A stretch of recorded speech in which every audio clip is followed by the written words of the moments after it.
Hey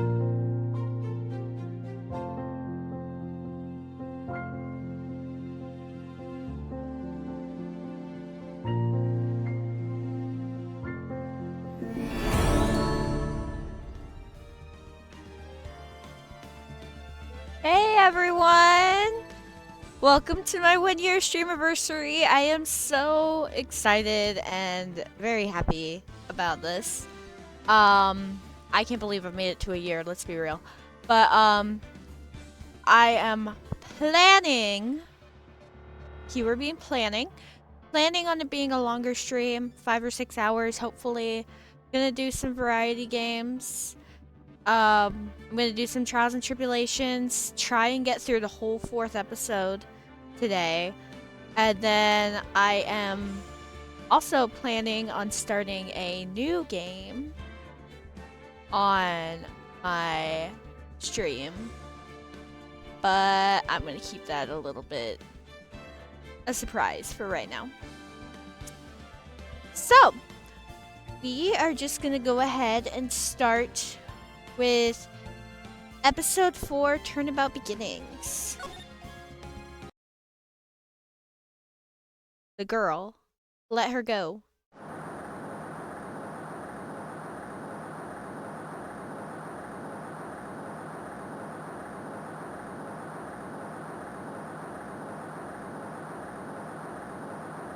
Shut up. Come closer and I'll kill her. Sorry, but you're not going to get the chance. Bang.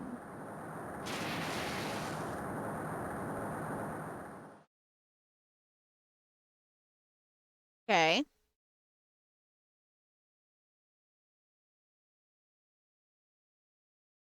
I'm reading through the file of an old court case.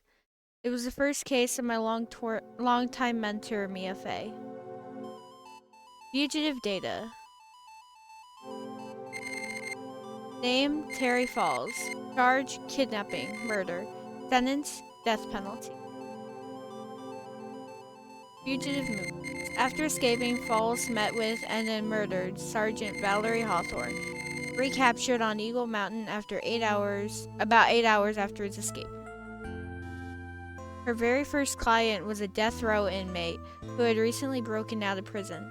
That was a whole year before Mia and I ever met.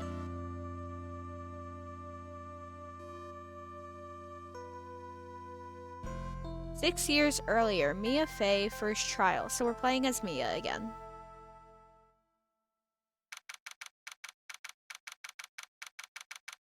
Defendant lobby number 4. Ugh, I'm so nervous. I feel like I'm going to die. I never should have accepted this case. Eek. Good morning. Don't be so jumpy, Mia. I didn't do nothing. I swear. I didn't kill nobody.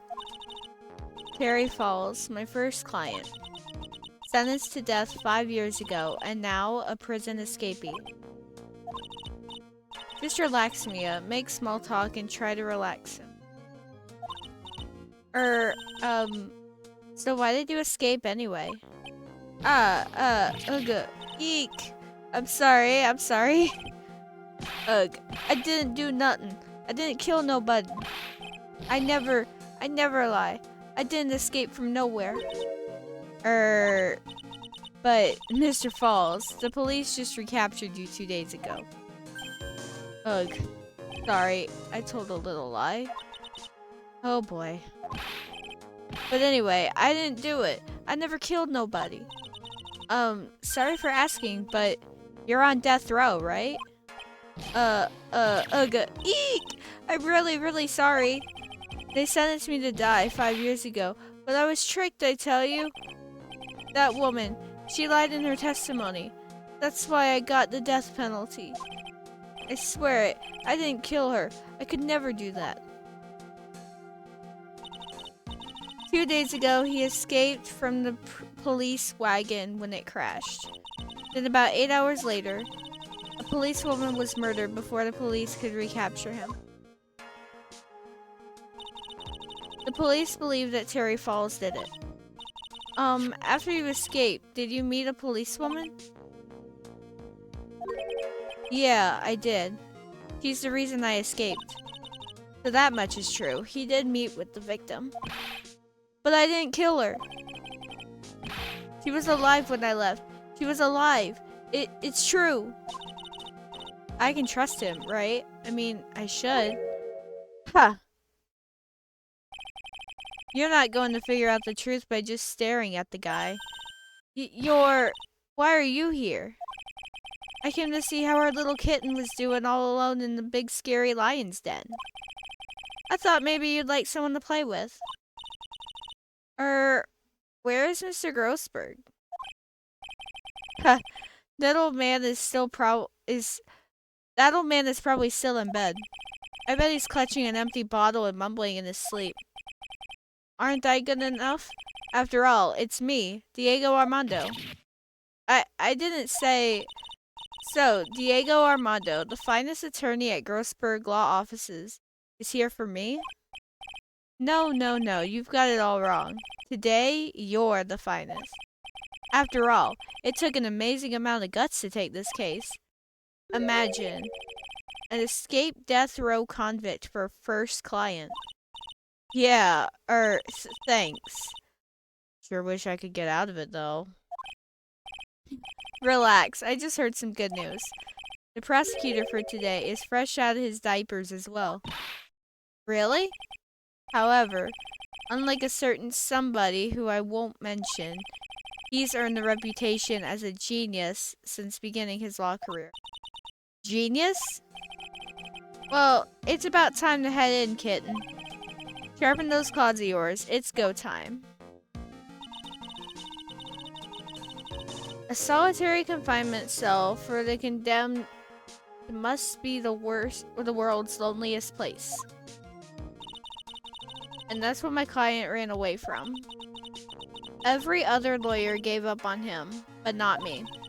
When I saw those overflowing eyes and heard that simple, childlike voice, I just had the feeling that he was telling the truth.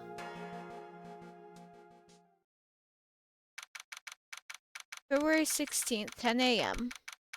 Alrighty. Let's go. It's Edgeworth! Court is now in session for the trial of Terry Falls. The defense is ready, Your Honor. The prosecution has been ready for a while, Your Honor. I understand the lawyers for both sides are newcomers? Yes, Your Honor. I'm Mia Fey. Miles Edgeworth, Your Honor. So you're the new prosecutor everyone is talking about, eh? They say you joined the prosecutor's office at quite an early age. At 20, Your Honor. I guess our little kitten hasn't earned herself much of a reputation yet, huh? Come on, Mia, you can't lose. Not to someone younger than you.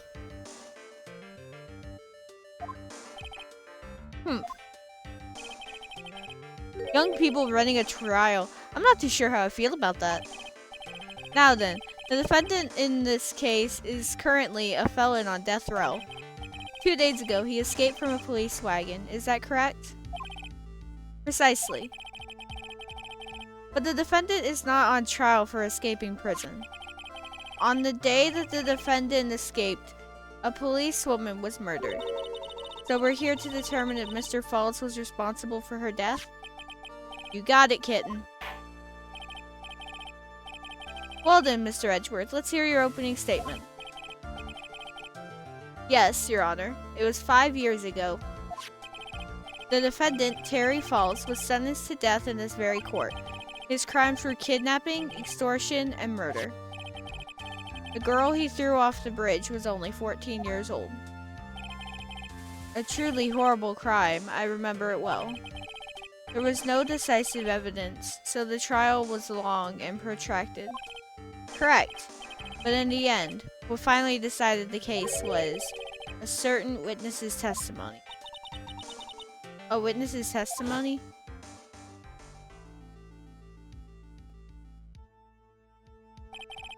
The testimony of Detective Valerie Hawthorne, the person who confronted this criminal. She arrested Mr. Falls at the scene and later testified against him. She said she witnessed Mr. Falls throw his young victim into the river.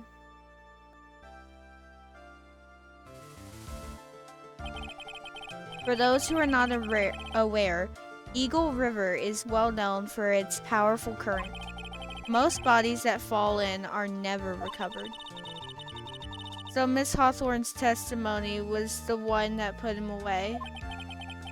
That policewoman you just mentioned, that wouldn't be exactly the victim, the same woman that was killed 2 days ago. Police Sergeant Valerie Hawthorne. Aha, I see. The man who was sentenced to death based on their testimony escaped 2 days ago, with only one thing on his mind: take revenge against the woman who convicted him. Aha, the truth is becoming clear to me now. Huh? Yes.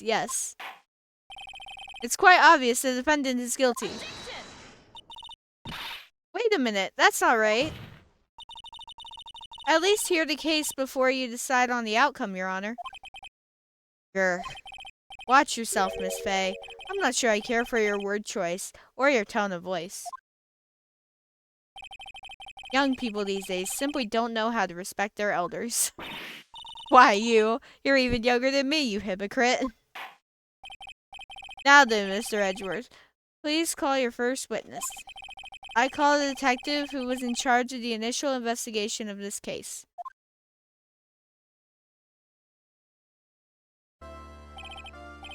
Witness, state your name and occupation. Gumshoe, Dick Gumshoe. I'm the homicide detective in charge of this case, sir. I finally got promoted to the detective division half a year ago.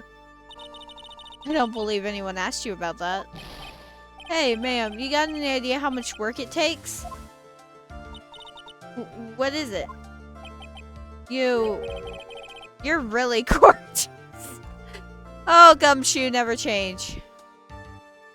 Gumshoe never change. Never change.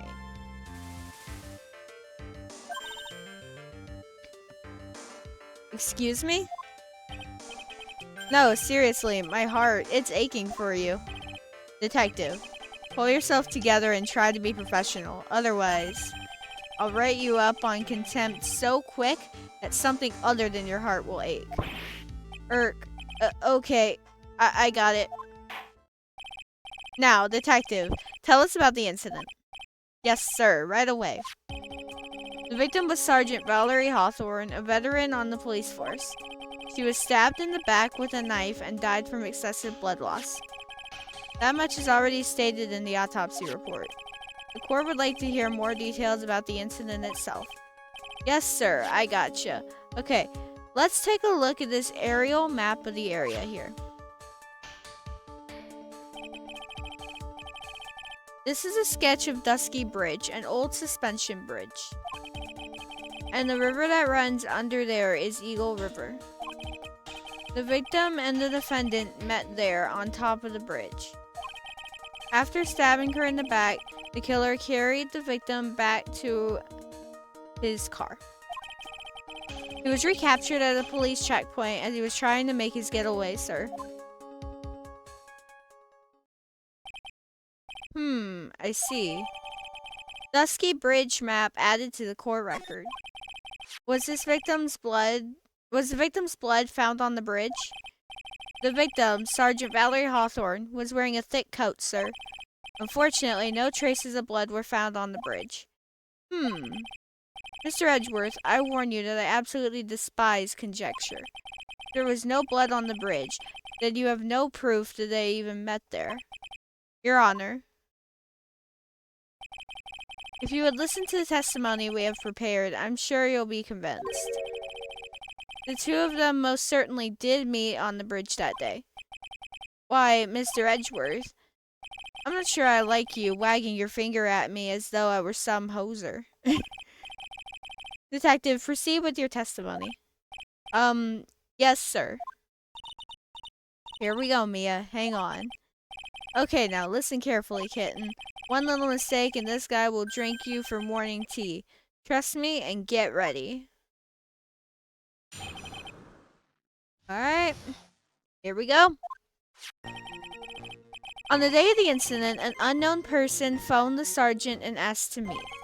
Sergeant Hawthorne went to Dusky Bridge at the designated time and met with Mr. Falls. And that's where she was brutally murdered, sir. The criminal stuffed her body into his car trunk and tried to make a getaway. Mr. Falls was arrested at a police checkpoint we set up at the base of the mountain. Well, you certainly have established the importance of the bridge. Naturally. Now, would the defense please hurry up and proceed with the cross-examination? Yes, Your Honor. Cross-examination coming right up. Hey, settle down there, kitten. If you keep trembling like that, you're gonna make me spill my coffee. I'm not trembling. It's just cold in here. The courtroom can be a cold battlefield, alright. Especially for a beginner. I don't need you to worry about me. I mean the defendant, the witness. Everyone's a beginner in here. You've got me there. But maybe you should keep your claws out and show them what you've got, kitten. It's okay, Mia. Stay calm. Just remember those court procedure videos you stayed up all last night watching. Mia, you should get some sleep. You should get... What? Okay. I say that and then I stay up late, but whatever. Summary of the incident. Alright. This unknown person, you have no idea who it might be, right? Sorry, but I'm afraid I do. What? The one who called Sergeant Hawthorne was the defendant, Terry Falls. Whoa, what? The defendant called her? Sergeant Hawthorne was a very thorough person, sir. She left a note about her phone call with Mr. Falls. A note? Yeah, a top secret memo that she left in her desk. Victim's note added to the court record. According to this note, it seems the one who called her to the bridge was indeed the defendant, Terry Falls. Whose bright idea was it to keep that note for me? Looks like the judge is even more sure of his verdict now. Listen up. Never ask a question if you don't already know the answer. It's that detective's fault. He's the one that said unknown person. Hey now, don't make that face at me. I just said it that way because the prosecutor told me to. Was that a trap? With that cute face, I didn't expect him to be so sneaky. Sergeant Hawthorne went to Dusky Bridge at the designated time and met with Mr. Falls. A bridge up in the mountains? But why meet there? Because it is a very important place to the defendant, that's why. What do you mean by that? If you remember, 5 years ago, the defendant kidnapped a young girl. He was chased onto a bridge, and it was there that he killed his hostage. And the place where all of this occurred is, of course, Dusky Bridge. The very place where Sergeant Hawthorne arrested and handcuffed Mr. Falls. Returning to the scene of the crime. How nostalgic. That's where she was brutally murdered. Was the body of the victim discovered right away? Yeah, we were really on the ball. We found the criminal within 1 hour of the murder. It was great. We even got to say, "Don't move, we've got you surrounded."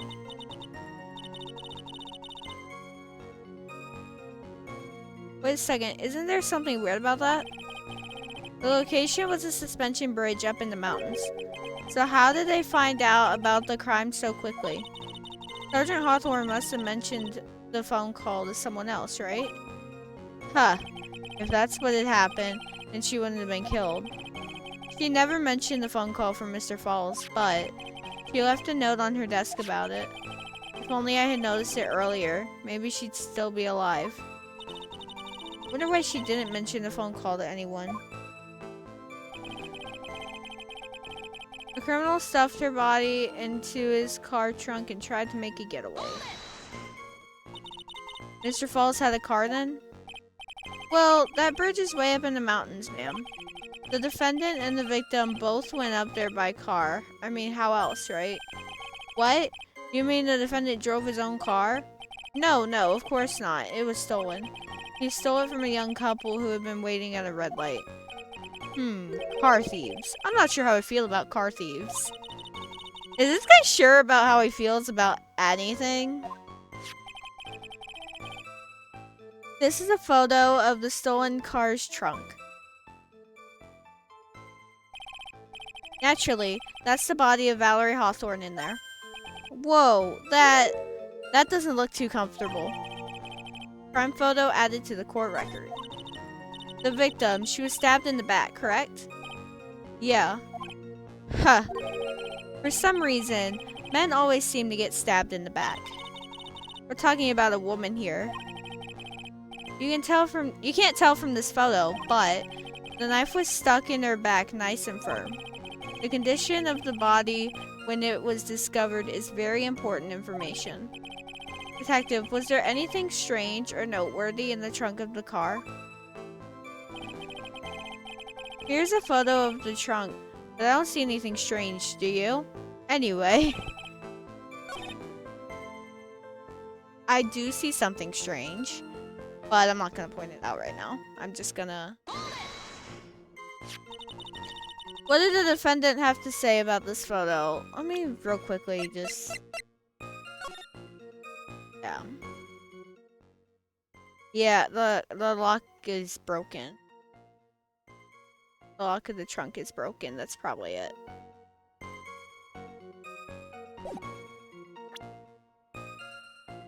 I am gonna look at these in a minute. What did the defendant have to say about this photo? What he always says, ma'am. I didn't do it. I didn't do nothing. That's all he says. Nothing? I wouldn't say he did nothing. At the very least, we know he stole a car. It's just what he always says, Your Honor.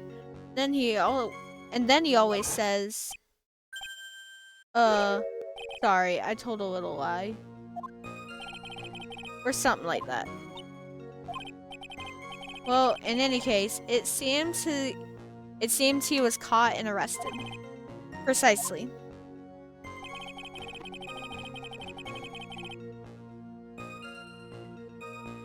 Mr. Falls was arrested at a police checkpoint we set up at the base of the mountain. That certainly is some impressive police work. Well, no, actually, it was way too close for comfort. We set up that checkpoint just after 5 p.m. We figured that Mr. Falls might just try to run. What do you mean it was too close for comfort? The two of them arranged to meet at 4:30 p.m. And it takes approximately 30 minutes to go from the bridge to the checkpoint. That was kind of close. Any later, Mr. Falls could have slipped right by. Listen up, kitten. There's a big trap waiting for you in that testimony. A trap? Walk into it carelessly and it'll leave more than just a flesh wound. Fun, huh? No, it's not. Well, if you want to have any chance at all, you'd better get some more information. And if you're going to get caught in a trap, it's best to get caught early. You can always look for contradictions afterward. The ever-famous contradictions. I sure hope I can find some of those. Okay, let's look at our log. So we've got Valerie's autopsy report. Stabbed with a knife in the back. Died from blood loss between 4 and 5 p.m. And then that's the bridge.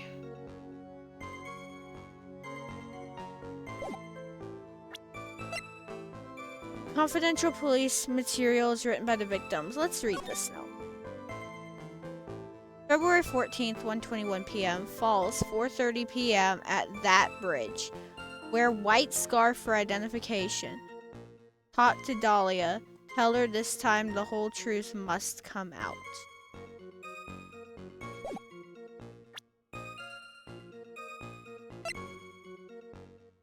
Crime photo. A photo of the trunk of Falls' car. She ain't wearing a scarf. That's the something strange. We're not talking about the broken log. She's not wearing a scarf.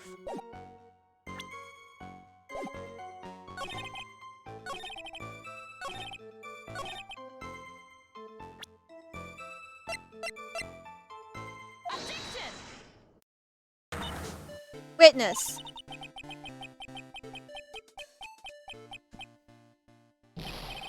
What is it? Do you have something to say, Miss Faye? I'm sorry. I totally forgot what I was going to say. Oh my god. I love you, Mia. But like, this is the first time I've ever had to actually address someone like that. You should have practiced before coming to court. Honestly, Miss Faye, I'm not sure I like this. Say there, little kitten. Want a piece of my coffee candy? Candy? Well, you're still too young to be drinking real coffee. Come on, Mia. Shake it off. You're a lawyer. Detective. Yes, ma'am. This photo. You said that there was nothing peculiar about it. Is that correct? Yeah, that's what I said. Well then, I suggest you take another look at the note written by the victim. The note? It very clearly says, wear white scarf for identification. The caller must have forgotten what the victim looked like. Thus, this special request. I have one very simple question for you, Detective. Where's the white scarf? I can't seem to find it in this photo.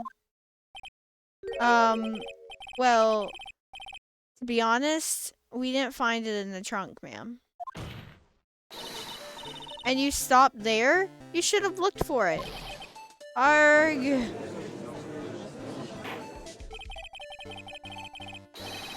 The caller told her to wear it to identify herself, so I'd expect she did just that. Well, Mr. Edgeworth, what do you have to say about this? I see the defense is a little lacking. The scarf you are searching so desperately for. Is it this one, perchance? That's blue. Ah! Where did you find that, sir? On Dusky Bridge.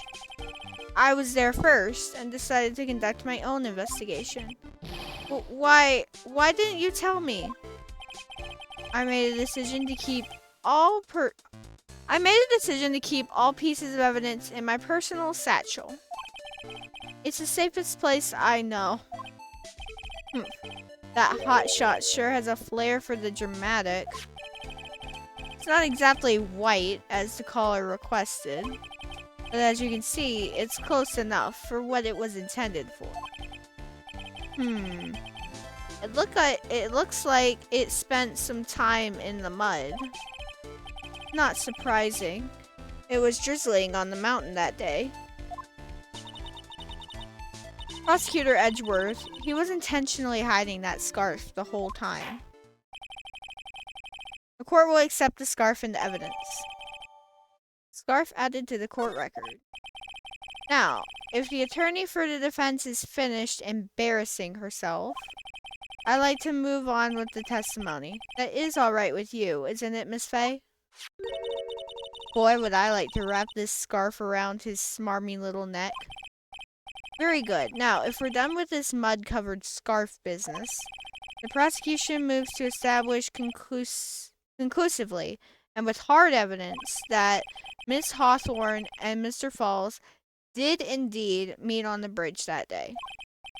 Further, we will show exactly what occurred there.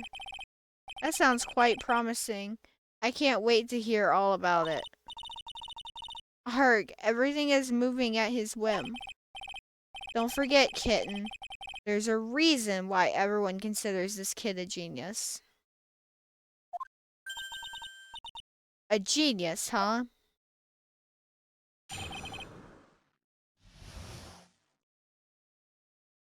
Events on Dusky Bridge. Actually, there's an eyewitness who was there when the incident took place. This photo was accidentally taken by the witness. It shows the Vic wearing the scarf, sir. It was drizzling that day. Unfortunately, it's a little hard to see what's going on. Anyway, the criminal shoved the victim down from behind and stabbed her in the back. That must have been when the scarf fell off. Looking at this photo, you really get the sense that this bridge is very high up. It is about a 40-foot drop from the bridge to the Eagle River down below. Mr. Edgeworth, who took this photo anyway? Let's just say it was a well-intentioned third party. Aha, a potential witness. So why isn't this person in the courtroom? Well, they said they absolutely did not want to testify. The person in question is very delicate, Your Honor. Besides, as long as we have this photo, we see no reason to compel them to testify. I'm not sure how I feel about that. How many times is the judge going to say that? When is this photo added to the court record? So, as you can see, Perry Falls had both the motive and the opportunity. I think it's quite clear at this point what happened on that bridge. Aha, the truth is becoming clear to me now. Huh? Yes, it's quite obvious. He's clearly guilty. Not again, that's not fair. I haven't even done my cross-examination yet. What do you mean,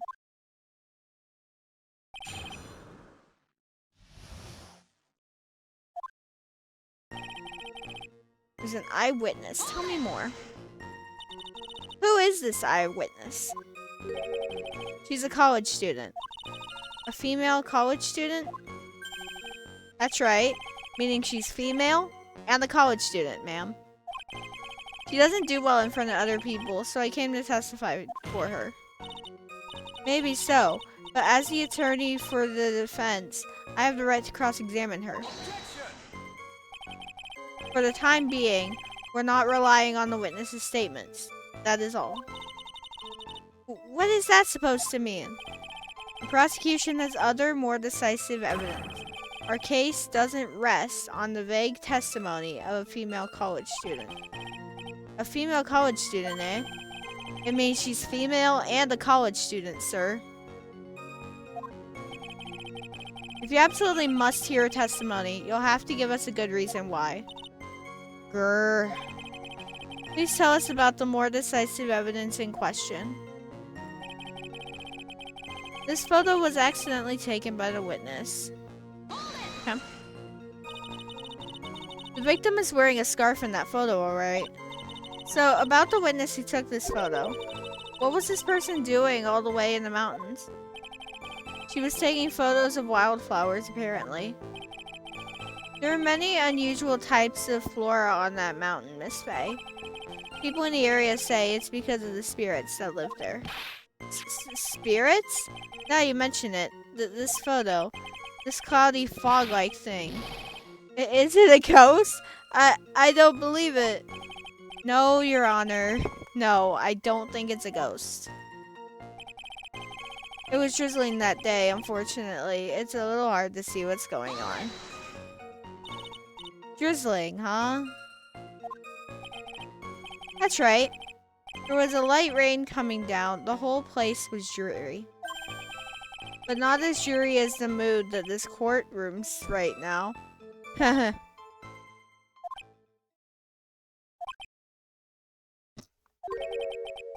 Looks like a cold front just moved in. In any case, the point is that the area was quite damp. There was even some fog. I even slipped and fell while I was on the bridge. It was really something. The criminal shoved the victim down from behind and stabbed her in the back. Is that part of the witness's testimony as well? course it is. He pushed the victim hard in the back, and she fell down right on her stomach. I remember that happening once myself. It was really brutal. Are you talking about seeing someone get pushed? Or were you the one getting pushed? Or does it mean that you pushed someone down like that once? With his mind-boggling tales and the way he said brutal, I wonder if he's Canadian. Save your nasty look for the right person. Huh? Take a look. Poor baby. The court record seems to have wet itself. Hey, watch where you spill your coffee. The court record, huh? That must have been where the scarf fell off. So in other words, there was a struggle between the criminal and the victim, huh? That's what the witness said. Well, it looks like she didn't remember about the scarf, but from what she said, it sounded like a pretty violent fight, ma'am. The area was wet from rain. Bridge was probably wet too, which would explain why the scarf was all covered in mud, but there's something about this testimony that's still bothering me. Talk about a surprise. I had no idea there was a photo. So what do I do? You really still believe him? Mr. Crybaby, I mean? Of course I do. So the little kitten believes in fairy tales, huh? In that case, the answer is obvious. If what you believe is the truth, then that means that somewhere hidden in that testimony is a contradiction. One huge contradiction waiting to be discovered. That's your chance. Alright. So, it was drizzling that day, and they talked about the bridge being wet and stuff. The criminal shoved the victim down from behind and stabbed her in the back. So she fell on her stomach, like they said. Where is the mud on the front? Oh, like, there's no evidence of her falling and whatnot. So at the time of the crime, there was a light drizzle coming down, correct? Yeah, and fog too. Just a generally soggy atmosphere. Well, I have evidence that doesn't go with the soggy atmosphere. But this is a photo of the victim's body that was found in the car trunk. Considering the conditions at the scene of the crime, something isn't right. Well, by all means, please enlighten us as to what isn't right. What is it about the photo of the trunk that doesn't fit with the conditions that day? Her body? Naturally, the answer is right here. The victim's coat? As far as I can see, there's nothing strange about it. That's exactly what's strange. Recall the testimony. What were the conditions on the bridge that day? It was drizzling and foggy. Dusky Bridge was all wet. If the victim really had fallen down on her stomach on top of the bridge, then the front of her coat should have been covered in mud. That's exactly right. The other day, I fell on a muddy street and my gorgeous playoff I am so sorry. And my gorgeous playoff beard was befouled. I do admit that the crime scene was quite wet that day. However, that doesn't mean that the top of the bridge itself was muddy. If Your Honor had fallen in the shower instead of on a muddy street, your glorious hockey beard, pride of the legal league, would be wet, but not muddy. Fortunately, I have yet to test that. Still, your point is well taken. Can you prove that the surface of the bridge was muddy that day? Yes. Surface of the bridge, huh? A real man wouldn't stand for a taunt like this. Neither would a real woman. Of course I can. Here is the evidence that proves the surface of the bridge was muddy. Scarf. The evidence is this scarf. Ah, it should be obvious. The scarf fell onto the bridge and got this muddy. Means the bridge was obviously covered in mud. Erg. No, I can't be outwitted by this novice bimbo. Hey, same to you, buddy. Miss Faye's assertion makes perfect sense to me. I do admit that there appears to be a contradiction between the condition of the victim's coat and her scarf. However, the real question is, why is there a contradiction? Huh? For every contradiction, there exists an explanation. Let's look at what the explanation in this case may be, shall we? Alright. It's not like he's really giving me a choice here. Huh. You're doing pretty well for a little kitten. Mr. Armando, no matter what he says, a contradiction always comes down to a lie. It's either the victim discovered in the trunk, the witness's photo showing the defendant and the victim, or the witness's testimony that stated she saw the moment of the murder. Just relax and think it over. It's pretty simple, isn't it? False evidence.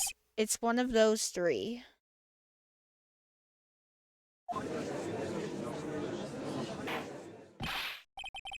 What you said just now, I'm not sure I like that.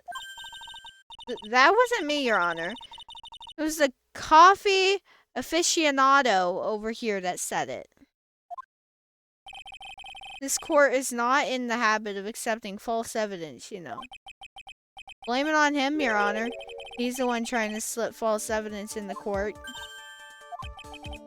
But we won't let him. We'll expose his evidence as the flimsy scam it really is. Yes. The false evidence in this case is the witness's testimony.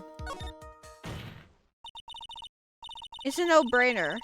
Obviously, it's the witness that's suspicious. During his earlier testimony, the detective pointed out a crucial fact. The criminal shoved the victim down from behind and stabbed her in the back. Now, is that testimony exactly what the witness claims to have seen? Yeah, that's what the witness told us. That testimony is filled with holes. After all, the victim's coat isn't dirty at all. That's true. It's not just true, it's the truth. If there was a truly decisive witness in this case, I'm certain that boy wonder over there would have just called them in the first place. Your Honor, the defense requests to cross-examine the eyewitness. The testimony presented so far is not only vague, but contradictory as well.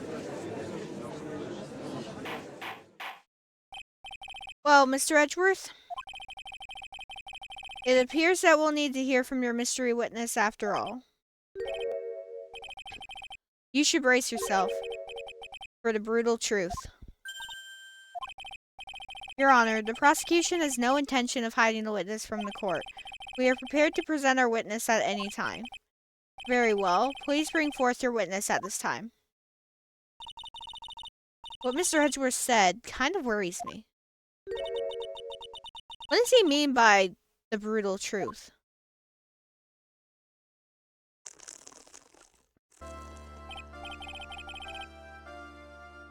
Now, let's proceed with the testimony. Mr. Edgeworth, please go right ahead. Thank you, Your Honor. The prosecution summons the woman who saw the events with her that day with her very own eyes. This is it, Mia. Battle begins here. It is very important to note. First of all, I played this game, so that's why. I know this already. It's very important to note that Mia does not know said person at this time because it's her first trial. This is before episode 1. Just to make sure we got our series of events in order.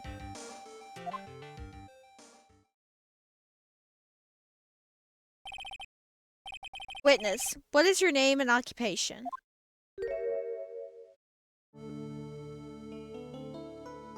So, we as players know that that's Dahlia Hawthorne. Mia doesn't know Dahlia yet. Everyone is so silent that I can hear their hearts going pitter-patter. Oh. When I look at you, how can I put it? You look as scrumptious as a double... Oh my... Thank you, Bloons! How are you doing today? You look as scrumptious as a double-double and a dozen donut holes. I feel like I want to hurry up and hand down a verdict just to have a bite. You woke up. Fair enough. Fair enough. Hey, not so fast. As I said before, this witness is very sensitive and delicate. I would ask the court to please exercise care when addressing her. Yes, indeed. Thank you, Mr. Edgeworth. You are a true gentleman. Miss Faye, you could learn a lot from this man. If he's such a gentleman, he sure doesn't act like one to me. Sir. Yes, my dear? This is my first time, so I'm sure I'll make a lot of mistakes. Anyway, I just wanted to say I'm sorry for all the trouble I might cause. Not at all. It's no trouble at all. Now then, may we please have your name and occupation? My name is, Melissa Foster. I am a college student. A freshman in the literature department. You were on the scene when the unfortunate event occurred, correct? And you were the one who took this photo? Is that accurate? Wow, how could you be so mean? Now see here, what are you doing shoving that in her face like that? Huh? But it's just a photograph. It's not like it's something dangerous. Next time I'll be forced to penalize you. I don't like the turn this is taken.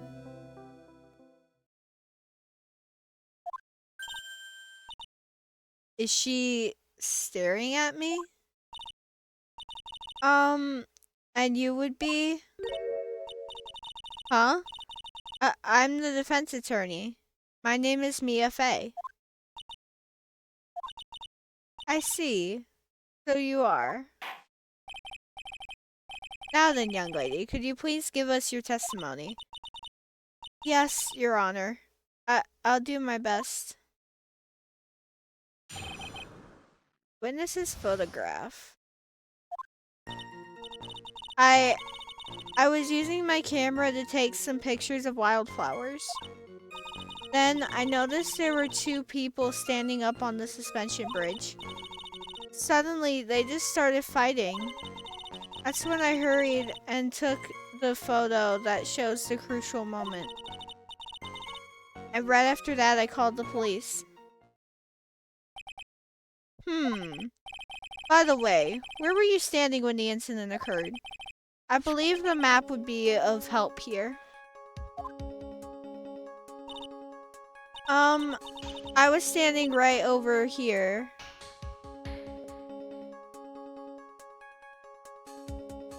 second.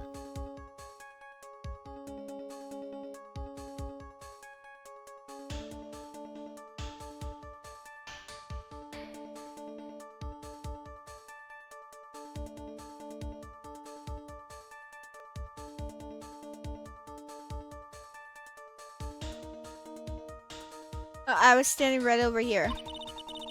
I was standing in a beautiful field surrounded by tall cliffs.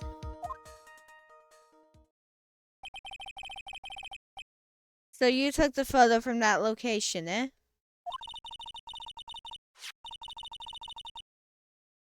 I brought the camera I was using at the time, just like Mr. Edgeworth asked me to. Ho ho ho, what a cute camera, just like its owner. Camera added to the court record. Melissa Foster took the witness's photo with this, a small but powerful model. Alright then, Miss Faye, time for your cross-examination. But I warn you, make the witness cry again and you'll feel the wrath of my gavel. Witness's photograph.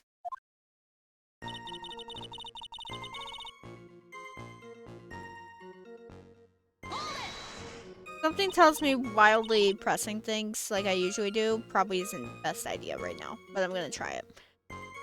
Did you say wildflowers? Yes, the mountain is famous for its beautiful spring wildflowers. But it's only February. Well, I couldn't wait for spring to come. Ho ho, I know just how you feel. It's just like when I first started growing this glorious beard of mine. I just couldn't wait.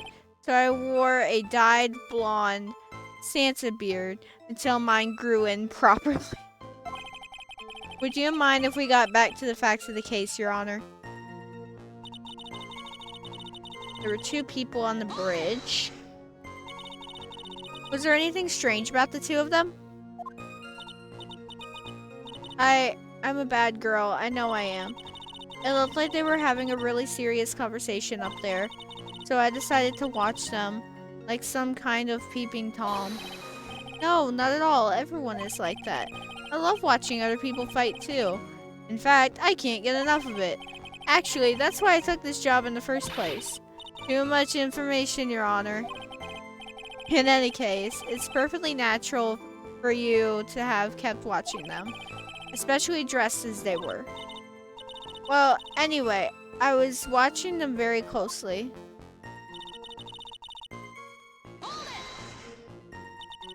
Do you have any idea what they were fighting about? No, I have no idea. Why do you ask that? Oh, I just thought that maybe you overheard what they said.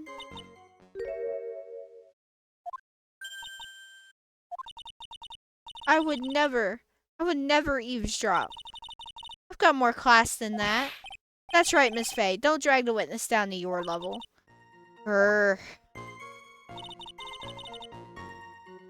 When I hurried and took the photo that shows the crucial moment. Why did you take a photo? Well, the 2 of them were really going at it.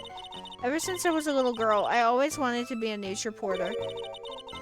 I guess that part of me just took over. Smells like a lie to me. Yes, I understand completely. Even now, I can't completely abandon my boyhood dreams. I still use my grandson to test my comedy routines on. So he wanted to be a comedian, huh? Not that it has any bearing on this. All I could do was to use my camera, so I took the photo of the crucial moment and gave it to the police. And right after that, I called the police. You called the police? Yes, because it looked to me like the murderer was going to try to escape. We were already moving before the call even came in. Thanks to the victim's note, we had already started our operation. That was certainly tough luck for the criminal, eh? If Perry Falls isn't the criminal, then there must be something strange in that girl's testimony. Be careful, kitten. That girl has the judge wrapped right around her little finger. You're going to have a tough time poking holes in that testimony of hers. You're going to have to come up with something really good, Mia. I was using my camera to take some pictures of wildflowers. Okay, so that's the start of the testimony. What we want to show is the contradiction. The contradiction is right here. Because I don't know about you, but that doesn't look like the crucial moment. So, witness, when you said you took a photo of the crucial moment, is this what you meant? Or all I can see in this photo are two people facing each other. You testified that you saw the two of them starting to fight. Normally, that's the kind of thing we would refer to as a crucial moment. Why haven't you presented a photo like that? Well, you see, the photo we presented was the only one there was. But if you really wanted to capture the crucial moment, then what happened next? You must have taken a photo of it. No. My apologies, young lady. But Miss Faye's assertion is not without a certain amount of merit. He can certainly downplay a situation, can't he? I'm sorry. I'm a very bad girl. I used it all up. The film, I mean. You ran out of film? Or this photo was the last one. What? Unfortunately, that is the truth. I personally examined all the photographs she took that day. All the other photos are of the witness herself playing among the wildflowers. The witness herself? Then who took the photos? Well, you see, my camera has a timer feature built into it. So you took photos of yourself? I remember taking some photos of myself once too. Please, no details. It seems that Miss Faye's assertion was not so decisive after all. Wait, just a minute.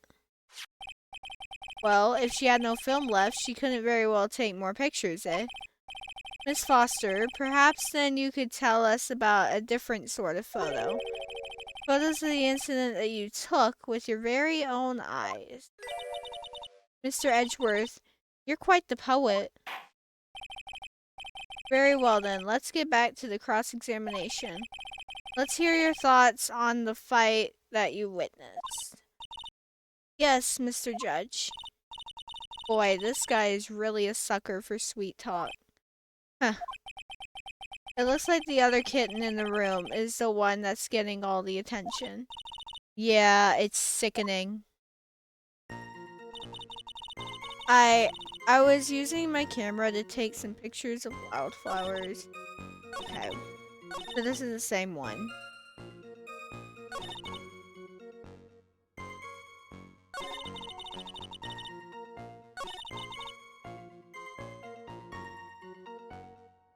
Suddenly they just started fighting. The victim turned around and they tried to run away. But, okay. So this is the same type of thing, but it's slightly different. So there were two people standing up on the bridge. Suddenly they started fighting. I believe this one was in the previous one. Yeah, no. And she gets upset because we accuse her of eavesdropping. Alright, the victim turned around and tried to run away, but... The victim? Why do you think she tried to run away? With her police training, she certainly knew better than to turn her back on a criminal. This was a large, powerful man with a knife.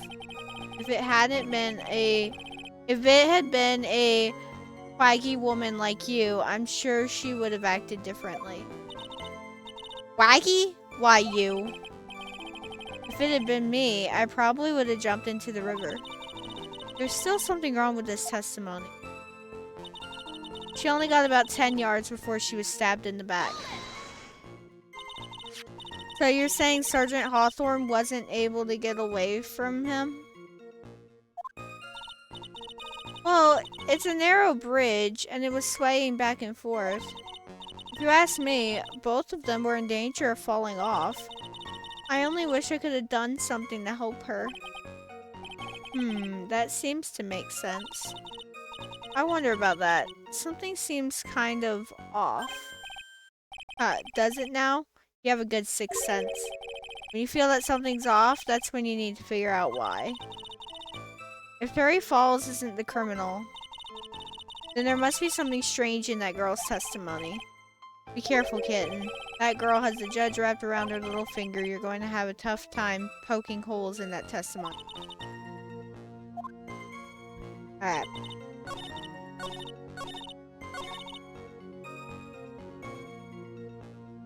She got about 10 yards. Okay. Let me see. Map. Right. Yeah. Okay. So, I'm going to use my zoom to kind of show you what I'm talking about. So they were probably about right in the center of the bridge, about here. Because that's the only way that she would have been able to see from there. 10 yards away would have been the broken part. Which isn't a thing. Like, that's not possible. Witness, your testimony is a joke. Huh? What? But I just... Miss Faye, I thought I warned you not to make the witness cry. One short testimony and two bad contradictions. There's no possible excuse. You say there were 2 contradictions? It's simple. Just take a look at the diagram of the area. According to her testimony, the 2 of them were in the middle of the bridge. But if they were, and the victim had turned around and tried to run, well then, she would have hit a dead end. You said 10 yards, but she couldn't have ran even 5. Because Dusky Bridge is collapsed on that side. Wow! What does all this mean? It's very simple, Your Honor. This charming little witness told a charming little lie.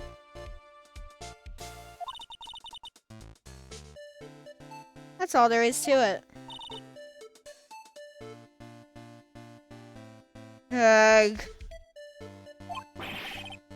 This beautiful young lady has been lying to the court?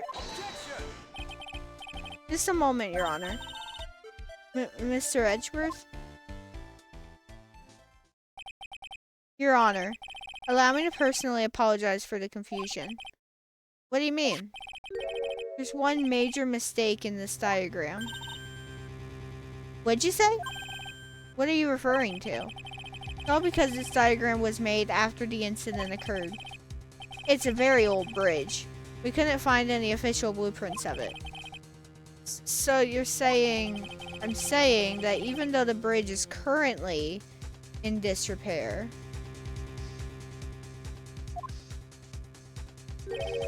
there's no evidence that can prove the bridge was broken during the incident. That's ridiculous. You can't actually tell the condition of the bridge from this photo. I apologize to the court for not being more clear when I presented the evidence.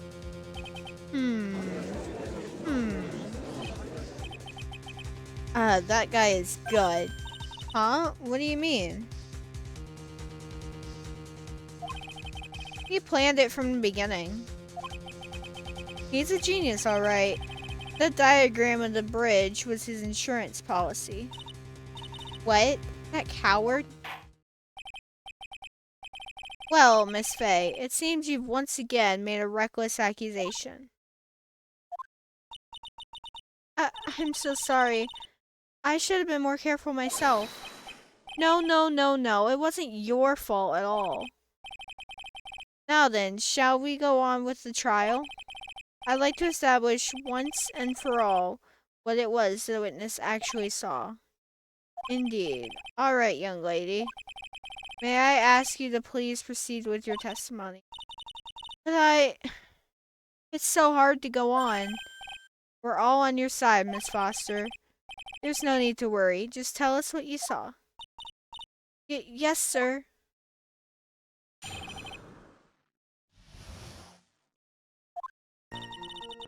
After he stabbed her in the back, he quickly picked her up in his arms, and then he carried her over to the car. I suppose that was the only way he could make sure the body stayed hidden. He couldn't just leave the body on top of the bridge. Oh, I'm sorry. I'm only supposed to talk about what I saw. Witnessing such violence must have been difficult. Yes, sir. I'm still shaken up. If he accepts this testimony as it is, we're finished. Don't say that. Oh, well, maybe I'll stop off at my favorite cafe on my way home. They make a really good mocha latte. This trial isn't over yet. Huh. That's what I like to hear. Alright, Miss Faye, your cross-examination, if you please. Contradiction is staring you right in the face, Mia. Go on the attack.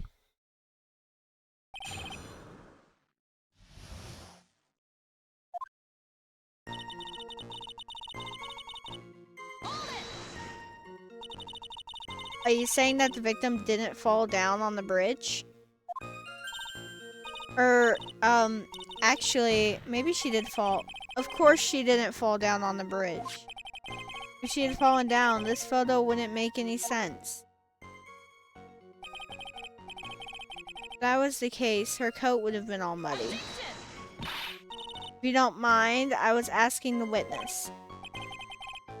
No need to be so rude. Well, young lady? Of course she didn't fall down. The man in the prison uniform grabbed her before she could. Huh. We're one step too slow. And then what did the defendant do after that?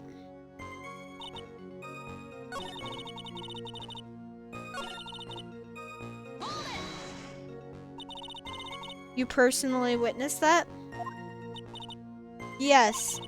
Did anything strange happen when he did that? Well, I don't know if you'd call it strange or not. But that's when the victim's scarf fell off. You mean the scarf? Her words match what we found at the scene. I don't see any problem.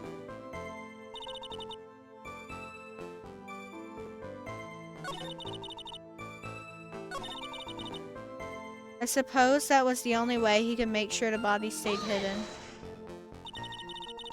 You mean the defendant carried the body all by himself? Yes. Considering the size of the defendant, I don't think it would be difficult.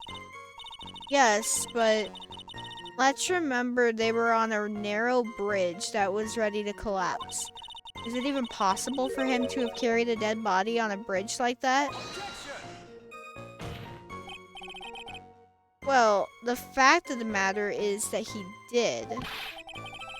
That kind of talk is just silly. Wow, why did he get so emotional all of a sudden? Miss Faye, if you think there's some other possibility, please share it with the rest of us. He couldn't just leave the body on top of the bridge. Why do you say that? It's already a broken down bridge hidden away in the mountains. Doing anything more to hide the corpse would be going overboard, wouldn't it? Yes, but that mountain is famous among hikers. A surprising number of people go up there. But it's February, right? And it was raining that day, correct? There is also a small temple and a channeling dojo there. You know, those monks. They just love cold, isolated places. I think the witness is trying to say that the corpse could have been found at any time. Besides, the witness is merely reporting what she witnessed with her own eyes. Oh, I'm sorry. I'm only supposed to talk about what I saw. And you're absolutely certain that it was my client who was carrying the body. Well, he was wearing a prisoner's uniform, but as for his face... So you're saying you didn't get a clear look at his face? Well, they were far away, and it was raining as well. I thought I was only supposed to say exactly what I saw. Excellent. You're a remarkably honest young woman. Something about this testimony is bothering me. But what? Hey, kitten. Have you ever put salt in your coffee? No, why would I? Why not? Huh? It may actually go better with coffee than sugar, right? Listen, my point is, if you're not sure, might as well add a ton of salt to it. It might bring out the rust in something. Like a piece of evidence? He's right, Mia. Go present something. You've got nothing to lose. By the way, I wouldn't put salt in my coffee. The two don't go well, after all. Alright.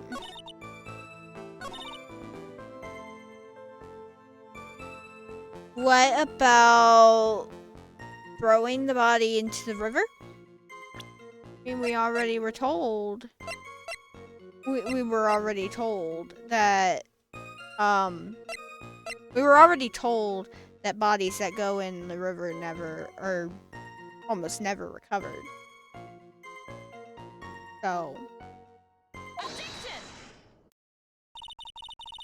A killer not wanting his victim to be found, I can understand that. However, the idea of moving the body for that purpose is clearly odd. There was a much easier way to make sure the body wasn't found. Yeah. Well, what is it? Take another look at the map of the area and you'll see how. There's a river right below the bridge. Earlier, Mr. Edgeworth pointed out something interesting about the river. For those who are not aware, Eagle River is well known for its powerful current. Most bodies that fall in are never recovered. In the kidnapping case 5 years ago, the victim's body was carried away and never found.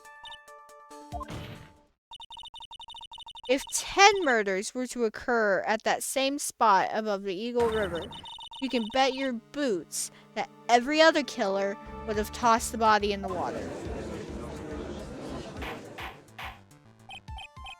Order, order, order. I'm not sure if I care for the way you put that, Miss Faye. But I must admit, it does seem odd not to have thrown the body into the river. Well, Mr. Edgeworth?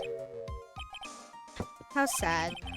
Perhaps Miss Faye would do well to try taking a dip in the river herself. After all, you claim to be such an expert in the ways of nature. What are you talking about? My point is that no matter how odd you may find the killer's method of body disposal, the fact is that this is what the killer did. None of your arguments have anything to do with what the witness saw. Quite true. Miss Faye, it seems that your assertion is without merit after all. But what the witness claims to have seen is totally ridiculous. Surely you can't deny that the body was found in the trunk of the car. That's certainly consistent with what the witness has told us. Ugh. Please, witness, go on with your testimony. I'll try. All you have to do is tell us only what you saw. Otherwise, the mean lady might yell at you again. Who is he talking about? Alright, I'll do my best. After he stabbed her in the back, he quickly picked her up in her arms. He carried her over to the car. The killer broke into the trunk of the stolen car and hid the body in there.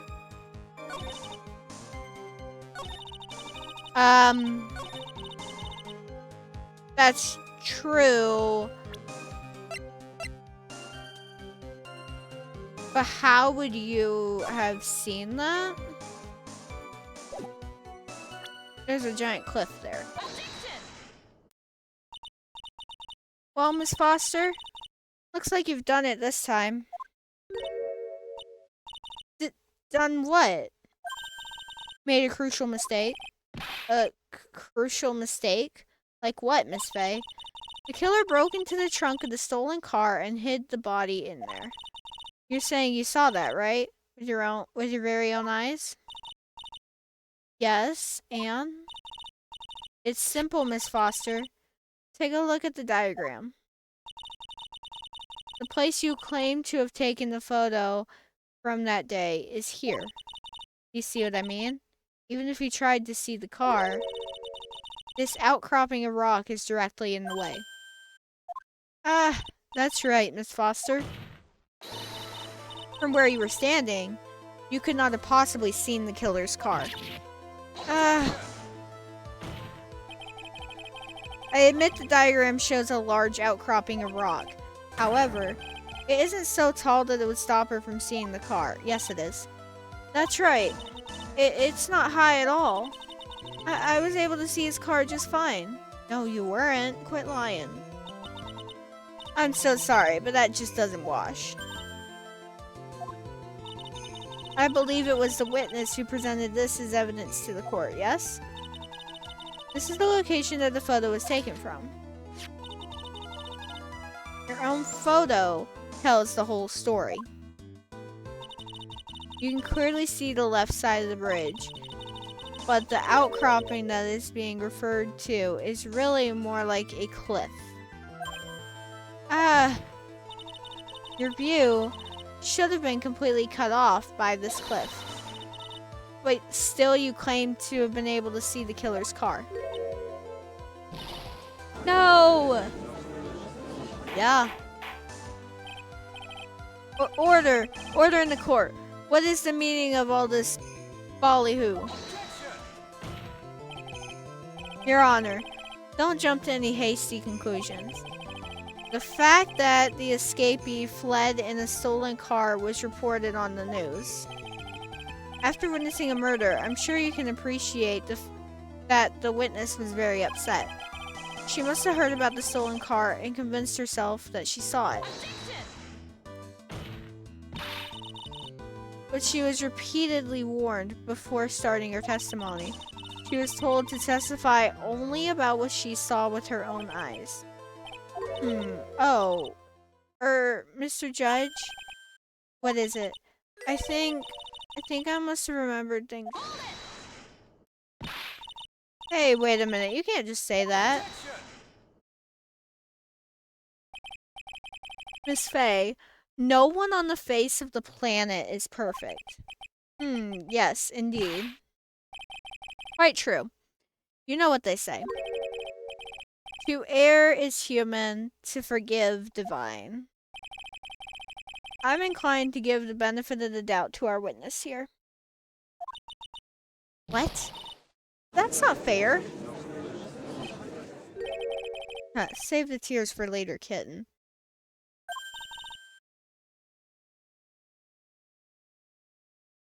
Mr. Armando. Don't look back until the trial is over. Now is the time to go forward. But that wasn't fair. Okay, kitten, you need to relax. Then you need to remember the other kitten's testimony.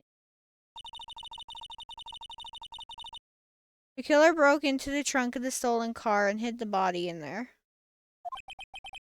So tell me, how did she know that? How did she know that he broke into the trunk?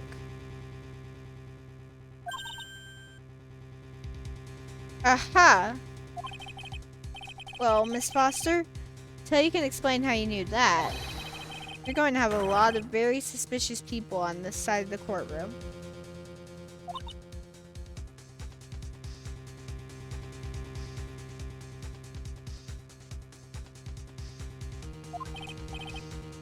Well, witness? Well, I'm certain he broke into the trunk because there were marks left on the trunk lid. I'm certain they were scratch marks from when he broke into it. What? Let me see that photo. It's true. These certainly look like scratch marks around the keyhole. It's obvious that this trunk has been broken open. Well, Miss Faye, are you satisfied? The judge is on her side. I can't make any mistakes here. What she just said, is there a contradiction in there somewhere? I don't think it works. Melissa Foster, it looks like you finally betrayed yourself. Thank you, MM! How are you doing tonight? Looks like you finally betrayed yourself. What? Just woke up? Okay. That sounds eerily familiar. Because Blood said the exact same thing earlier.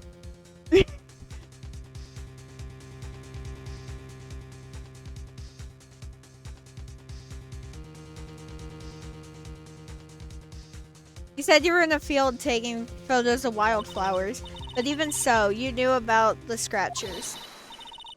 The question is when? When did you get a chance to see those scratches? Thank you for the hydrate, MM.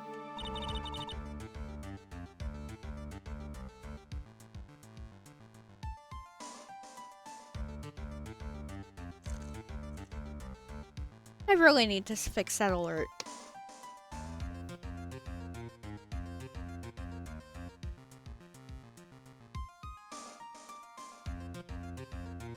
Congrats on first.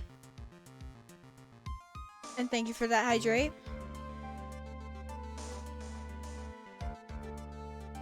Finally, I finally got her. I'm getting pretty tired of waiting over here. And perhaps it would be faster if Miss Faye explained herself. Your Honor, there's only one possible explanation. The reason the witness had seen the scratches was she put the corpse in herself.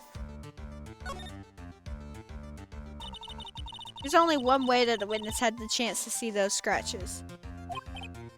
Yes, what is it?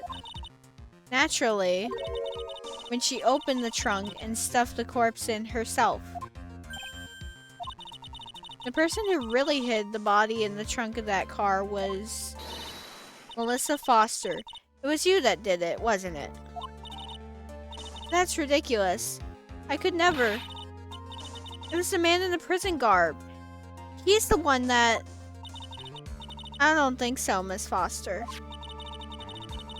If Mr. Falls had been the one that put the corpse in the trunk, he would have simply used the car key. There was no need to break it open. But he stole the car. He stole it from a young couple that had been waiting at a red light, which means that the key would have still been in the ignition. Oh, I see. I love how they're making the argument that he has the key because of the red light, but he has the key because he has the car and he drove the car. So, point being, he has the key. Oh, I see. Thank you for telling us about the scratches, Miss Foster. Without that, we never would have uncovered the truth. That it couldn't have been Mr. Falls that put the body in the trunk. No! Preposterous. They even suggest that the witness put the body in there. If that were true, then how do you explain the photo that she took? The corpse could only have been put in the trunk when the incident occurred. We already know that at the time she was taking photographs. Didn't she tell us about the timer function earlier? Now's your chance, Mia. Finish this thing. On the contrary, I'm not so certain about that anymore, Mr. Edgeworth. There's no need to think too deeply about it. What I'm saying is that the shutter for this may not have been pushed by Miss Foster herself. You used the timer function to take the photo. Let's take another look at this camera and see what features it has, shall we? It has a timer built into it, even a mini tripod. Why, it's almost as if she had brought this camera just to take this picture.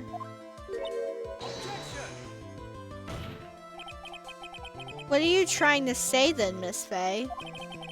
That when the crime occurred, Miss Foster wasn't in the field as she claimed? Well, she really did use the camera's auto timer.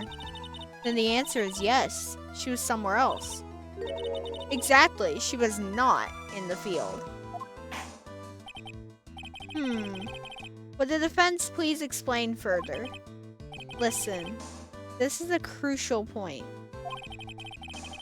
Where was Miss Foster when the incident occurred? And answering that question will also make clear Miss Foster's true identity. Well then, please answer this question. Where was Melissa Foster when the incident on the bridge occurred? Right there. Naturally, the witness was right here. But that's where the victim, Miss Hawthorne, was standing. Order, order, order. Miss Faye, what on earth? Your Honor, if I may. After parting with the victim on the bridge, the defendant fled by car. But this would mean that there was no time to put the victim in the trunk. In other words, if someone put the body in the trunk, it could only have been before the defendant met the victim. How asinine! Of course Mr. Falls met with the victim. The only person with the opportunity to have put the victim in the trunk is the same man that killed her, Terry Falls. You still don't understand, do you, Mr. Edgeworth? By the time the witness's photo was taken, the victim was already dead. The person in the photo was not Valerie Hawthorne. What? I've never heard anything more ridiculous in my entire life. Then who exactly is the victim in this photo? It's obvious, isn't it? It's your own witness. What? It's the only possible explanation. The woman that Mr. Falls met on the bridge that day was not Valerie Hawthorne. It was you, Melissa Foster. Me? Let's remember that it was raining and foggy on the mountain that day. Mr. Falls himself believed that this woman in front of him was Valerie Hawthorne. But the defendant knew Valerie Hawthorne very well. After all, she was the woman whose testimony helped get him convicted. 5 years ago! But since then, my client has spent 5 hard years in a federal penitentiary. I don't actually know how to say that word. We're just gonna live with it. He couldn't remember exactly what she looked like anymore. You're just making this up as you go along. Where's your proof? I've got it all right here. This piece of evidence will blow this case wide open. At the time of the incident, Mr. Falls had forgotten what Valerie Hawthorne looked like, as confirmed by the white scarf wanting to be worn for identification purposes. Mr. Falls had forgotten the victim's face. That's why he needed some piece of identification, namely the smutty scarf. It was Mr. Falls who requested that she wear this scarf to identify herself. That's already been proven by the note the victim left. In other words, as long as you were wearing a scarf like he asked, anyone could have pretended to be Valerie Hawthorne. Well, what do you have to say to that, Melissa Foster? Uh, uh. No, no, no, no, no, no, no, no. Oh, she just faint.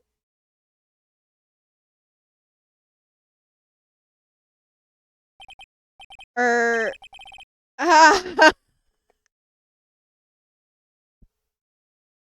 love how it thought that was a link because of how you typed that. That's priceless. Yeah, and because you're a mod, it let you post that. But that's funny. Where's Miss Foster? She's collecting herself in the lobby.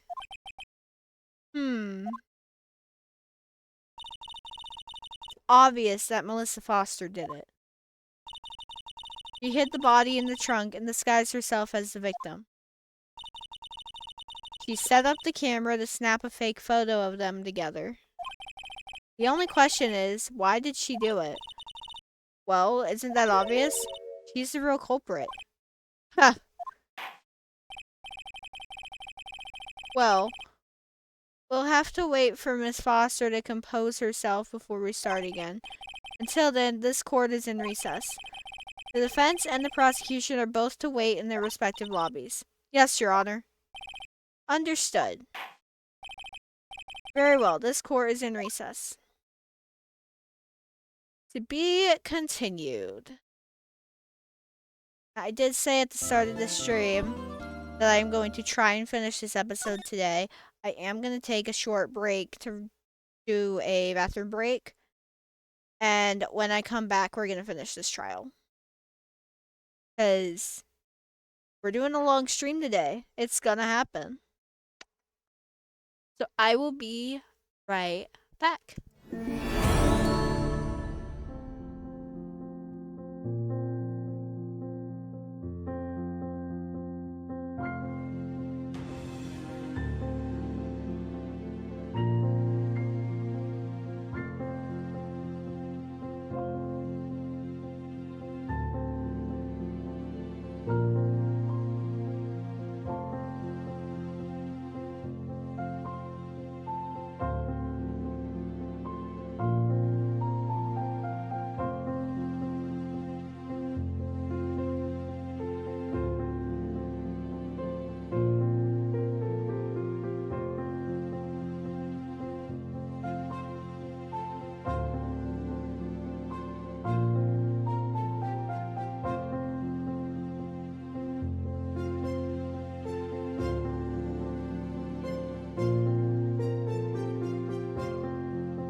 Alright.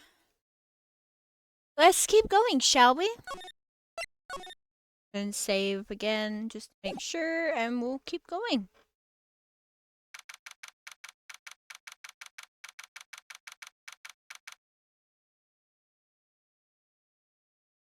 Yeah, I put it right there. Okay. Okay. February 16th. We're in the defendant lobby now. Mr. Falls, eek, I'm sorry. I'm sorry. I want to say thanks. You're real good. You really hooked me up. Thanks. We're almost there. Once I prove that she committed the crime. Yeah, but there's one more big obstacle we've got to get past. Obstacle? Yeah, motive. Why would Melissa Foster kill that policewoman anyway? Motive, huh? Anyway, we're still badly in need of information. Information, right. What we need the most is information about this Melissa Foster herself. All we know is that she's a student studying literature. And one more thing. What is it? Well, the incident that happened 5 years ago, of course. The kidnapping murder case that Zebra Boy is on death row for. I didn't do nothing. I didn't kill nobody. I never lie. Mr. Falls, in that case, tell us more about it. About what happened 5 years ago. Okay, I trust you. That day, 5 years ago, I dream of it every day. This picture, it reminds me everything. Bridge looks same, just like then, 5 years ago. Like it could fall apart any minute. So it's been broken like that for at least 5 years. Huh, sorry buddy, but you sound like the one that could fall apart at any minute. It true, I did. I did kidnap her. 5 years ago, I kidnapped my girlfriend, Dahlia Hawthorne. Your girlfriend? Huh? Hey, hold on there. Did you say Hawthorne? The victim's last name. Dahlia Hawthorne, Valerie's little sister. What? Are you serious? The girl, let her go.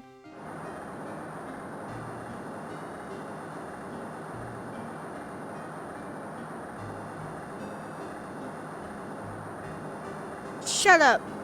Come closer and then kill her. Sorry, but you're not going to get the chance.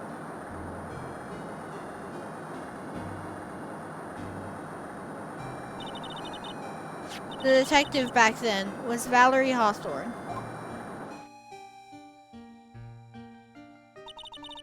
At first, I thought shooting someone for a kidnapping was crossing the line, but if it was to protect her little sister, I can understand why she did it.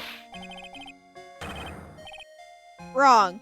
No protect sister. Valerie betrayed me. Betray us. What do you mean she betrayed you? Everything. All lies. All make-believe. Kidnapping too. A make-believe kidnapping? Dahlia, my girlfriend, my love, my teen angel. Did he actually say my teen angel? He's seen one too many soap operas. I do anything she says. Anything Dahlia says. Anything Dahlia says? Hold on a minute. What you're saying is that the kidnapping 5 years ago was planned by... Yeah, me and Dahlia. And Valerie too. Valerie was in on it? Dahlia's family rich. Jewelry business. We get one jewel. That's what we thought. Me and Dahlia wrote kidnap note. We send to her dad. Ask for $2 million diamond. Tell him make exchange on Dusky Bridge. We tell him Valerie make transfer cause she knew detective. Having a police detective in your pocket is a useful thing, alright. In the end, you were planning on splitting the $2 million 3 ways, huh? Yeah, but That woman.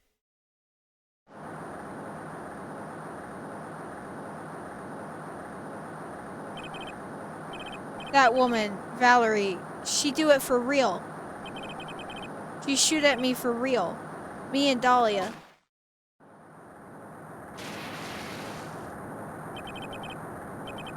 I was shot in arm. Dahlia, she jump in river.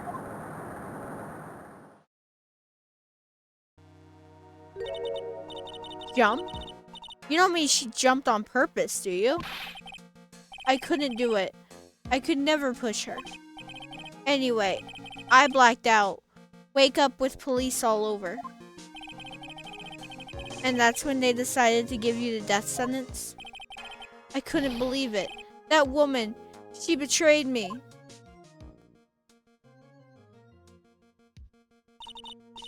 That man, Terry Falls, he killed her. He threw her off the bridge. He threw my beloved sister into the roaring river 40 feet below.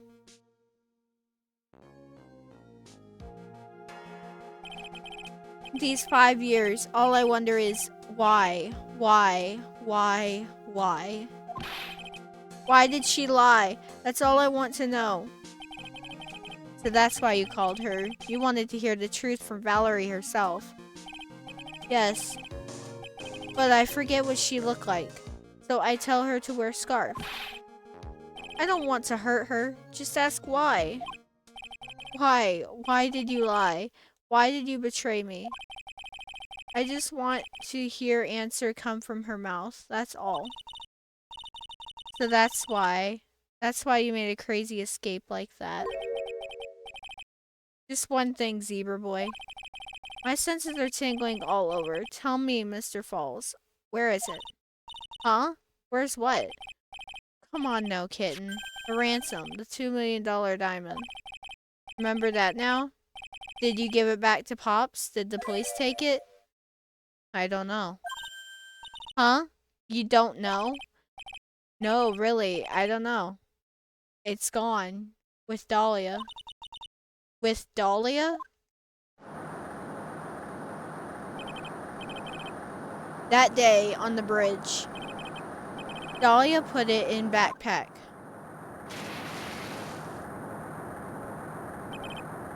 Now gone with Dahlia. Gone forever. Into Eagle River. Yeah. Dahlia.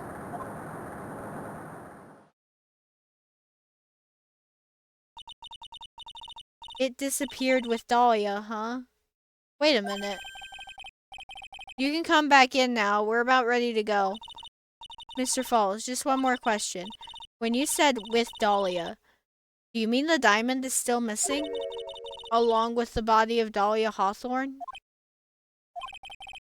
Never found her. My sweet Dahlia.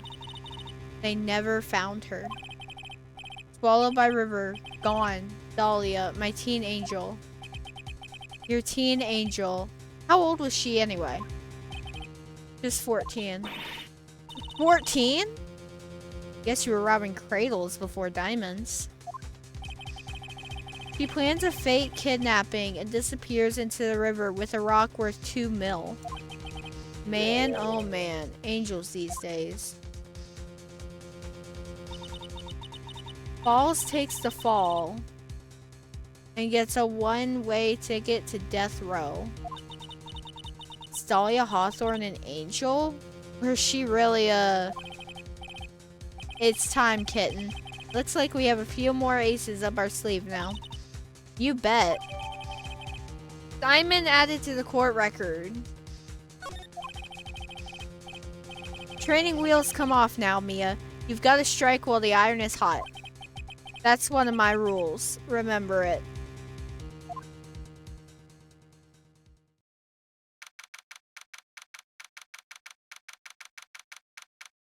February 16th. Back in the courtroom. Now then, let's continue with the trial of Mr. Terry Falls. Witness, are you feeling better? Yes, Your Honor. I'll try my best. You're a brave young lady. Not this again. I can understand the defense lawyer wanting to get her client off the hook. However, to try and pin the crime on an innocent student is... What are you talking about? My witness is not the person on trial here. She's an innocent bystander who witnessed a violent crime. That's all. What possible reason would a girl like this have for murdering a policewoman? It's certainly hard to imagine this woman as a murderer. Her motive, huh? I figured that's what I had to establish next. Well, Miss Faye, do you have any evidence of a motive? Yes, of course, I think. Huh. You're still acting as tame as a kitten. Mr. Armando, listen. A lawyer is someone who smiles no matter how bad it gets.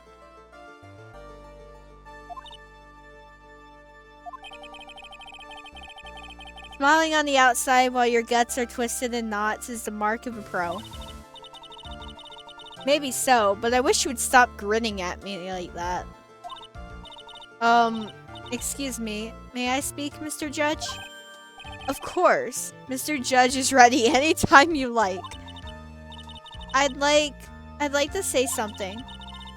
Some people here are suspicious of me, right? That's why... I at least wanted you, Mr. Judge, to know that it's not true. I see. You're such an honest and upstanding young lady. It looks like this witness is a real professional. What do you mean? Look at that 100-watt smile. Just when things are darkest for her, click, she lights right up. Very well then, let's hear what the witness has to say. Melissa Foster's history.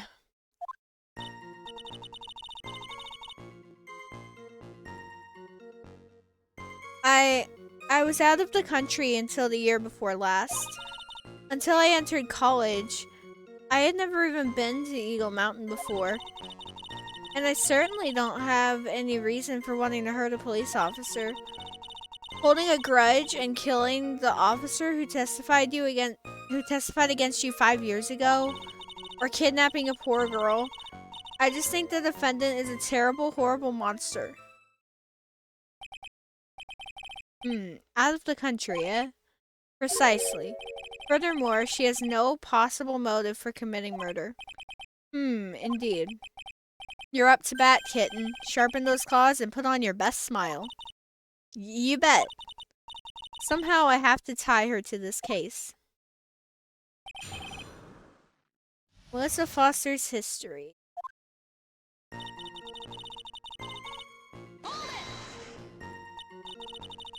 So what country were you living in then?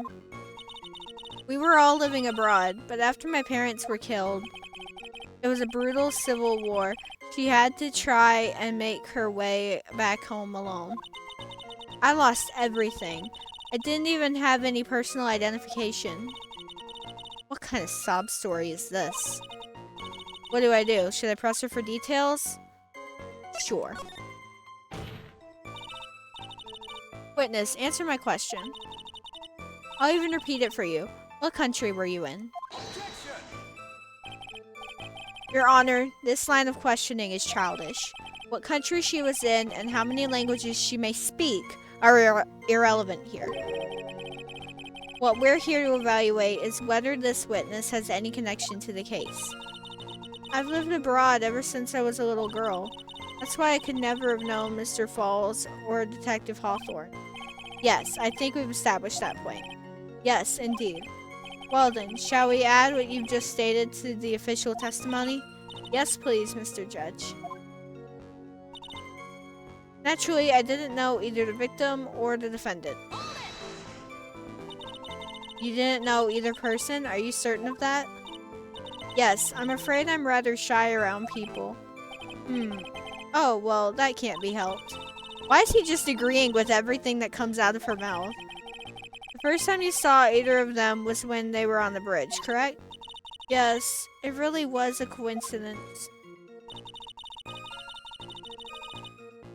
Until I entered college, I had never even been to Eagle Mountain before.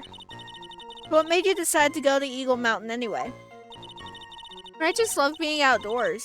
Picnics, hiking, you know, that sort of thing. You don't look like much of a hiker to me, but you do look like a digger of sorts. But Eagle Mountain is a 2-hour drive from here and no trains run through there. There are plenty of mountains that are closer and easier to get to. Well, I went there once with the college hiking club. I fell in love with its stark, desolate beauty and its cold yet romantic gloominess. Didn't know you were such a goth. By the way, what's the name of your college? Prosecution objects to any questions that involve the witness's private life. All that matters is that she is a material witness to a crime. The witness doesn't need to respond to questions that are clearly malicious in intent. Thank you. She's really gone too far. Miss Faye, you're treading on thin ice here. I hardly said anything. Talk about sensitive. And I certainly don't have any reason for wanting to hurt a police officer. Perhaps, but your behavior that day was very suspicious. Not only have you contradicted yourself here in court, but you know things you shouldn't. For example, the scratches on the trunk of the car. Well, that's... Unfortunately, Miss Faye, your last statement proves nothing. Oh, really? And why is that? The witness came to the police station once to identify the suspect. It's entirely possible that at that time, an officer showed her this photo. That seems like a rather serious mistake.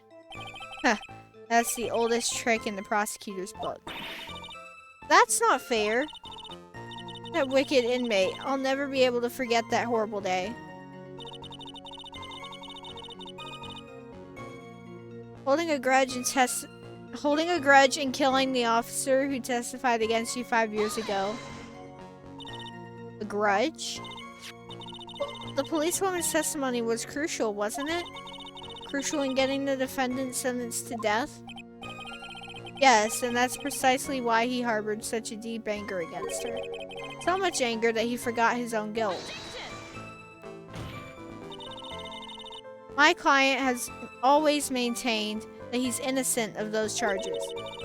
He seems rather forgetful. Your client, I mean. Not only did he forget about what he did, but he forgot the poor policewoman as well. What do you mean by that? Your client.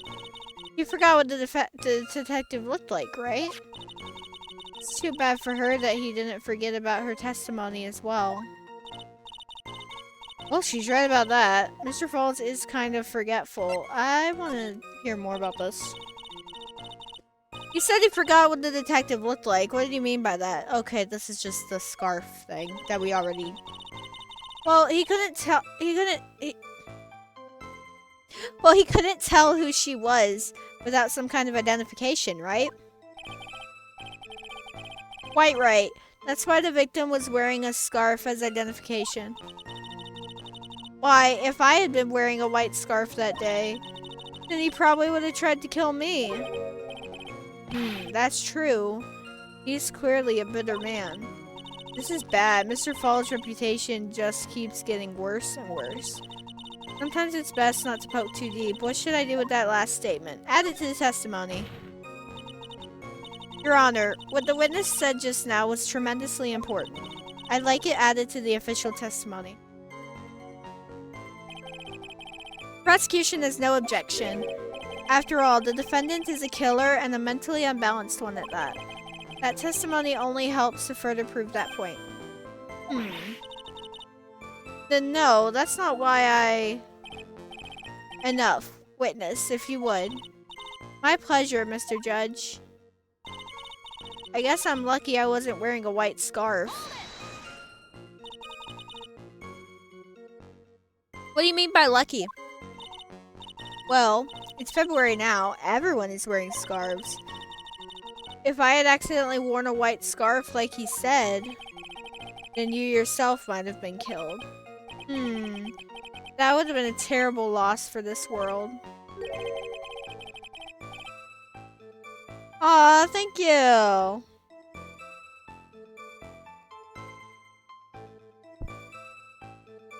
It looks like you pressed too hard this time, kitten. Mr. Armando, keep looking around you and you're gonna lose sight of the finish line. Justice is blind, but she's not deaf. Sometimes you have to know when not to talk. Or kidnapping a poor girl. I just think the defendant is a terrible, horrible monster. You knew about that incident? When were you out of the country until the year before last?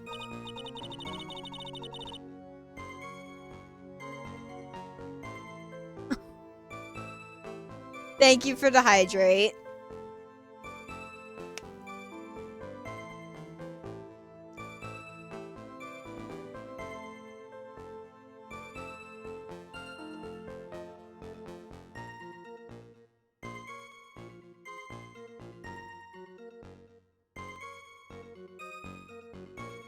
Well, I saw a report about the escaped convict on the news.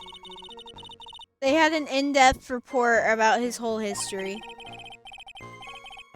So you were still living abroad 5 years ago, is that right? Yes. I can't let her get away with these lies. Listen to me, she's neck deep in this whole thing. Somehow you're just going to have to get her to show the court her true self.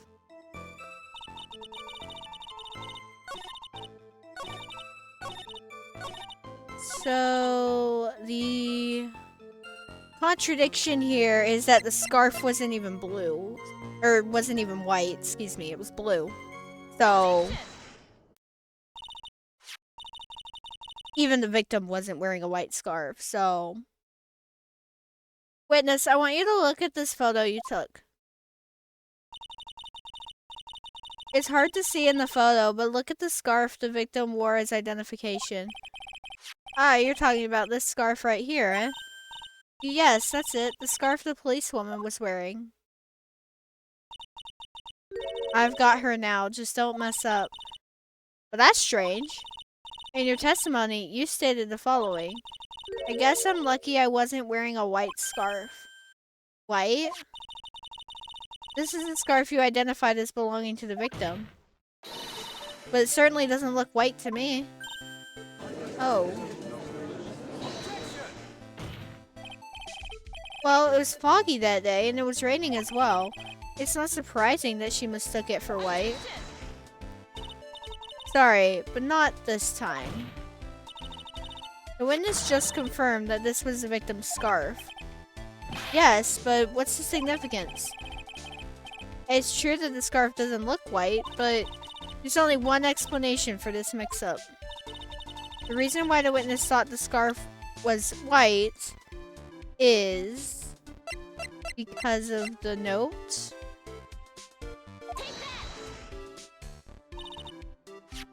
Witness, have you ever seen this note?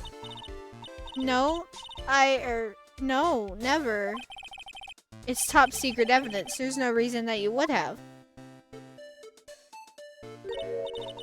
I wonder about that. What do you mean? This note shows Mr. Fall's instructions to the victim regarding their meeting.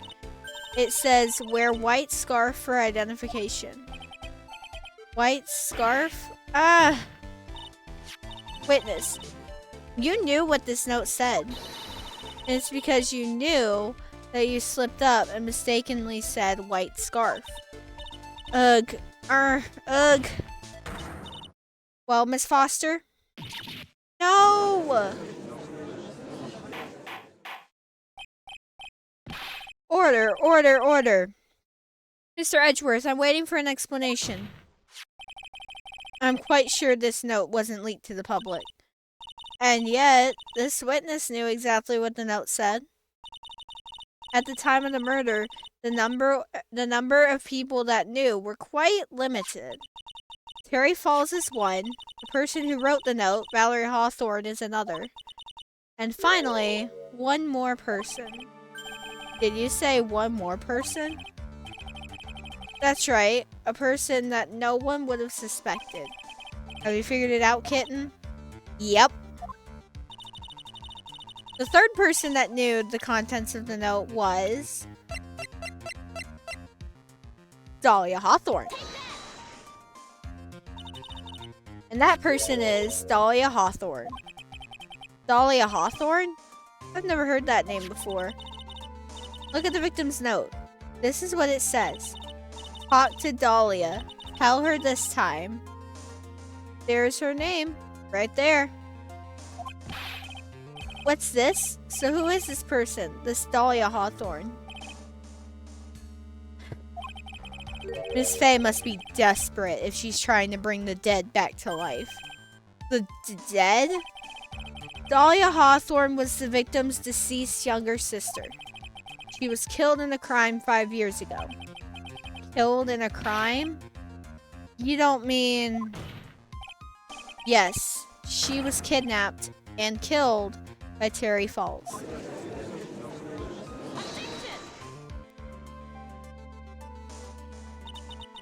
You said she was killed, but was she really? What are you implying?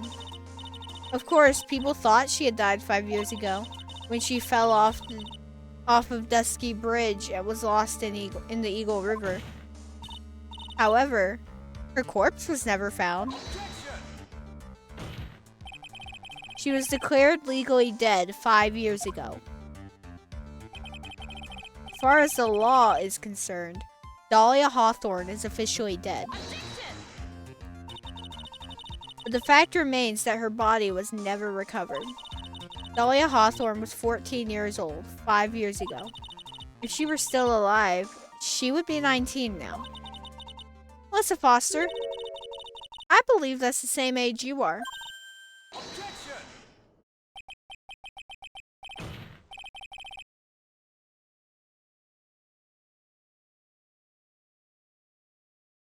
Even you couldn't. Miss Faye, you're not saying... But I am. That's precisely what I'm saying. This witness before us is the girl that was kidnapped and killed 5 years ago. This girl is in fact Miss Dahlia Hawthorne. What? Nice work. That was like tossing a grenade into a 3-alarm fire. But unless you can tie all the loose ends together, you're nothing but a hit-and-run arsonist. I understand. If I can expose her true nature, I can turn this whole case on its head. Now is my chance to make Mr. Edgeworth squirm.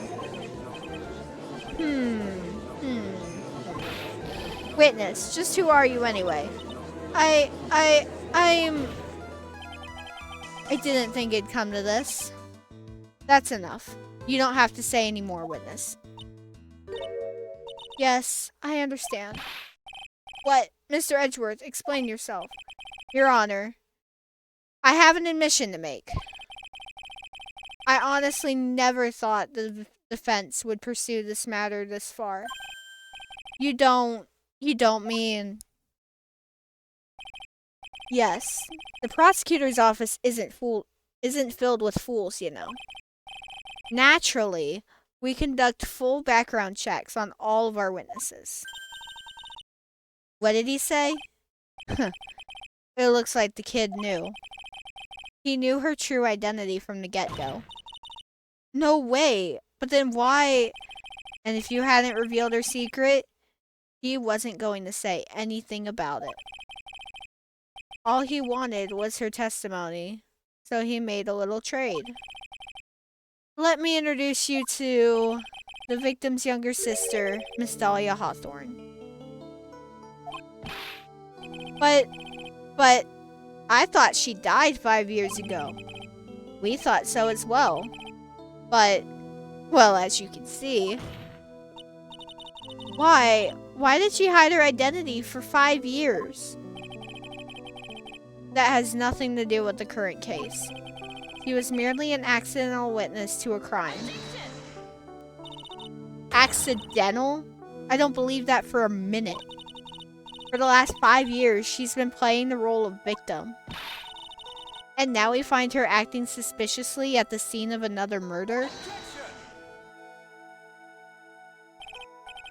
Really, Miss Faye, I must say, your strategy here is painfully obvious. You're trying to pin your client's crime on an innocent witness in order to win. At any cost. How dare you? Please, let us take a moment to think. 5 years ago, this girl was kidnapped and nearly killed. But even worse than that, 5 years later, Dahlia Hawthorne lost something much more precious. Her big sister. Yeah. He was. We also have to keep in mind who his mentor was at the time.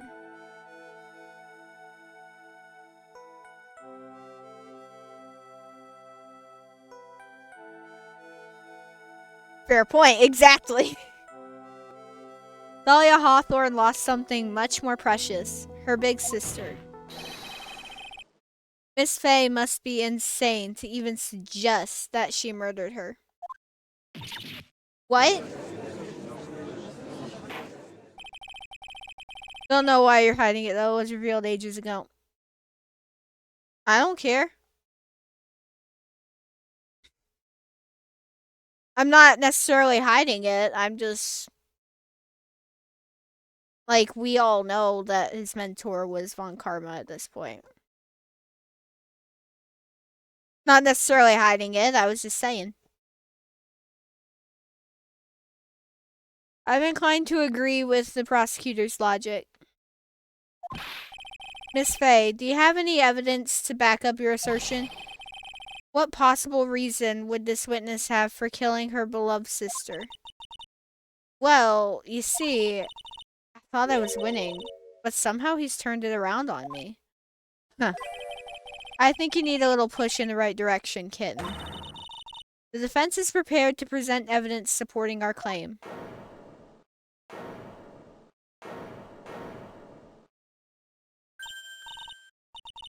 That wasn't me. It was this guy. This crazy coffee addict. I think we've heard enough empty threats from you, old man. What makes you think they're empty, boy? Because your protege looks like she's sweating bullets. I am sweating bullets. You think you're in a tough spot, huh? Of course. Aren't I? No. You've just arrived at the moment of truth, that's all. Whether you win or lose, that's up to you. Up to me? The rashness of youth. How charming. This coming from someone younger than me. Now then, let's not waste any more time, Miss Faye. What motive would this witness have for murdering her own sister, Valerie Hawthorne? Probably the diamond, I would guess. Thank you for the hydrate, MM.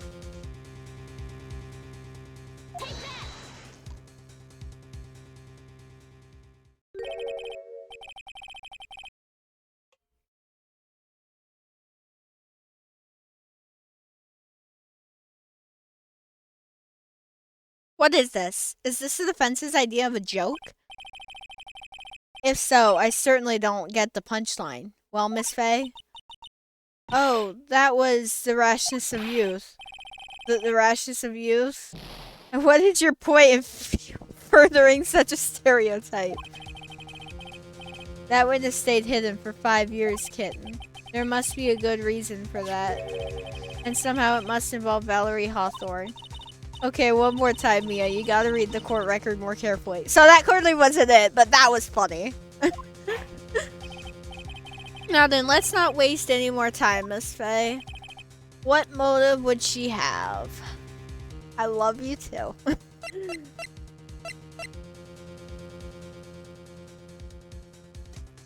And I love myself. her this time the whole truth must come out.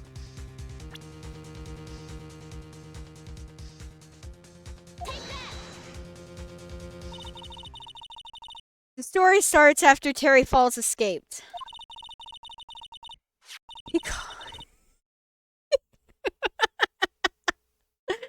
He called Valerie and told her he wanted to meet. This is the note she left. It says, talk to Dahlia, tell her this time the whole truth must come out. Valerie Hawthorne gave Dahlia a warning. She told her she was going to reveal the world the whole truth. The whole truth? There was a dangerously important secret between Valerie and Dahlia. That's the reason Dahlia felt she had to kill Valerie. To keep her mouth shut. Permanently. A terrific story, Miss Faye. If you like fiction, that is.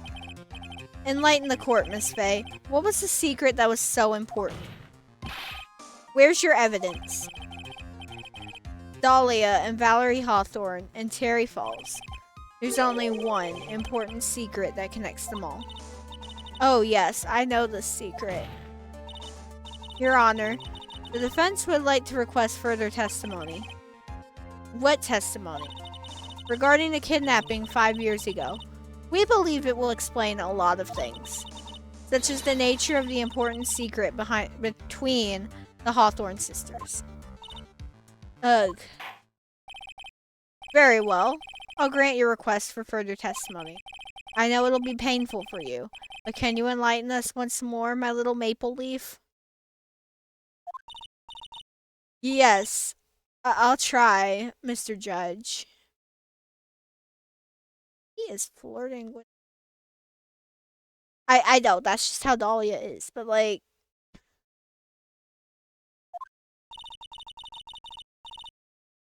Putting on the old charm one more time, Dahlia? But this will be the last time you hide behind your womanly wiles.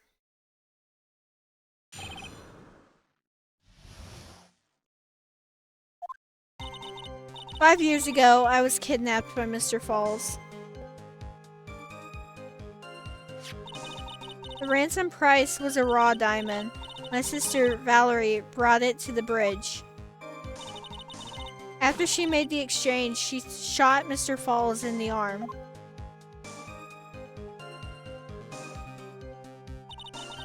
That's when Mr. Falls tried to kill me by shoving me off the bridge from behind. I survived, but I was afraid I might be kidnapped again for my family's money. So I decided to change my identity and start a new life. The kidnapping left her emotionally scarred. With her sister's help, she left the Hawthorne family and started all over again. And we're to believe after all that she murdered her sister? Preposterous. Thank you, Mr. Edgeworth. Miss Faye? Yes, Your Honor. As you've heard, the witness is still traumatized from the kidnapping. I'll ask you again to be extremely gentle in your cross-examination. Mr. Edgeworth got the jump on me again. If we're not allowed to fight, let's twist some arms. Listen up, we've still got that info. That ace up our sleeve. What info? Thank you, Mayo! How you doing tonight? Come on, kitten. Don't say you've forgotten already. The fact that the kidnapping 5 years ago was staged. That's right. It was a fake kidnapping. Terry Falls told us that in the lobby. I do anything she says. Anything Dahlia says. What you're saying is that the kidnapping 5 years ago was planned by... Yeah, me and Dahlia. And Valerie too. Yes, that's it. The fake kidnapping is your best shot, Mia. That's her secret.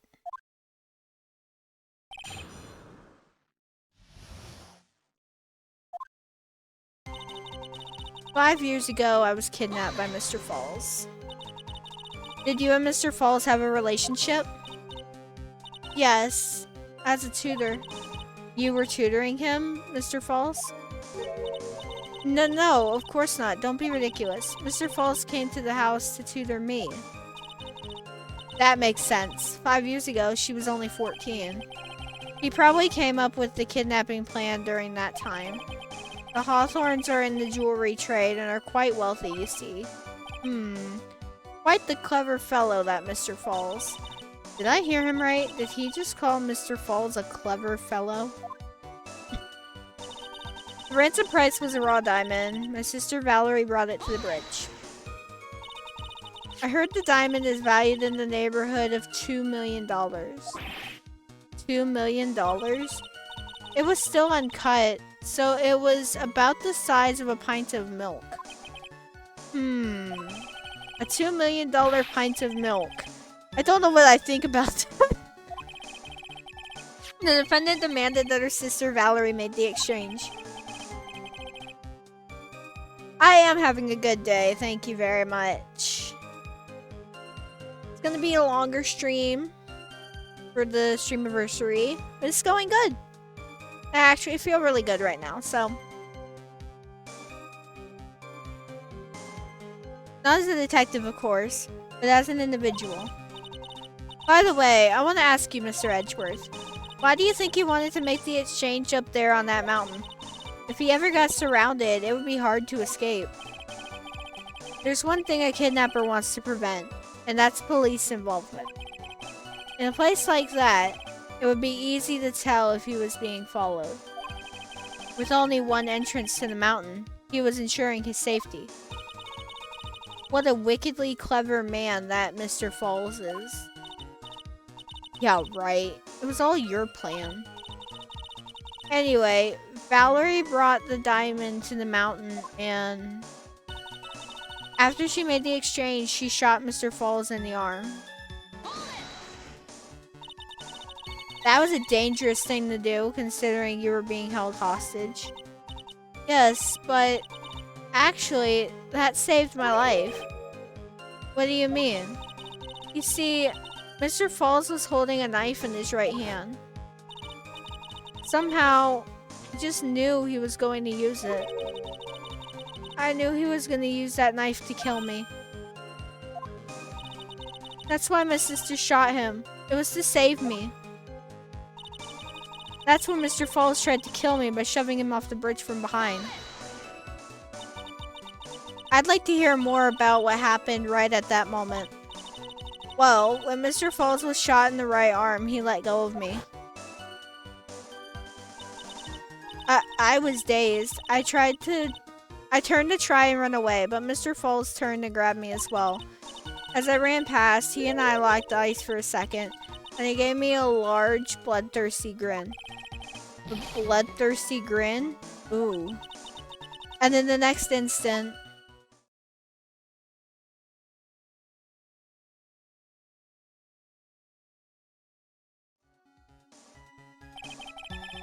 I advised the court to remember that the river is 18 feet deep and incredibly swift.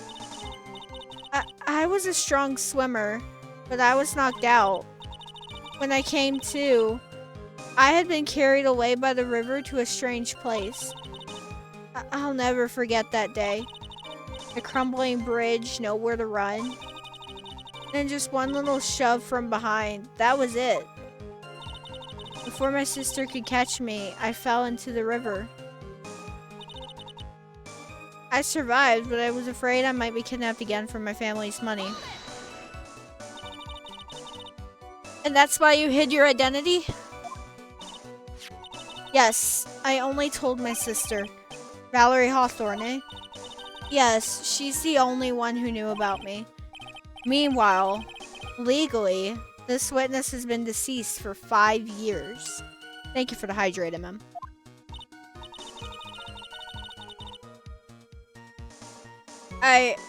I didn't ever want something like that to happen to me again. So I decided to change my identity and start a new life. And that new identity was Melissa Foster, right? Yes, my sister helped me get the official paperwork taken care of. That makes sense. Without an insider's help, doing all the paperwork would have been impossible. She was the only person left in the world I could count on. And you think I killed her? There's no way I could. It's the moment of truth for this witness, too. Once the truth about the staged kidnapping comes out, everyone in the court will know how much of a Jezebel she really is. I've just got to prove that kidnapping was a hoax. 5 years ago, I was kidnapped. Okay.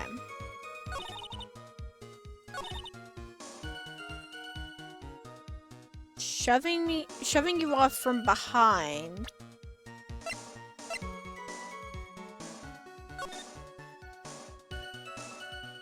Let me see something.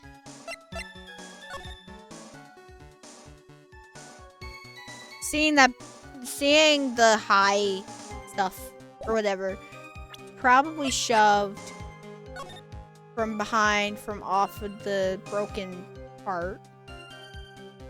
But that's a bunch of rocks. So that's my best guess right now. Okay. You say that Mr. Falls pushed you into the Eagle River. However, that's hard to believe. But it's true. I felt a push on my back. I'm certain of it. It was Mr. Falls. I'm sorry. I guess I wasn't clear enough.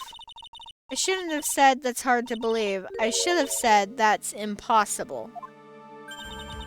Impossible? I asked that the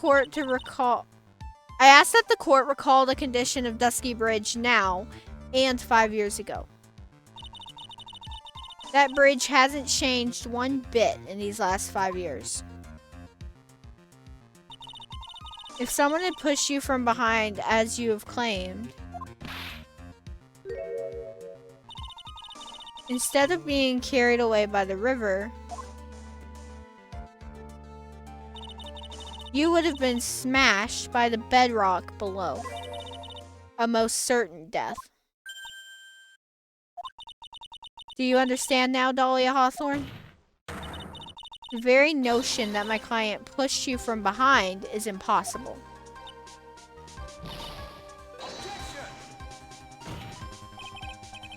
Your Honor, this event occurred 5 years ago. Why, for all we know, the water level in the river may have been higher back then.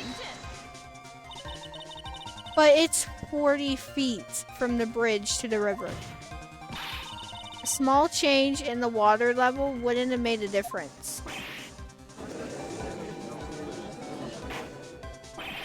You're right.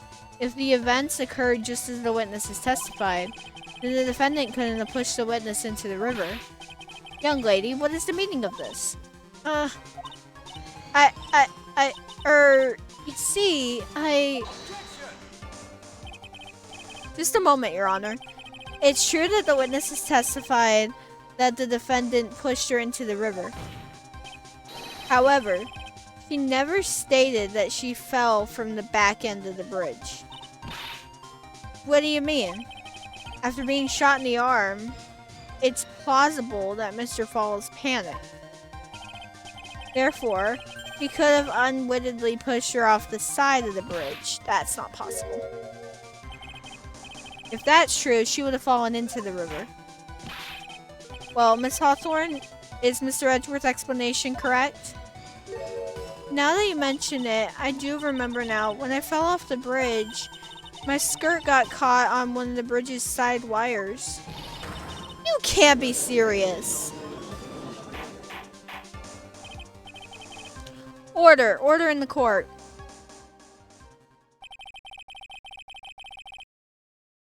It seems Miss Faye's assault has finally reached its conclusion. Objection!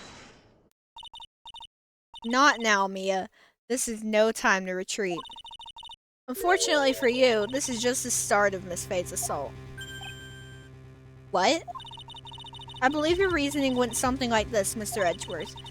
After being shot in the arm, it's plausible that Mr. Falls panicked. Therefore, he could have unwittingly pushed her off the side of the bridge.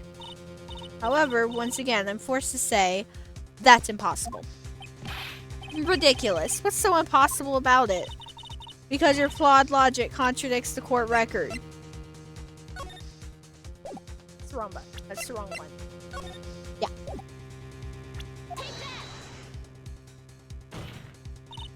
Your Honor, all of the answers are right here in this photo. Take a look at the wires supporting both sides of the bridge. They extend up to about 5 feet off the ground.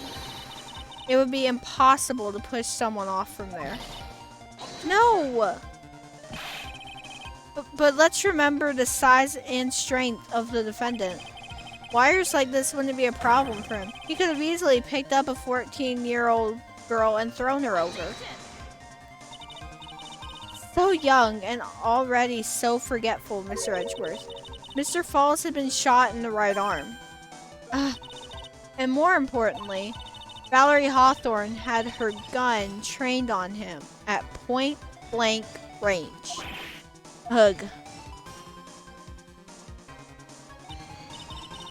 So, Mr. Falls throwing the witness off the bridge? That is clearly impossible. Gah!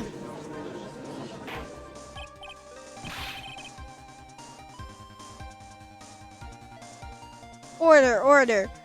What is the meaning of this? Dahlia Hawthorne, you jumped into the Eagle River intentionally. What is this? Indeed. What do you mean by such a ridiculous remark?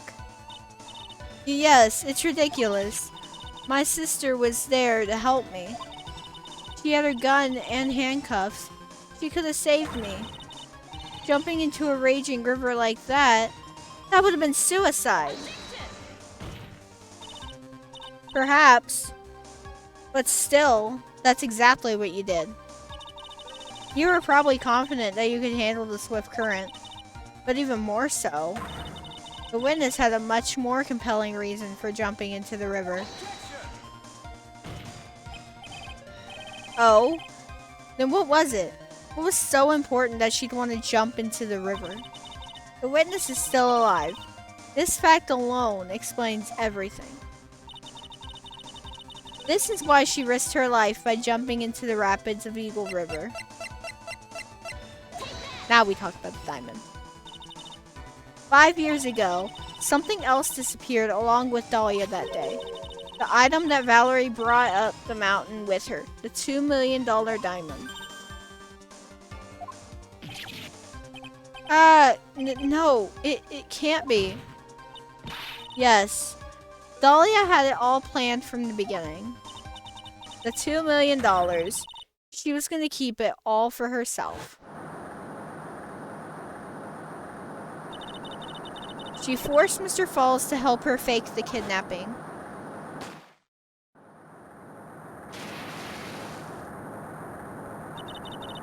At the last minute, she betrayed him and threw herself into the river, with the ransom tucked away safely in her backpack. Why, that's simply ridiculous. It's true. Dahlia Hawthorne is insane. Your Honor, 5 years ago, the witness was only 14 years old. Do you really think a 14-year-old is capable of such a demonic plan? You'd be surprised. This woman is a demon. And there was one more person who'd help make a demon out of her. Her sister, Valerie Hawthorne. You mean the victim was involved in a kidnapping plot as well? But she was a detective then. You're saying she participated in her sister's kidnapping? Precisely. I'm sure that it weighed heavily on her conscience for the past 5 years. This is the sole reason behind the victim's murder. What do you mean by that? On the day of the murder, after receiving the phone call from Mr. Falls, Valerie called her sister Dahlia and then told her what she was planning to do. Planning to do? She was going to tell the whole truth, as she wrote in her note. That is what sealed Valerie Hawthorne's fate. That is when you hatched your demonic plan to kill two birds with one stone.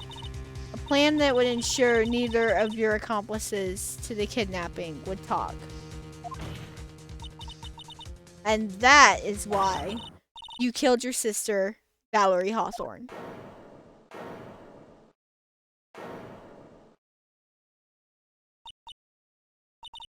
Hehe. Who is that? Laughing at a time like this. There she is! Forgive me. It's just hilarious. Witness? Is that you? You amuse me, woman. Miss Mia Fey. You can certainly weave an exciting tale. Naturally. You have the evidence to back it up, don't you? Evidence? Evidence that I planned the kidnapping, of course. That at 14, I plotted it with Mr. Falls and my sister. Well, And one more thing. What happened to the $2 million diamond? If you can't provide evidence to at least show that. Well, Miss Fey? I don't know. What a joke. You, Miss Fey? Are you stupid or something? Ugh. How can I prove a fake kidnapping that happened 5 years ago? I don't even have decisive proof of Valerie Hawthorne's murder. Well, it seems that we've come to the end. To be honest, the witness's behavior does raise certain suspicions. However, I am forced to reject the assertions made by the defense. Of course you are. Is this it? Is it really over? That girl has made a fool of me, and there's nothing I can do about it. Without evidence, the trial is over? Who decided that? Mr. Armando. Come on now, kitten. Haven't you figured out that you can make your own rules? For example, even if there's no evidence, there's still testimony. Testimony? On the day in question, Dahlia Hawthorne murdered her sister, Valerie Hawthorne. She hid her body in the trunk of Mr. Fall's stolen car and then went to meet with him. Disguised as her sister, Valerie Hawthorne. That's what you think, right? Yes, that's right. In that case, there's only one answer, right? There's only one person left who can testify about Valerie Hawthorne's murder. Since there's no proof, there's only one thing left to do. Who is the one person who can testify to that demon woman's crimes? Terry Falls, my defendant. Your Honor, the defense wishes to call a new witness. A new witness? Yes. We would like to hear the testimony of Terry Falls. The defendant? There's only one person that can shed any further light on the situation. Only one person that knows what Dahlia's role in the kidnapping was. Only one person that can say whether the person in the photo is Valerie Hawthorne, or whether it was in fact her younger sister Dahlia disguised as her. There's only one person who can solve this riddle once and for all. Oh yeah. And it's already been alluded to that we lose this case some way, somehow, because if you remember, Miles Edgeworth has a perfect record. He's never lost. So, you can already infer going into this that you're going to lose the case. Plus the fact that Dahlia was in the first trial to begin with. Until he met Phoenix, that's right. But so you could already infer going into this that you're gonna lose one way or the other. But yes, the fact that we know exactly what's gonna happen, because again, I've played the game before. There's only one person who can solve this riddle once and for all, and that person is Terry Falls. Well, Mr. Edgeworth, what is your take on this?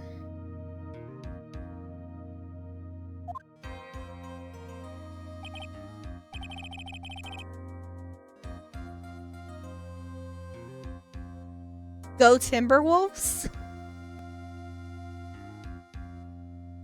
Okay, I said it. You're welcome? Why not? The prosecution has no objection. Very well. Bailiff, bring the defendant to the witness stand. This is my last chance, Mr. Falls. I'll tell you later if you're cursed or blessed. Okay. My last chance to establish Dahlia's guilt. You're all I have left.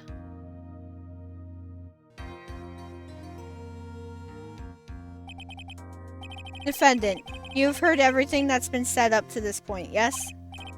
I don't believe it. No way. Dahlia died 5 years ago. Valerie betrayed me. Mr. Falls, I don't know what she said to you 5 years ago, but one thing is clear. Dahlia is very much alive. And you were used for $2 million. That's not true. Mr. Falls, there's only one question I want the answer to. 2 days ago on Dusky Bridge, who did you meet? Was it Valerie Hawthorne or was it Dahlia Hawthorne? Dahlia, did you betray me? 5 years ago, she promised never ever betray each other. Terry? Dahlia, it's true.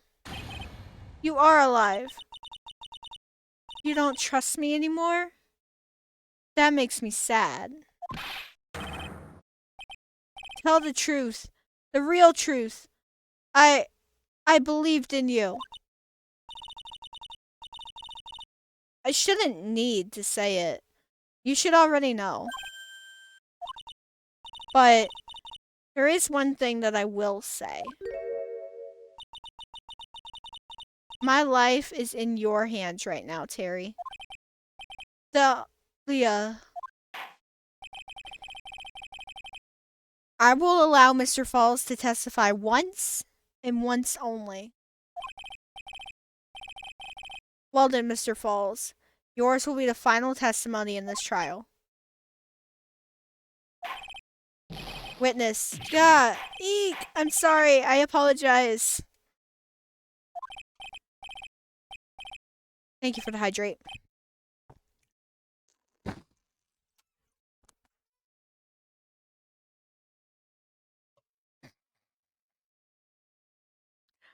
I was trying to swallow the water before I started laughing.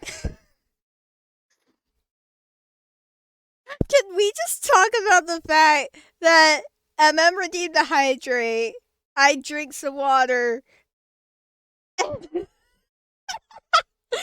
Perfect. Please clip that.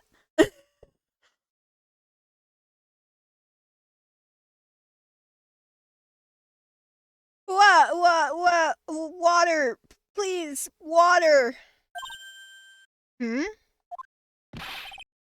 Can't talk. Need water. Oh, well, I guess it'll have to be my coffee instead. At least it'll match the way he's probably feeling right now. Darker and bitterer than hell itself. Wah.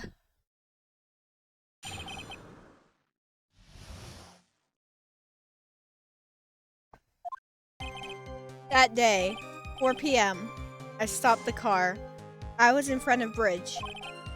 She wasn't there, so I waited on Bridge. I watched my car from Bridge.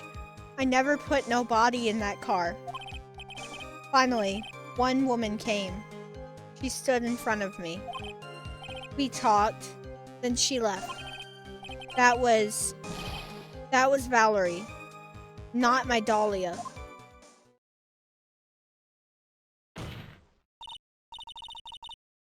Mr. Falls, you're covering for her. Do you think she would do the same for you? That's enough, Miss Fay. His last statement was a fitting way to end the final testimony of the trial. Well then, Miss Fay, please proceed with your cross-examination. Is this how you want it to end, Mr. Falls? Thank you, MM. Another guilty verdict to go along with your death sentence? There's only one person who can stop it. You, kitten. I think.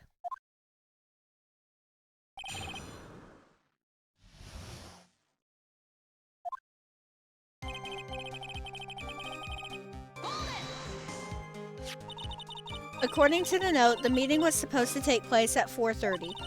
You certainly arrived early, didn't you? It was raining, already dark too. You waited on the bridge for 30 minutes? Mr. Falls? Eagle Mountain, that spot. Strong memory. Why did he just clam up? Could it be he's hiding something here? She wasn't there, so I waited on bridge. You were quite early, so you waited on the bridge, correct? Yeah, I like waiting. I'm used to it. I'm sure he is. Zebra Boy waited 5 years to ask a single question, to find out why a woman betrayed him. To him, 30 minutes must have been like a blink of the eye.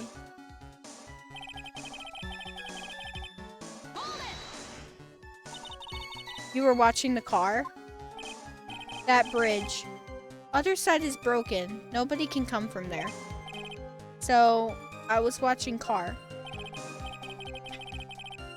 What else were you expecting him to do? I suppose that's the obvious thing to do, but something's bothering me. I'm getting that feeling.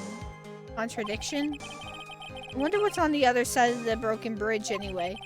No one lives there. There's a small shrine up on the mountain, but that's it. Anyway, nobody came. No car. Nothing. Finally, one woman came. She stood in front of me.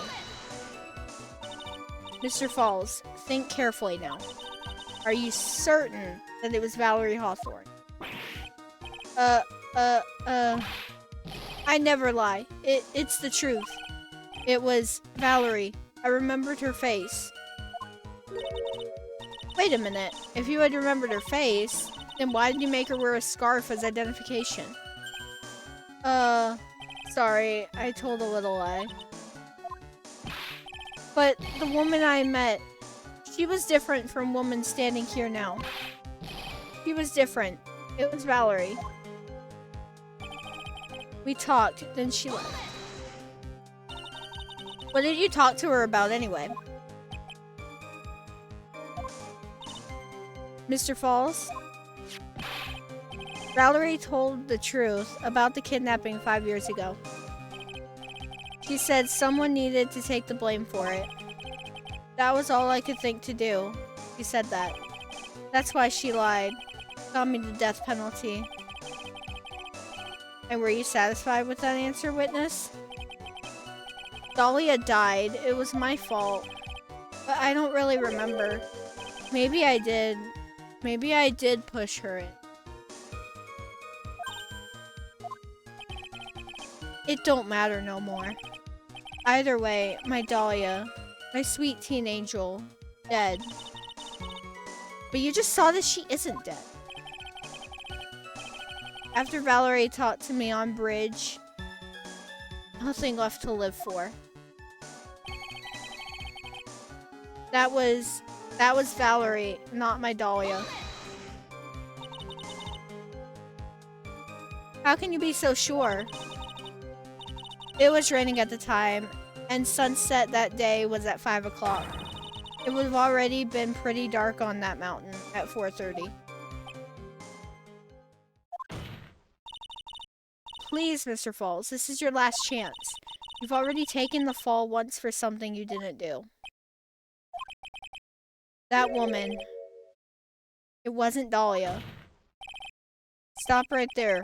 What more needs to be said? Even if it means the death penalty, even if it means taking the blame for murder, you'll still do whatever is necessary to protect her, won't you, Mr. Falls? I know, it's obvious, but he's clearly lying. He's been cursed by Dahlia Hawthorne. He'll probably go to his grave still believing in her. Mr. Falls, even if you can show he's lying, the poor guy will still be cursed. You'll still have to point out the contradiction anyway. That's the curse of being a defense lawyer, I guess.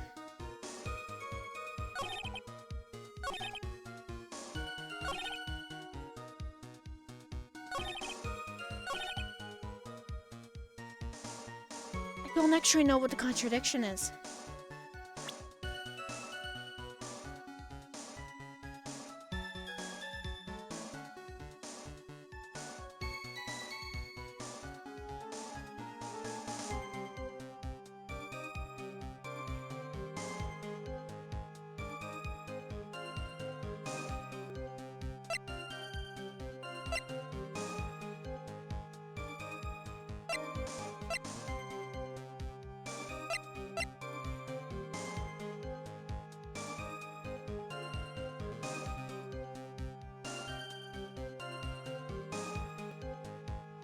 No, I don't actually know what the contradiction is. I need a hand.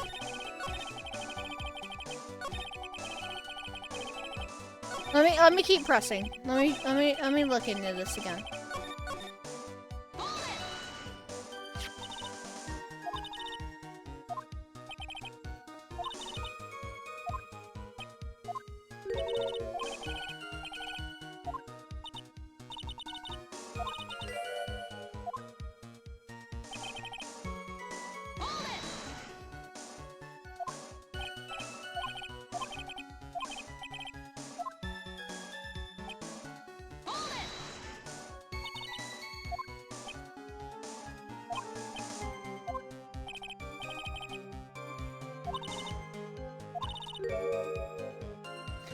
Okay, so the contradiction has to be at that statement.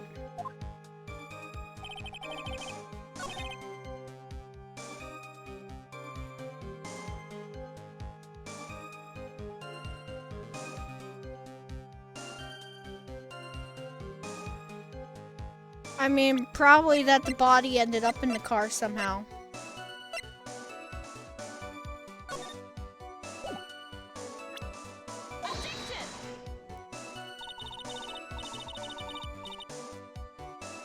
Okay, no.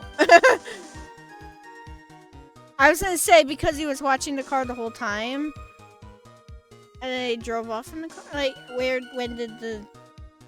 It didn't line up, but I don't know.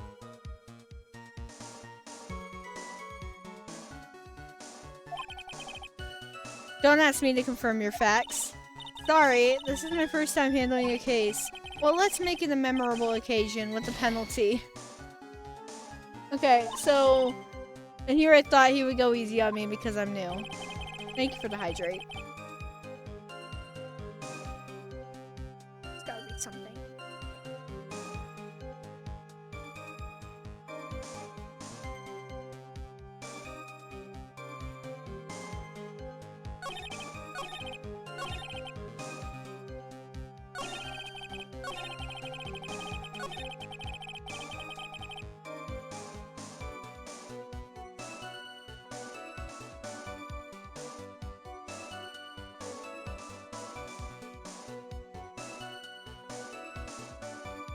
Okay.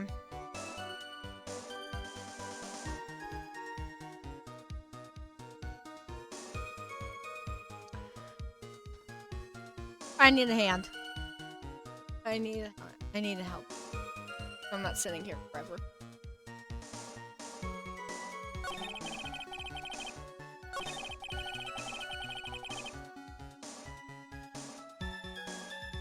Yeah.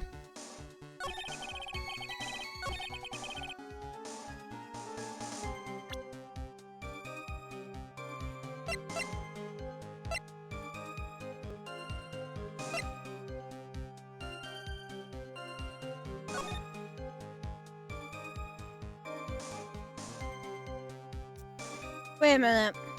Does it have anything to do with the fact that they would have been flip-flopped? He was looking at the car.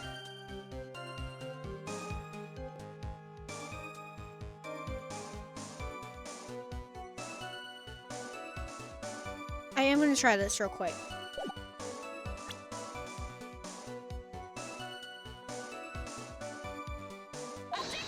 Because it looks like he had his back to the car. Yep.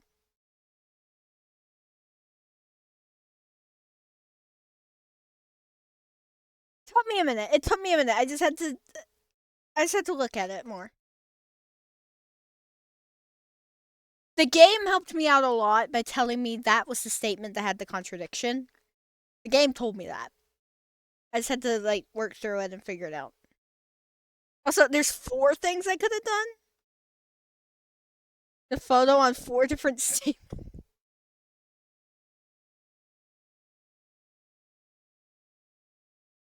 Oh, because the whole point is I'm showing that no one had gotten to the bridge. And then he said no one had arrived. He stood waiting at the car. I get it.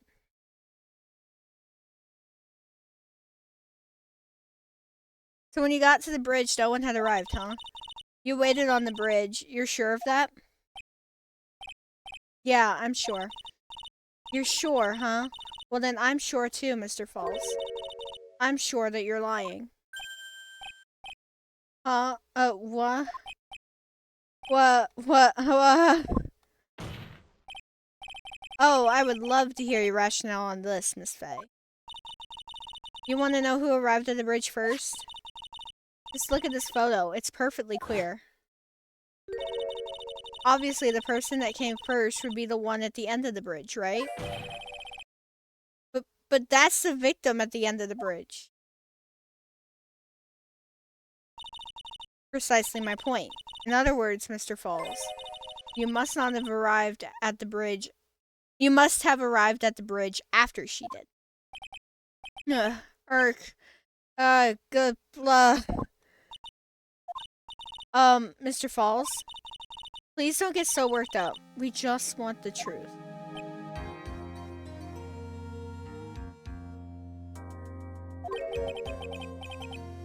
I got there around 4 o'clock, it's true. I had somewhere to go. A special place. Did you go to this special place before you went to the bridge? Yeah, it's an old temple about 15 minutes from the bridge.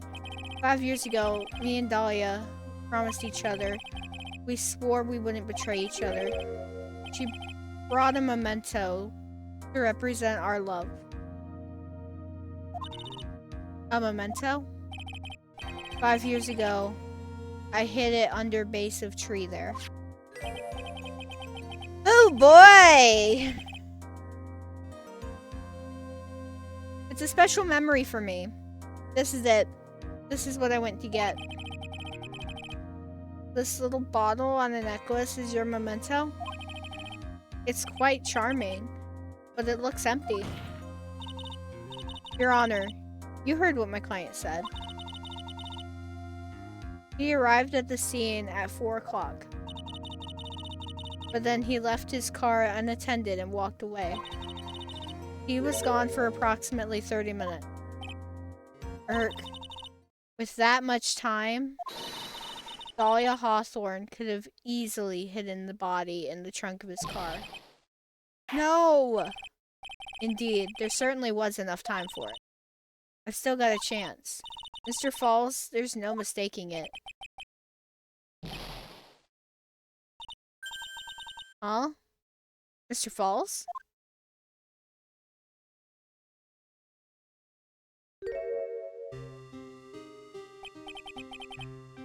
That's enough. Please. Witness?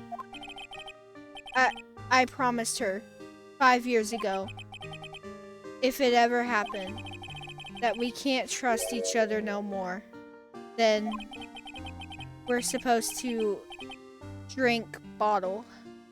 Ugh. No, stop the trial. Your Honor, we need a recess. I was stupid. Couldn't keep promise. So I did it. I drank this. No, we are so close. Just a little more. I was gonna prove your innocence. No. Don't want that. Don't trust self. Maybe kill again. Kill sweet Dahlia again. Mr. Falls. Mr. Armando. Thanks for the coffee.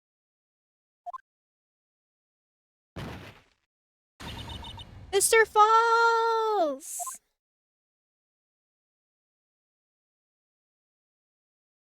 And there it is. And so my first trial ended. Suddenly. And tragically. It ended with no winners. Only losers.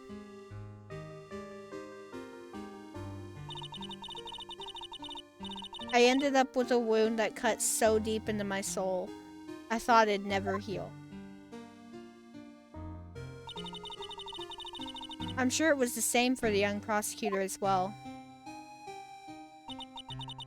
But one person, the true criminal, Dahlia Hawthorne, she left the courtroom with a secret smile on her demonically sweet face.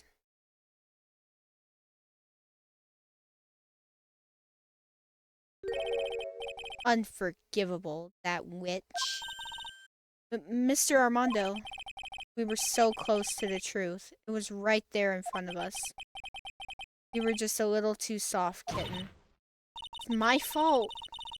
It's all my fault that Mr. Falls killed himself. Don't cry, kitten. You're going to make my coffee also. I knew it. I knew I wasn't cut out for this. Mia. Don't you get it? Can't cry yet.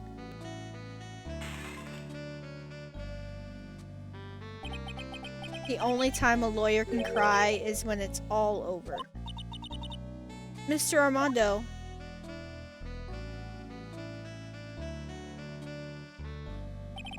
No matter how tough the case, no matter how bitter the memory, they always fade over time. Then you file them away and eventually forget them.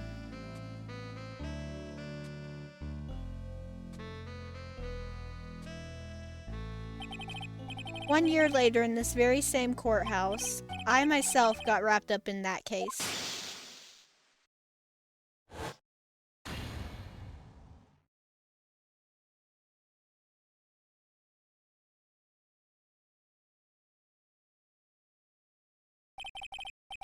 Only after that did Dahlia Hawthorne get put on trial for her crimes.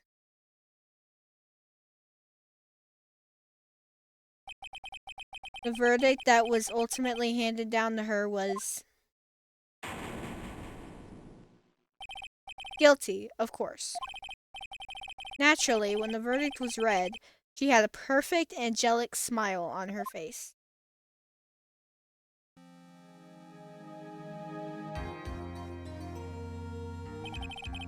It was finally all over. At least, that's what I thought at the time. Unfortunately, I couldn't have been more wrong. It's been 5 years, but now, something has happened that's made me remember all this.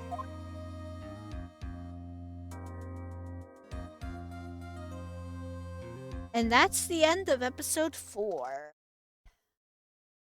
Who knew we'd get all the way through it?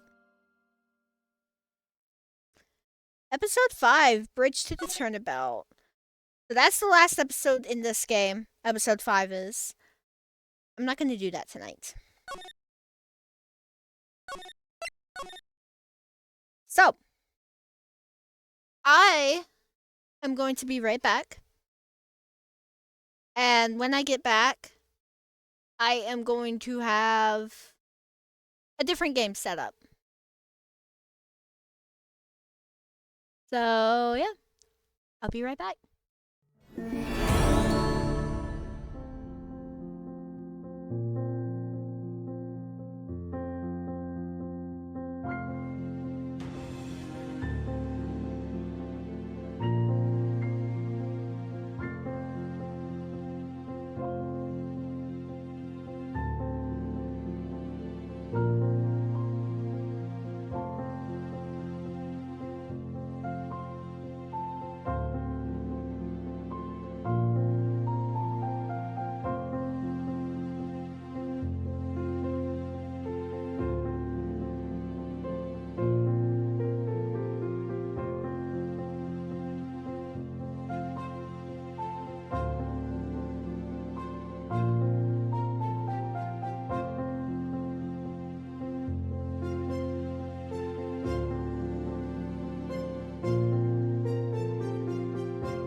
Alrighty.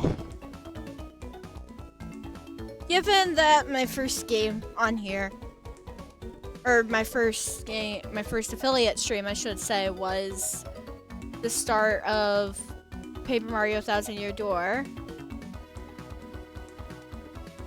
we are gonna go back and play Mario and Luigi Superstar Saga. And I've never played this game before. I do not know the storyline of this game.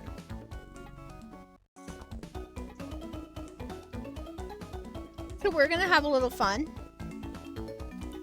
and see where it goes.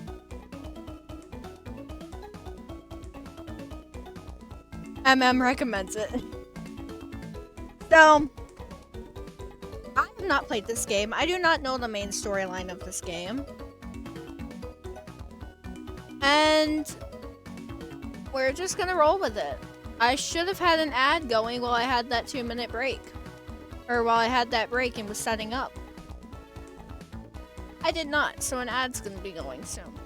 And I apologize for that, but we're gonna keep going. I have no idea what I'm in for. I've played a tiny little bit of it on the 3DS, but then I stopped playing it. Because I want to play this. So we're gonna play this. Mario and Luigi, Mario Bros, and so, truthfully, I don't know. I've never seen this. I'm playing it blind, so I think I just select Mario and Luigi. What's this? I am doing a little bit of blind exploring. I don't know what. The Mario Bros is a special game mode thing. Okay. Let's see what this is for. Single player or multiplayer? Yeah, okay. That's an exploration thing for another time, then.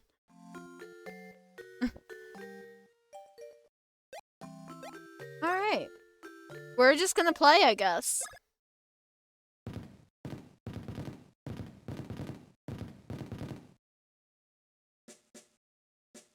The Godwill ambassador from the Bean Kingdom has arrived.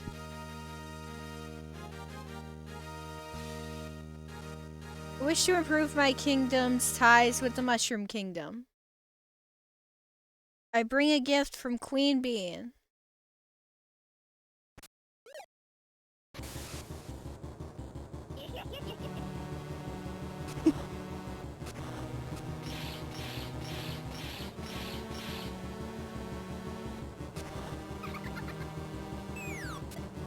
I did see this once on the 3DS version, but I really have not.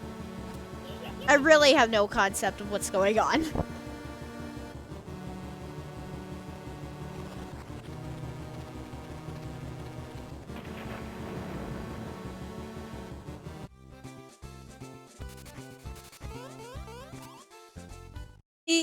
Emergency situation.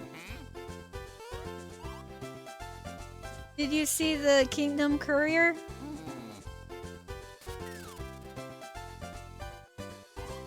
Mario! And I get to play as Toad. So this is Mario and Luigi's bedrooms. Bedroom, I assume. The red and the blue, the red and the green.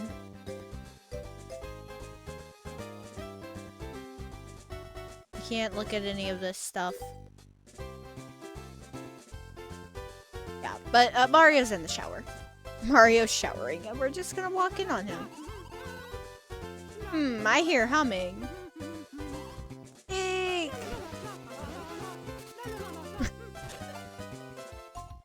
Hi, Mario.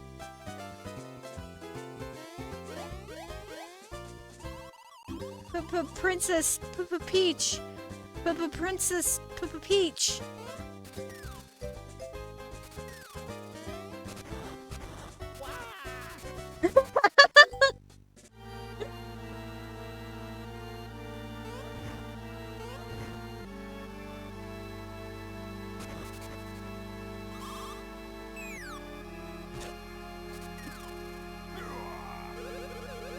Attacking me when my back is turned, huh?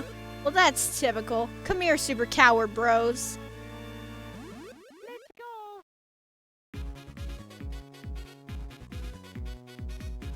Solo attack. A button to confirm. I've got 10 HP and 10. I'm assuming that's special points. Yep. We're gonna attack Bowser, I guess.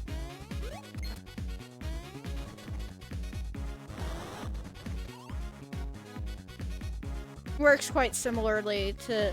I have played similar games. I've played Bowser's Inside Story. I've played Dream Team.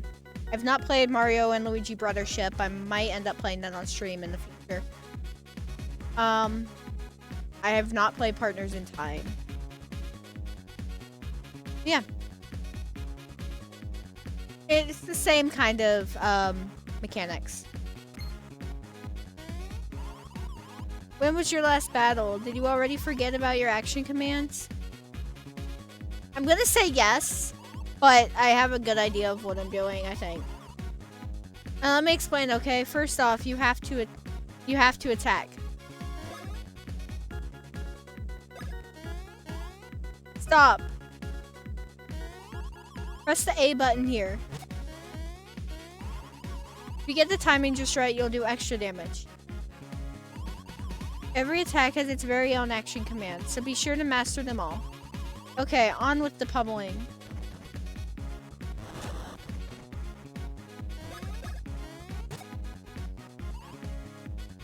Mario. I forgot something. This is really important. You can also dodge Bowser's attacks. Do you want to know how? Sure. Okay, Mr. Ugly Bad Guy, could you please attack? Stop. Press the A button here. See, if you dodge attacks, you won't take damage at all. What is Luigi doing?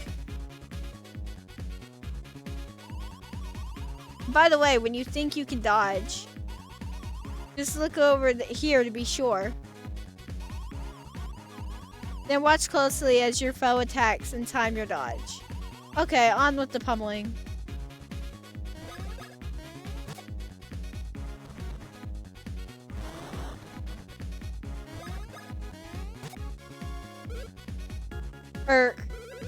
Blarg.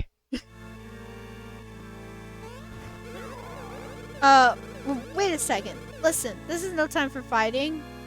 Even though I would have won. Listen to me, everyone. Something terrible has happened. The goodwill ambassador from our neighbor, the Bean Kingdom, just paid a visit. Yeah, but it was no friendly visit. The ambassador stole Princess Peach's voice.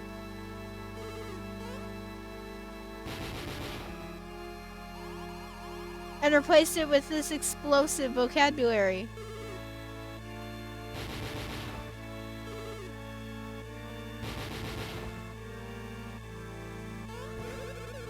Yeah, if I kidnap Princess Peach in this state, she'll wreck my castle. Mario, do something super.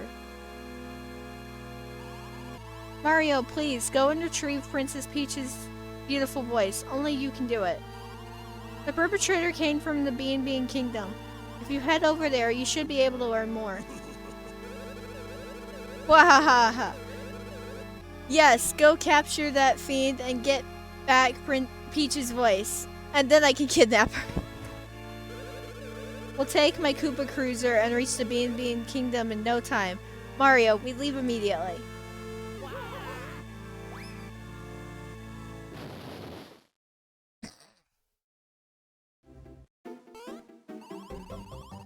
So, off on an adventure yet again. I just hope your long vacation hasn't left you out of shape. You can stretch out and warm up here in this plaza. Oh, and I talked to everyone around here. Who knows what you might learn? Hi. That big, bad, mean, altogether nasty Bowser went rushing out toward the other exit.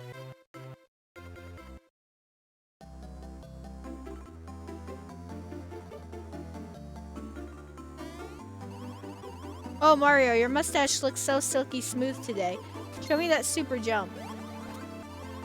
Oh, that was so awesome. Mario, you're the only one in the whole world who can jump like that. You rule.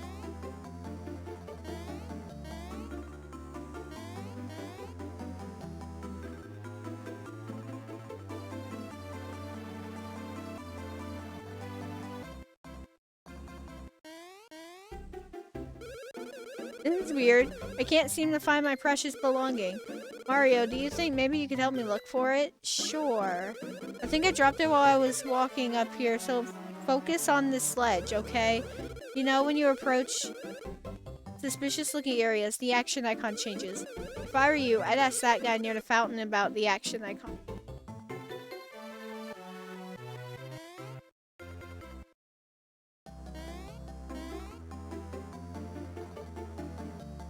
Oh, you found something precious. Cursed, not blessed. Okay, cool.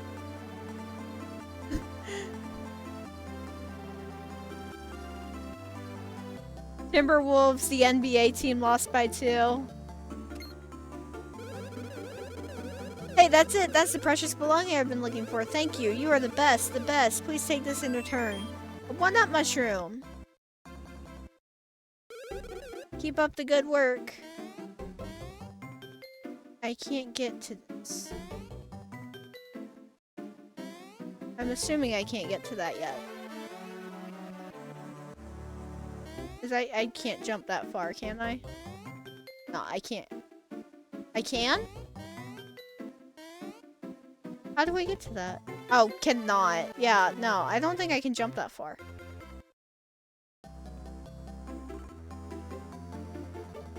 That's the guy that's the guy I was... No, that's that guy. That's someone else. Hi. So you're going to the B&B Kingdom? That's quite a journey. Do you want to learn about action icons before you go? Yes. Haha. Oh, alright. Action icons are symbols that show you what actions you can perform at any given time. If you press the A button when this icon is showing, you'll jump. Boing, you're good at that, right? Stand in front of someone and press the A button while this icon appears to speak. And when this icon appears, press the A button to do a little investigating. You'll see this icon when you stand near signs and things. Keep an eye out for it. So that's the fast and dirty explanation. Want to hear it again? No. Haha, alright.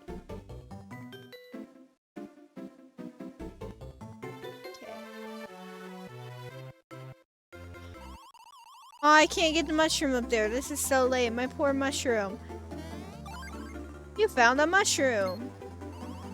Oh, wow, my mushroom. You got it for me? Of course. Oh, thank you so much. Yes. But, say, you're going to the B&B Kingdom soon, huh? You better keep it then. Please, take this as a going-away gift. I insist. A super mushroom. Good luck with all your jumping and stuff over there in the B&B Kingdom.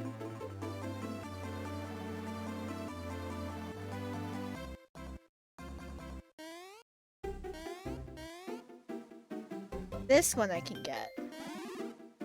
It's just another mushroom.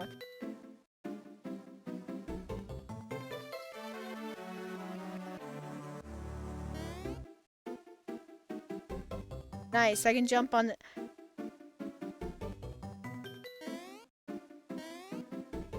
Is that the same distance? It's not the same distance. No, that's not. That's not the same distance away. No. Yeah, I can't reach that other one. Yeah, you're right. Hi, Luigi. Clearly you're excited about something. What?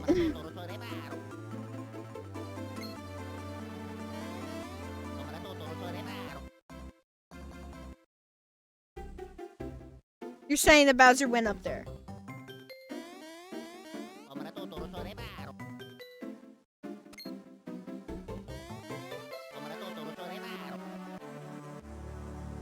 You sure we're jumping an awful lot? What's the sign? Read the sign. Kingdom Courier Volume 1. Royal Speech Bombs. The villain who stole the lovely voice of the princess has fled to the B&B Kingdom. Mario has reportedly been tapped for the rescue mission. As per usual, Luigi will stay home to guard the home front. Oh dear, trouble. I've been separated from the Bowser baddies. Listen, do you know where Lord Bowser has gone? Yes. Great, which way did he go? That away. Oh, okay, thanks. It's almost time to assemble, and boy, I can't miss that. I've got to hurry. Bye. Alright, now let's go. Here's the save icon. We're gonna save and continue. We want to save and continue the current game. I hate that the default put me on.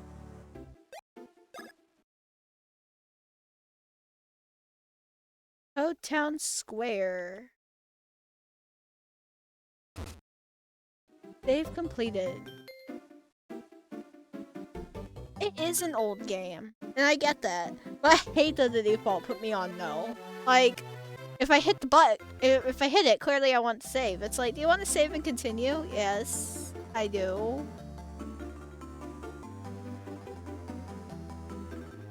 Bye-bye. Bye. Yeah, so I recently returned from a really nice trip to the Bean Kingdom. Hoo-hoo Mountain, Oho Ocean, Chucklehuck Woods, Teehee Valley. So much to see. I've recorded all my travels in my save album.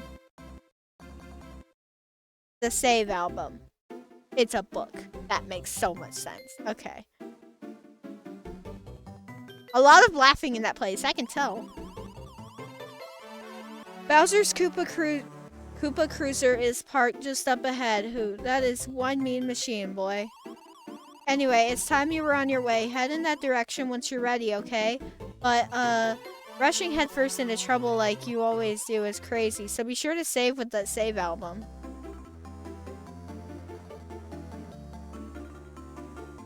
Bye. Bye-bye. Bye-bye. Master Mario.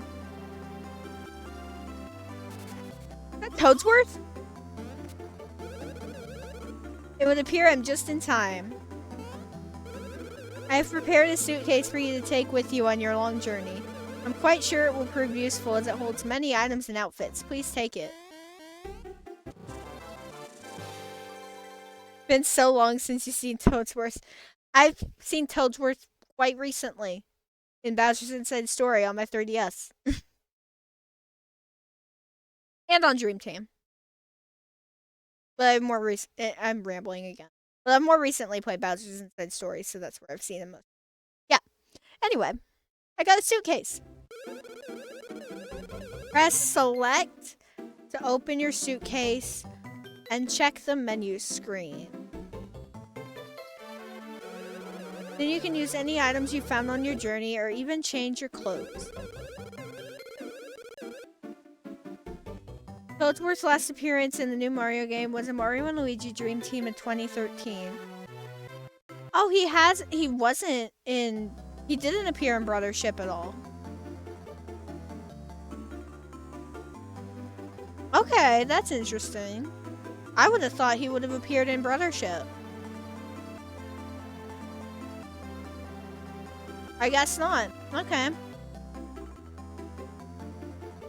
It's also a good idea to use that screen to double check your personal status. Once you board the Koopa Cruiser, you can take your time and look through it. Now then, I have one more parting gift, as it were. Some funds for your trip. Here you go. You got 100 coins. Oh gracious, Master Luigi, are you going to the Bean Kingdom as well?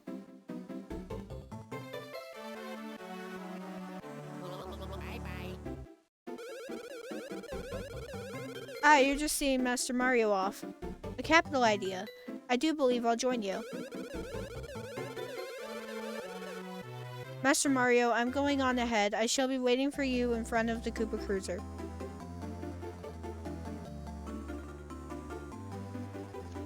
And I can't look at my suitcase right now.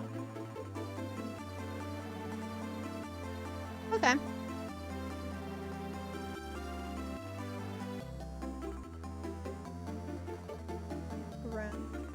Yeah, this looks like a straight shot. Where the heck is everybody? Bye-bye. Luigi just keeps saying bye-bye.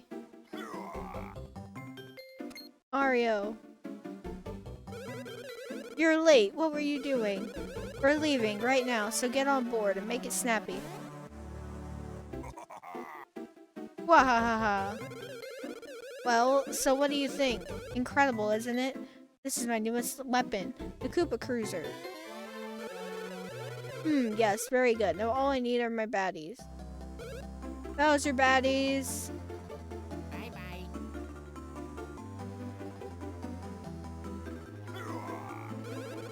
Yeah, where are they? Huh? What in green blazes? Hey you, are you signing up to join my crew of Bowser baddies? I see, I see. You want me to bring you along that badly, huh? Huh? Yes, you. Wahahaha. Oh, that's rich. Don't be modest, Mr. Green. I mean, you look like a real pain, but I'll take you anyway. Bye. Hey, you stop. Your gnarliness. Baddies have just arrived. Hey, the assembly area is over here, you blithering idiots.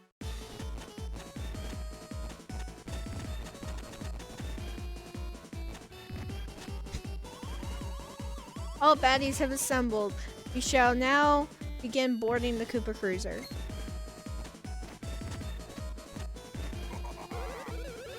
Wahaha, good. Then we can depart with an increased head count too. Excellent. Your filthiness. Boarding is now complete. Except for one deserter. What? Move it, you idiots. Initiate cruiser pursuit.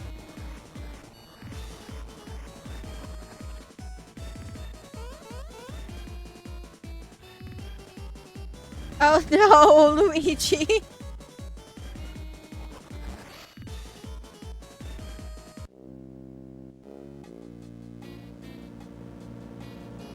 Your brother's cat peed on your backpack, so you had to throw it away. Rip.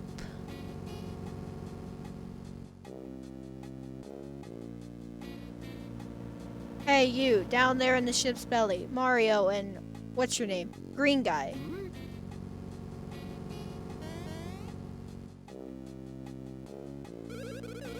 Mario and Mr. Green Mario, brother guy.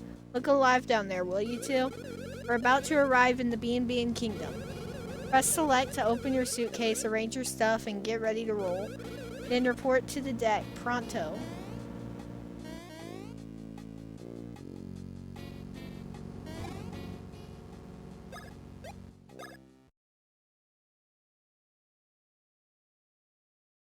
Koopa Cruiser hold number 1.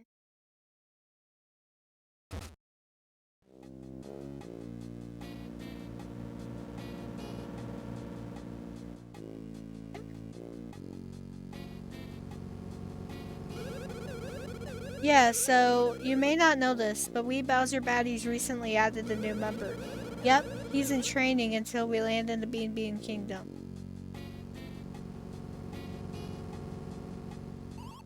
Ready? Press start to switch positions between front and back. Oh yeah, press start to switch positions between front and back. Okie dokie. So I can have Luigi lead. That's cool. Let's go. Okie dokie. Let's go.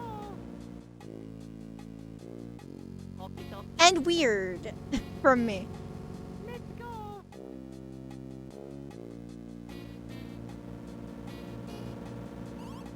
Ready? The A button controls the lead guy. The B button controls the guy in the back. Okie dokie. I'm sorry, that is so weird for me to have the A button control Luigi. That's gonna mess me up. That's gonna mess me up. Like, I get it. But that's weird. Okie dokie. B for Mario, that's weird. Then take me that. Ready?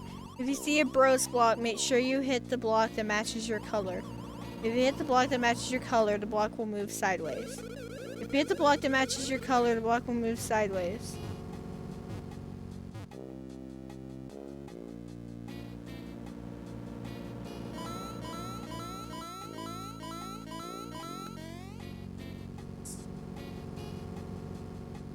This is like a little tutorial area.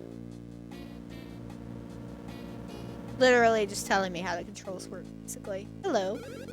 I'm busy taking pictures. Don't talk to me right now. Hey there, you two.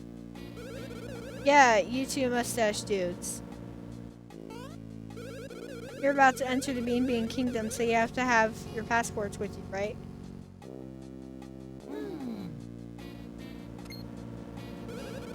Well, it looks like you've got a suitcase there. Tell you what, go ahead and press select to open your suitcase, okay? Why, you've got them right there. These are your passports. But hey, there aren't any photos. These won't get you into the Bean Kingdom. No sir, no way, no how. Don't wig out about it though. If we take your pictures here, you should be just fine. Since the Great Bowser has called you to the deck, I'll let you two cut the line. Oh yeah. Lucky. Snapping photos is easy. Stand on that mat there. See it right there? Step onto the mat once you're ready. No hurry.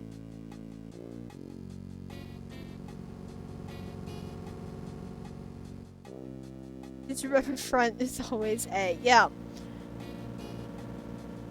What's up, MM?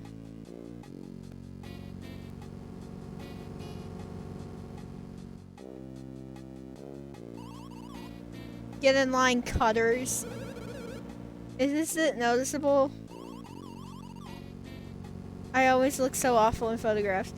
You just turned on my game. I just turned on my game of 100 line, and the first thing I see is our own blue hair girl with a giant fish on her head.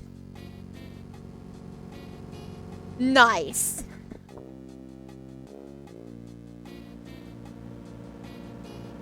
I still can't picture who that is, though. I know you said blue hair girl, but I can't picture it. I haven't seen enough of it to, like, actually remember her names yet. And faces. Was she the crazy one?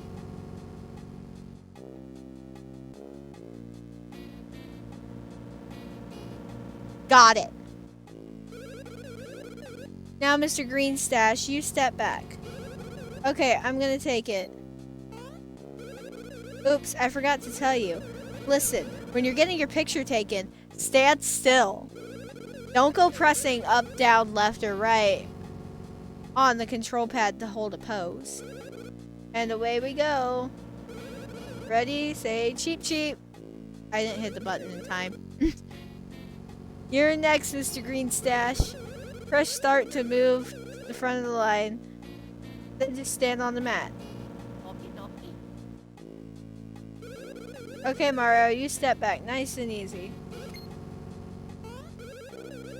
Stare right into the camera. Don't press up, down, left, or right on the control pad to do goofy poses. And away we go. Ready, say cheep cheep. I think it got that. Great, I've taken passport photos for both of you. Aren't we happy now? Happy all around. Let's see what we got. Nothing. Fine, be that way. We'll just have fun without wacky passport photos. Let's go.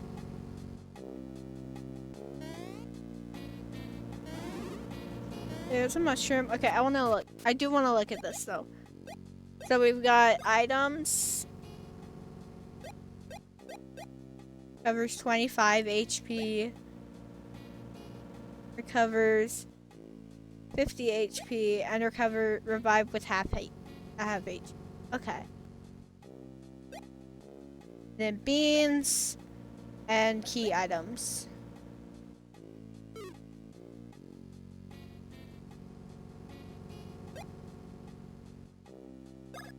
Equipment. Work pants. Light, comfy, and easy to walk in. Thick, durable, practical. Yahoo! So we've got work jeans and work pants. Yahoo! Yeah. Okay.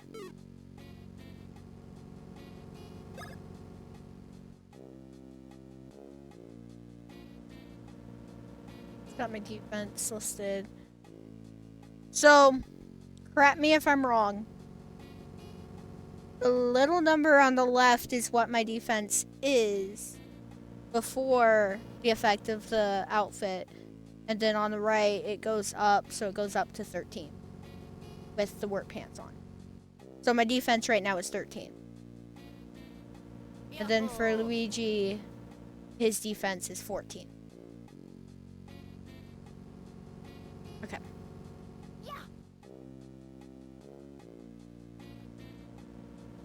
I like that it shows me what it is at base level. Like without the effect.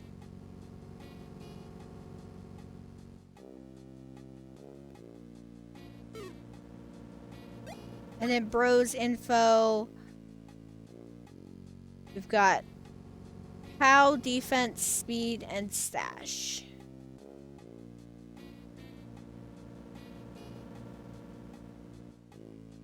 That's pretty much okay.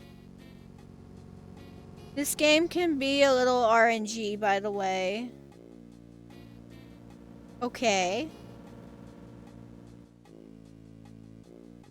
I'm gonna need you to elaborate on that a little bit without spoiling. Yahoo! Yeah! Yahoo! Yeah!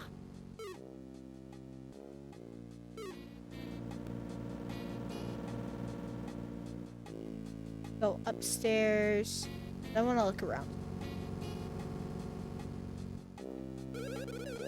That goes there and this goes here. Working the hold isn't easy, and if you mess up, you have to start all over again. Well, either you can wait until you level up, or I'll tell you now.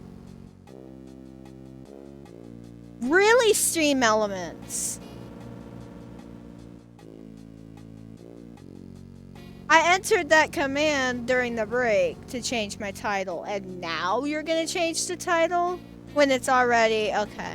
Good job, Stream Elements. Good job. we love that. Love that. That's... I don't know... Like... Hey, thanks for telling me which way to go back in the Mushroom Kingdom. I was kind of panicking, but thanks to you, I was the first one to board the Koopa Cruiser. Here, let me give you this. A one-up mushroom. It's nice to be nice. Yeah, probably like 30 minutes too late. At least 31. Yeah. Yeah. Okay. Okay, Stream Elements. Lovely. I'm gonna take this mushroom. That's the photo thing over here. Went down here, I got all that. So yeah, go upstairs.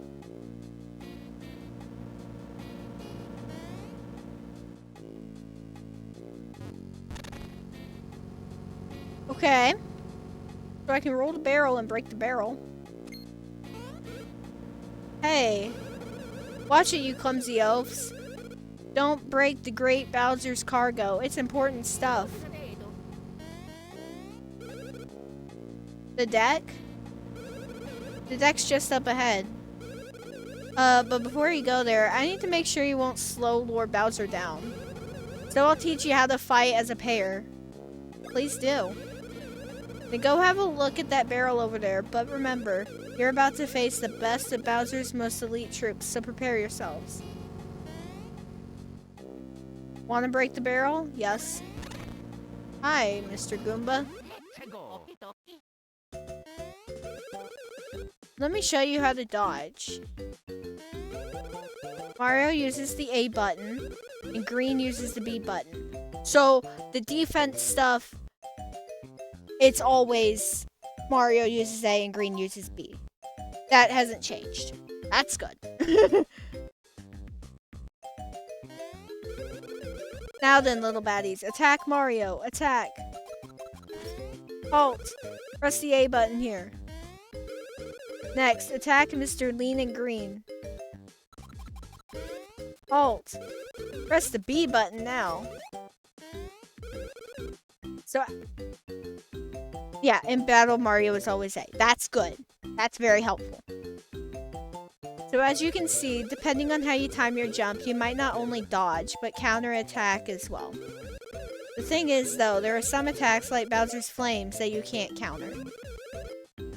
Alrighty then, practice up. Oh, whoops, I almost forgot. You attack the same way as when there's only one of you. Just for convenience, outside of battle, it can switch. Except Mr. Lean Green uses the B button for his attack command. Press the B button when you want to jump on an enemy. Now you can practice up. Okay, so solo attack or an item. So just solo attack.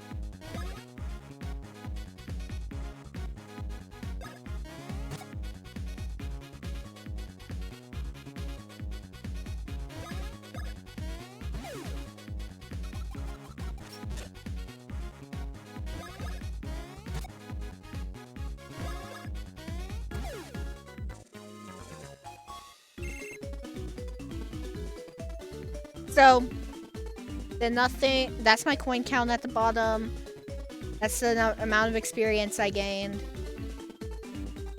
And then nothing is just like I didn't get any items. Battle, assuming.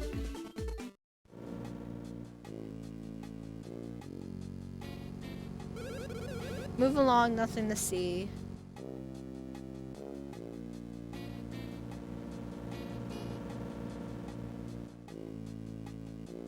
Yes, I would like to break the barrel. Oh, look, it's a Goomba inside. Hello. Okie dokie.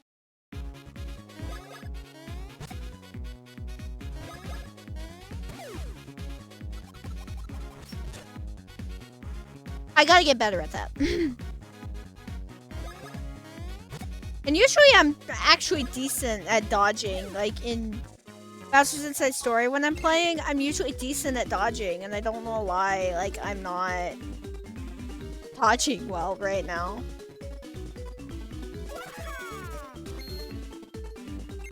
Alright, Mario leveled up. Oh, the RNG you were talking about was like, you pick one of them in the roulette. Is that right? Yeah. Yeah, I've seen this before.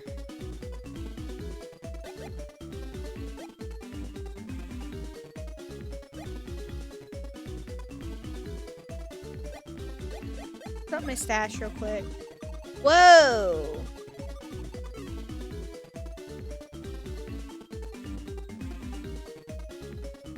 I didn't actually see that, so I'll take your advice here. But, that wheel spins fast. That wheel spins fast compared to what I've seen in, Dream Team and in Bowser's Inside Story. Like, those you can at least see what the numbers on the wheel are. How high does this go? Is it just like 1 through 3 or what? Oh, I saw 1, 2, 3 there. The lower your individual stat compared to the others, the likelier it will be higher numbers so it can catch up. Yeah, so it's the same type of thing. But I wish I could actually see the numbers while it's spinning so I can judge a little bit better. I think 1 to 5, it depends. I've seen 1 to 4 on Bowser's Inside Story and Dream Team. I've seen up to 4. I haven't seen 5. I think I've seen 5, actually, maybe. I don't remember.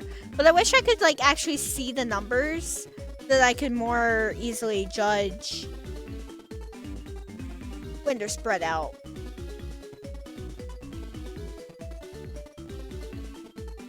So, I'm gonna switch.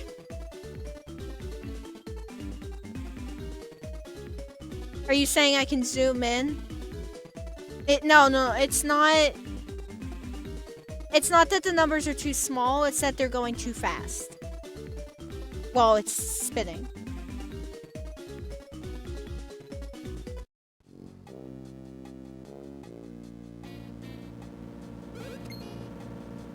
Come here, you.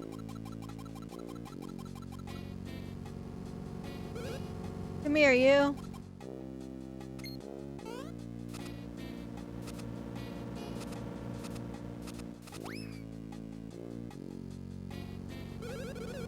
Ah, oof. Arf. It's too quick. I can't catch it. I have to get ready for Bean immigration. Oh, it's Mario, and I'll teach you something important about going into battle in the process. No charge. Now you can catch these guys. But first you have to stomp them and start a battle. Let's go. Okie dokie. That's right, if you stomp on a monster as you enter battle, it'll start the battle by taking damage. Youch. Well, isn't that super cool? Anyway, the rest is up to you. Oops, I forgot something. If you fail to stomp on a monster and it hits the dude in the back... Wait. If you fail to stomp on a monster and it hits the dude in back when you enter battle, then that guy can't move until his turn comes. Watch out. Okay.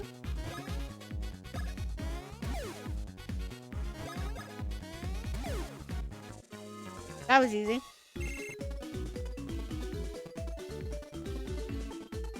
Yahoo.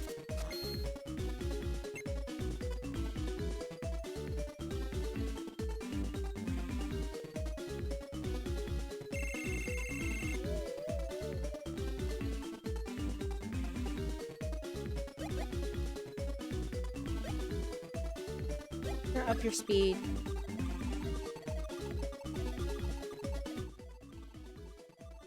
But see, even if I zoom in, that's just a bunch of pixels. I can't read the numbers. Oh my god, it's going to krill us all. That is such a bad pun. Well, that should... Okay, there's a 3. Cool.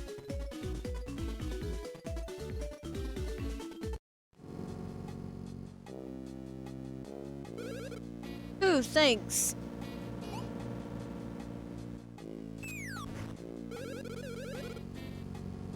Hey, can you get that other guy? By the way...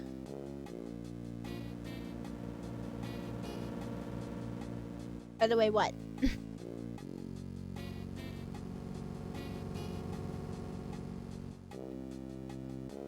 I can get...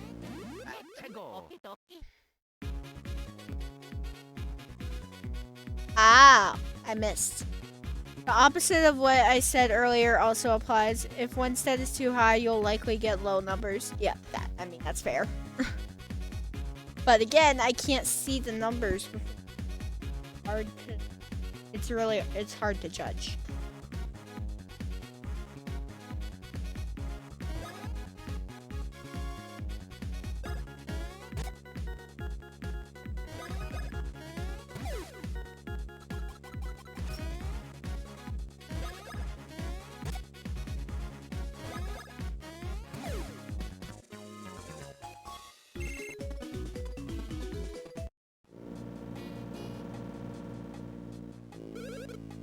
Ooh, thanks.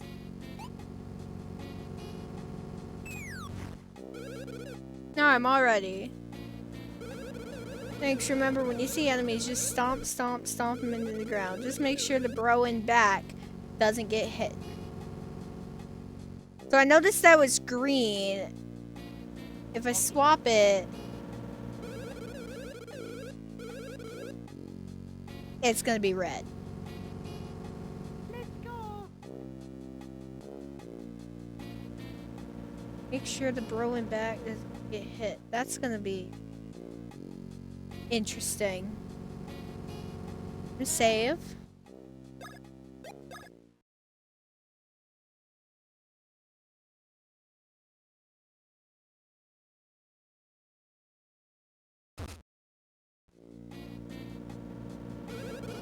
Hey, according to the book, Bean Vacations, you can save your travels by hitting that album there. It's really grilling into me that I can save by hitting those books. Save album. Hit it often to save your travels. I don't know what that is. Hitting that block up there activates the pinch crane. I like to call it Mr. Pinch. Don't ask me why. In case it's not really obvious, you should be able to move old Mr. Pinch to move that cargo. That cargo. Got it. But what in the... Hey, who did this? Who put cargo in this area? How are we supposed to get to the deck with this in the way?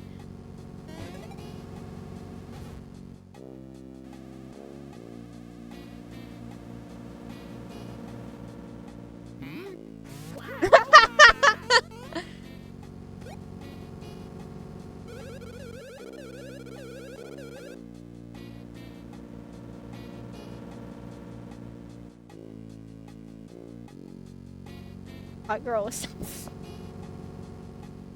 Uh-oh, looks like the crane was sticky for cargo. That looks uncomfortable. Hey, since you're up there, why don't we use you as a lookout?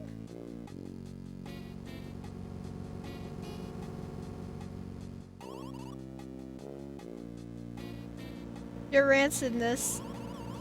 We will soon pass over the border between the Mushroom and Bean Kingdoms.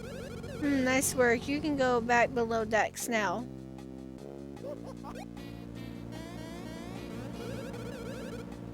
Eh? What's with all the hoopla?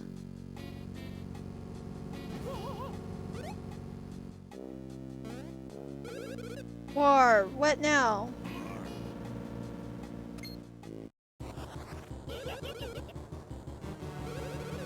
Who would have thought you'd catch up to the great Cacletta in even 100 million years?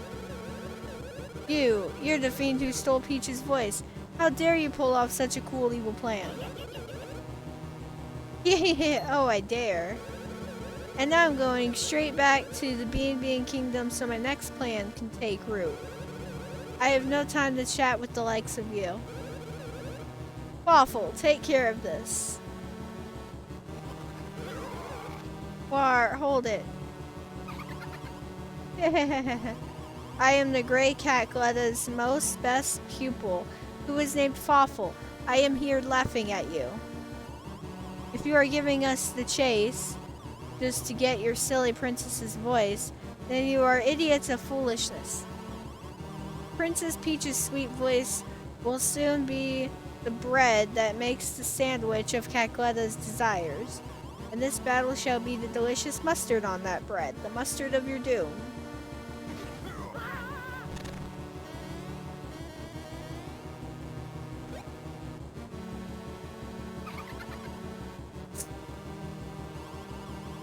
Next, it is the turn of you. Let's go.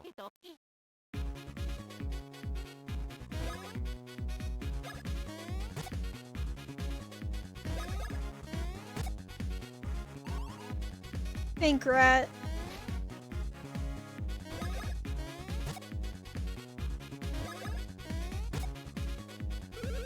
Ow, grr.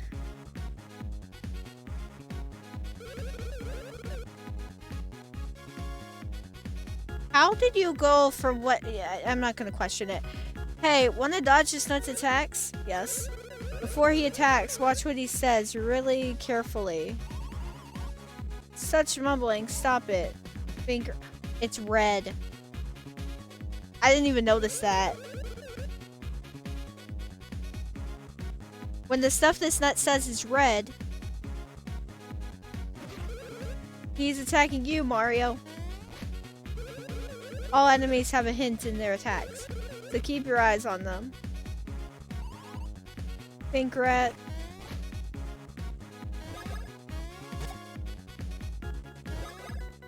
Does he say the same thing, or is it just... That one's green. Have you readiness for this?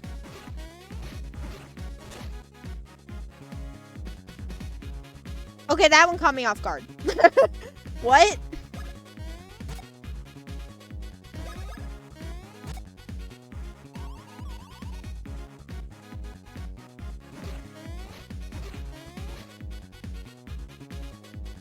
I think I get it.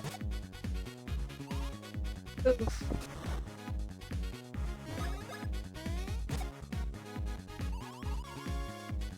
Now it's when I ram you.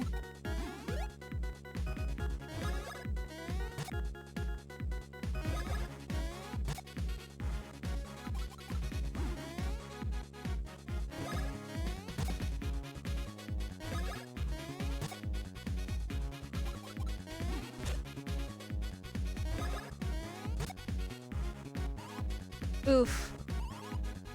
Ugh.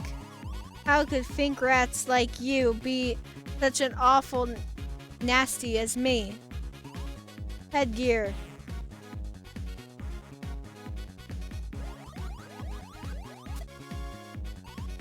I have fury. But now is when the talking stops. I do not have time to stop and smell foul roses such as you. One fell swoop is the way I will deal with you, fink rats.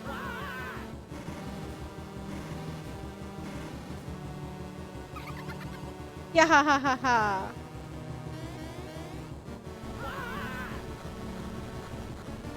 Why didn't you do that to begin with?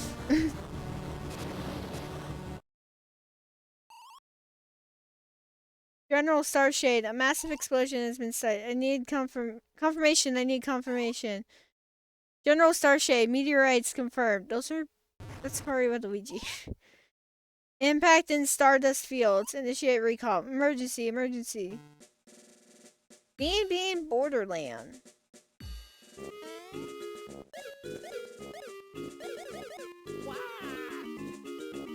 Okay. Hi, Mario.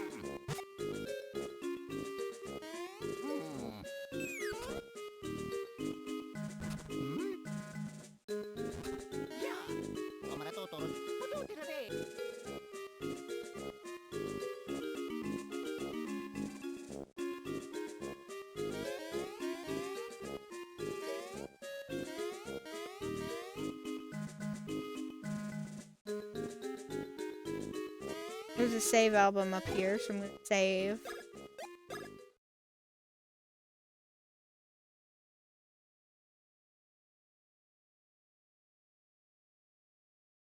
Stardust Fields and Mushroom Salad.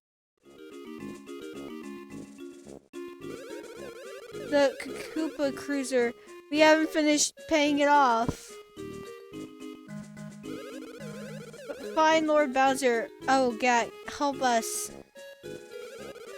The Bowser fell on the other side of the border.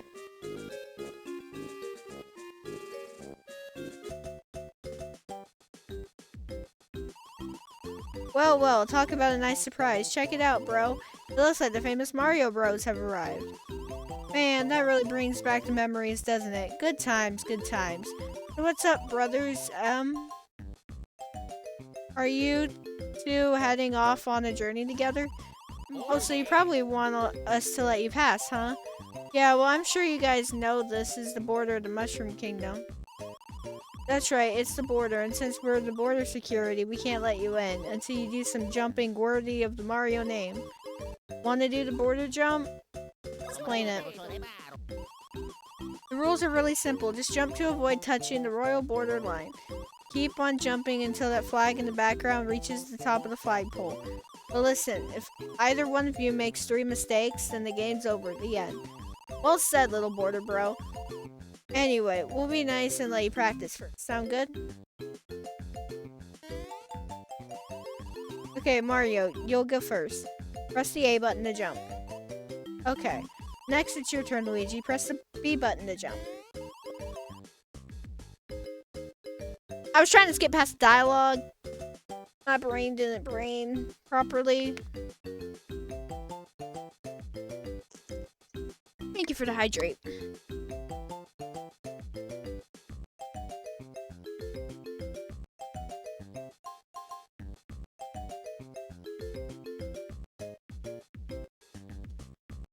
You can just take a break there, Mario. Give the old Jumpman routine a rest. Next, it's your turn, Luigi. Press the B button to jump. Oh.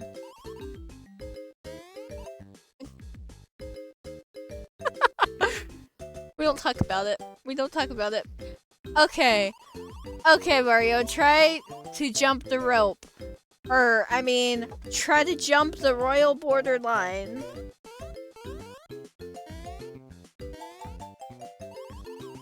Man, that was incredible.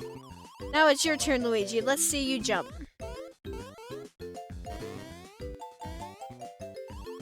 Nope. Failure. Start over from the top. Come on, you guys practically invented jumping. Man, that was incredible. Alright, Mario, and you too. Luigi, try it together.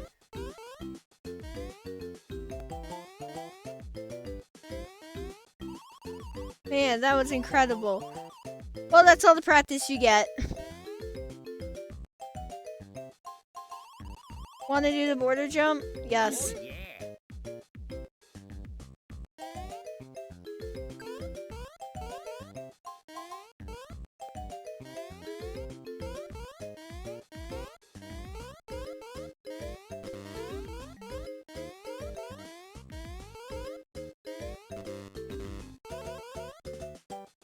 Damn.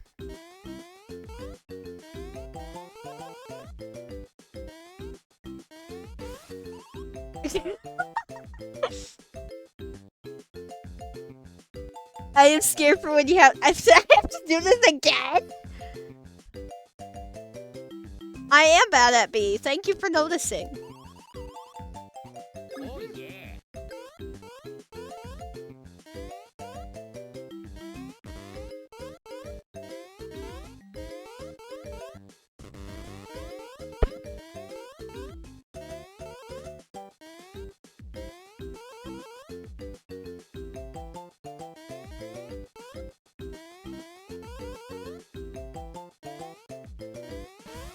Damn it! Yeah, notice how I said level 1. I noticed. Thank you.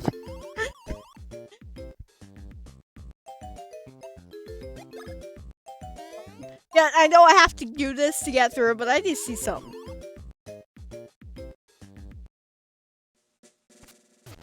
Notice how we're only 55 minutes into the game and I'm already struggling.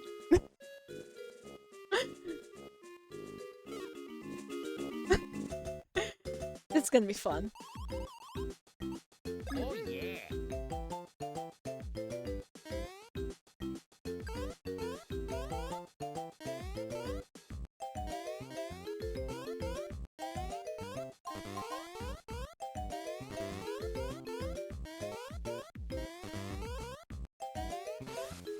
What the hell?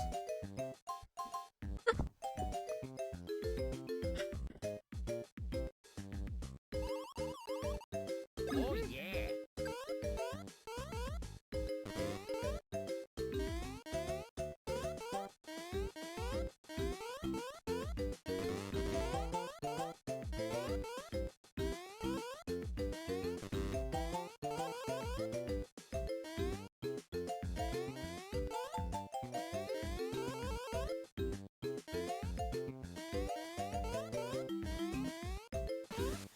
What the what?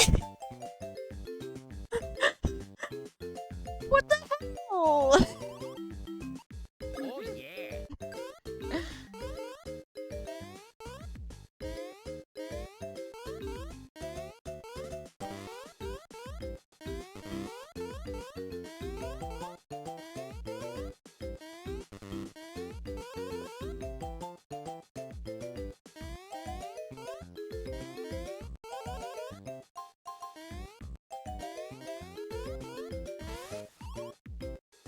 See, I know their jumping gives some indication, but my brain can't process what's going on fast enough to like actually do it.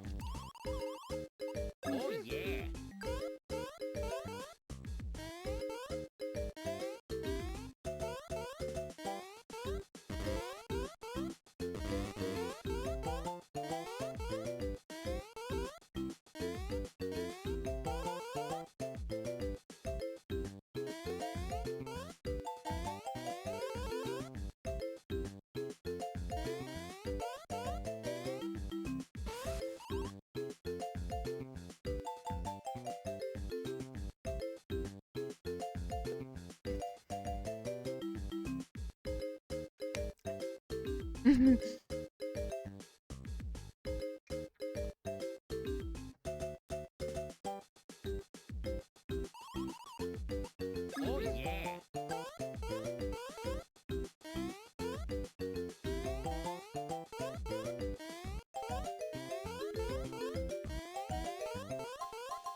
Okay.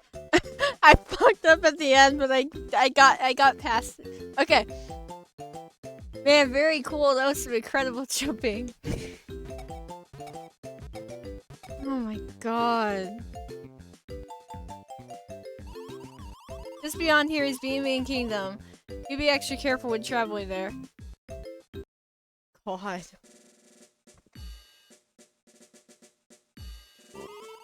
Hold up, bros. Since we've been on duty, you two are the first people ever to cross our border. I mean, ever. We've got to commemorate this occasion by giving you this. You got a bean map. As long as you have a map, you'll feel safer in foreign lands, right? Press select to view the menu screen and check out that map.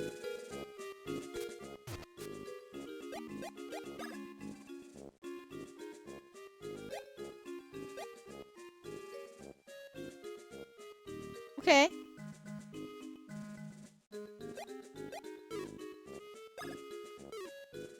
Is this the map? Literally? Like, I can't see anything else? Okay. I mean, nice map. I can see where I'm at, but that kind of doesn't help me that much. Okay. Pipe up here. Or I can go down. I want to see what's up this pipe. Oh.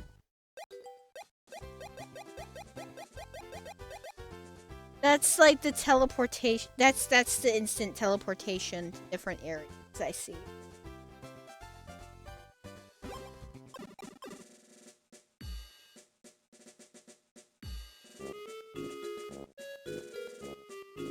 Beam Bulletin. Disturbing facts uncovered in Area 64.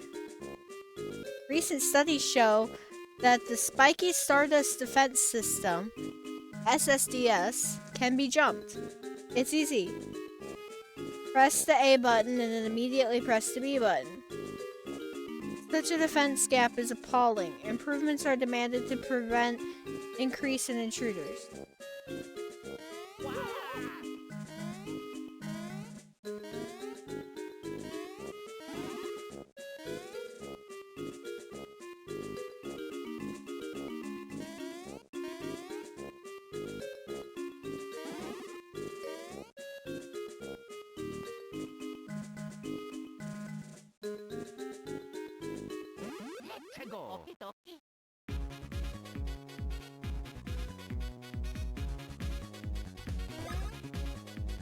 A fighter fly.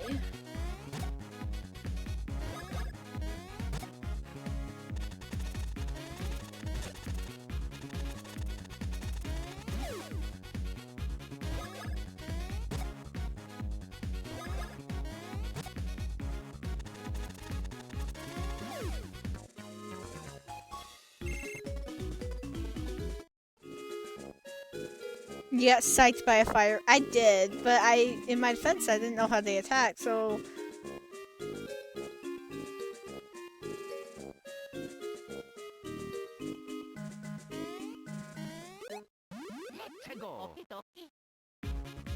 Nice.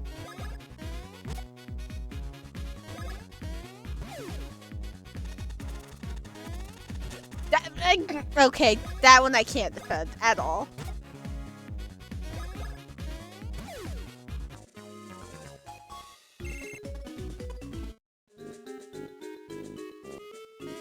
I love you too. I can't do anything.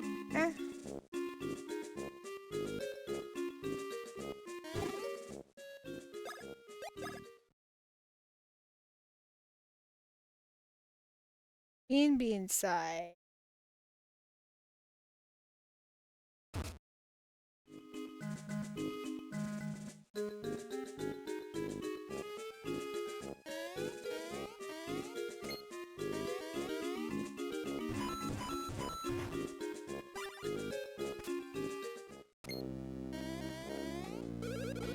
Hey Mario, great timing. I could use a hand here. Kind of stuck. Look, keep your diet jokes to yourself. They're not funny. Just get me out of here.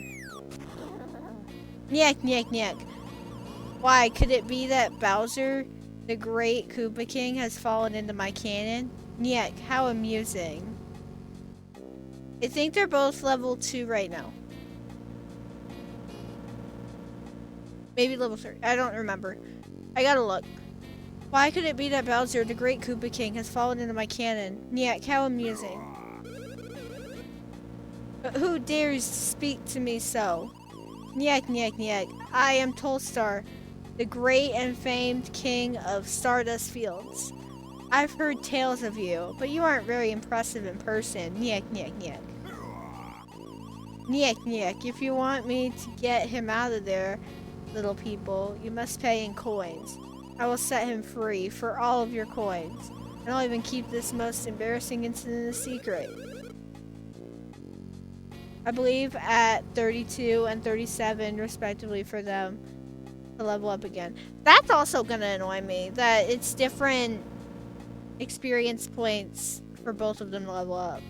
The 32 Mario does and 37 Luigi does, I assume. It's gonna annoy me. So is it like impossible for the, not impossible, but close to impossible for them to level up at the same time? I mean, I would assume after a big boss battle you get a lot of experience and it makes it easier for them to both level up maybe. But that's gonna annoy me that it's different numbers. Not impossible, eventually it will line up. Okay. What? That's not fair. Pardon me, I'm not sure I heard you correctly just now. You'll give me all 119 of your coins?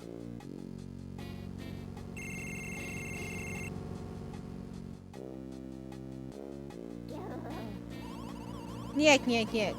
Why, these are Mushroom Kingdom coins, aren't they? This is the Bean Bean Kingdom. I suppose I'll have to calculate their value in the local currency. Let's see, at today's exchange rate, 119 mushroom coins are worth 10 Bean Bean coins. Well, sorry, but for only 10 coins, I can't guarantee the secret won't slip out. Nyek, nyek. Yes, that means I'll need an additional 100 Bean Bean coins. Go find them in Stardust Fields and bring them back to me. Then I'll help your Koopa King.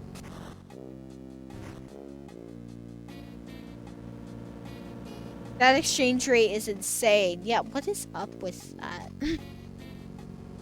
119.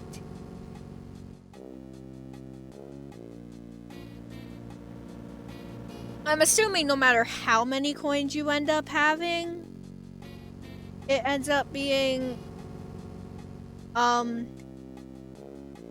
like 10 coins, but still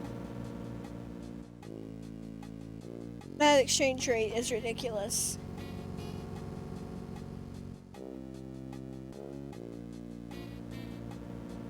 Look around Stardust Fields and find me 100 coins. You could probably hack in coins, and you would probably need to get 100 coins. You can find them in blocks or win them in battles. Check your menu to see how many you have. Nothing. I'm broke.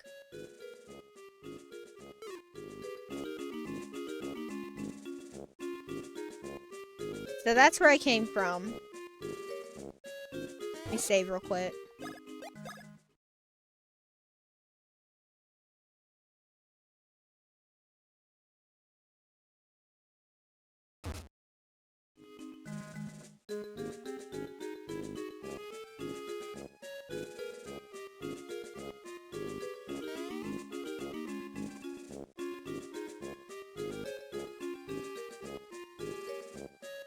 The max level is 99, but I don't believe you need to be that to win. Probably not.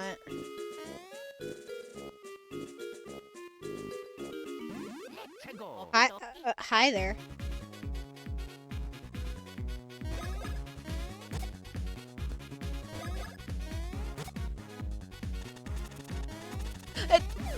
I need to quit doing that.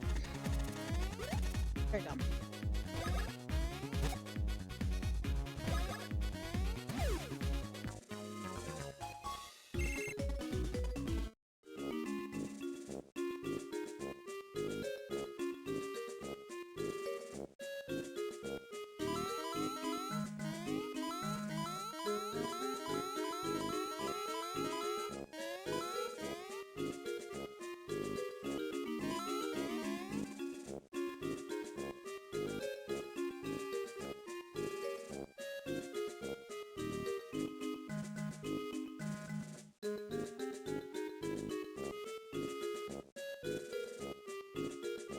That was painful.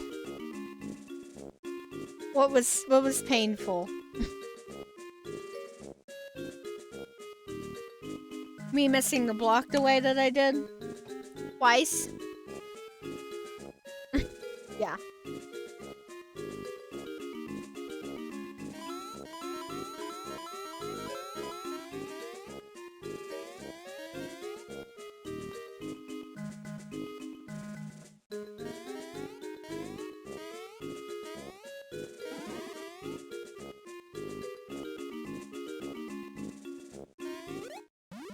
Let's go. Okie dokie.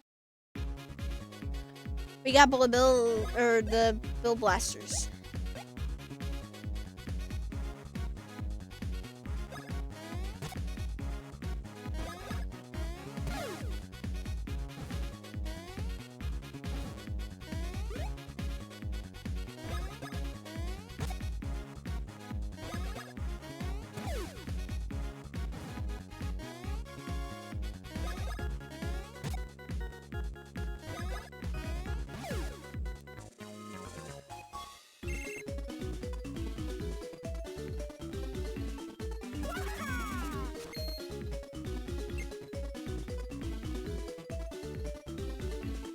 Okay.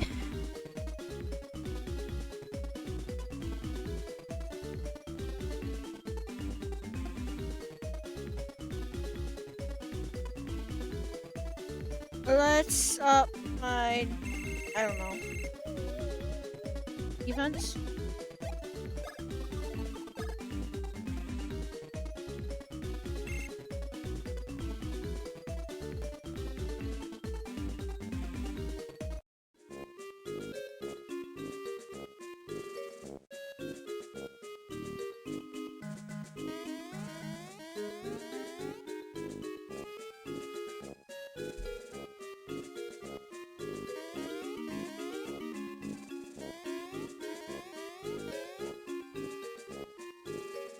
Bike pads.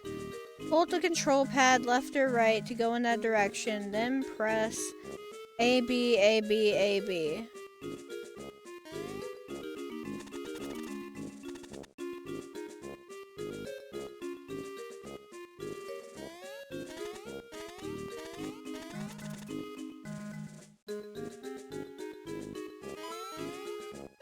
God.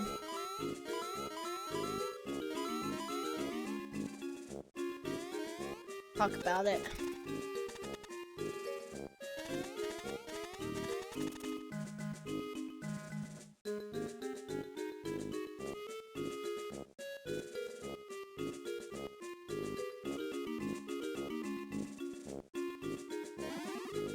Syrup.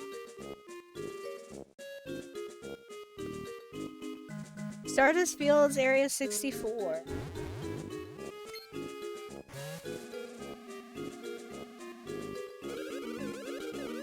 Sergeant Starshade. The shooting stars we just witnessed were an alien bombardment, perhaps. In the name of the Starshade Bros, we will find the alien scum. They will rue the day. General Starshade, sure. I have confirmed the presence of a suspicious unknown entity. It is a vivid green color that pierces the eye. Yes, sighting confirmed. However, I see not green, but red. Urgent. Pursue additional visual contact immediately.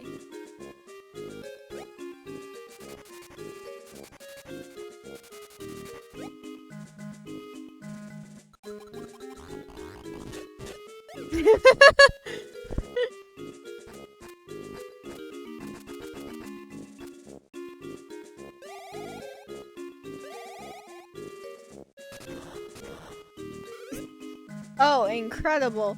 It is none other than Mario from the Mushroom Kingdom. Luigi sighting confirmed. Sergeant Starshade.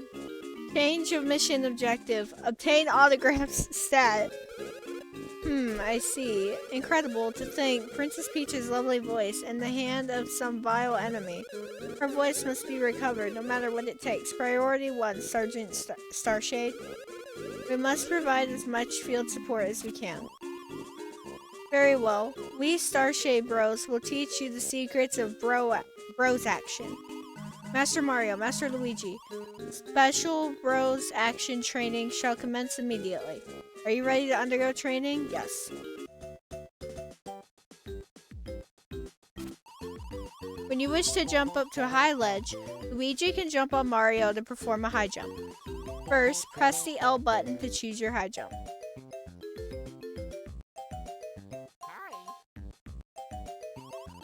Then press the B button to jump. At the moment you jump on him, press the B button again. See, you can jump higher than you can on your own. Indeed, it's jumping synergy. Do you require another explanation? No, I don't think so. Very well, Luigi. Then use the high jump you just learned to reach the ledge on the right. Okay, so it specifically has to be that button, not this button. Like, it's not, that's not, okay. Because that's ZO. So I specifically have to use L and R. When I'm doing this. Okay. So you do this, I press B, and I press B again. There we go. Excellent work, men. If you use your high jump, you can climb ledges that you could never climb alone. Now press start to change positions. Mario, sir, you move to the rear. Press the L button to choose your spin.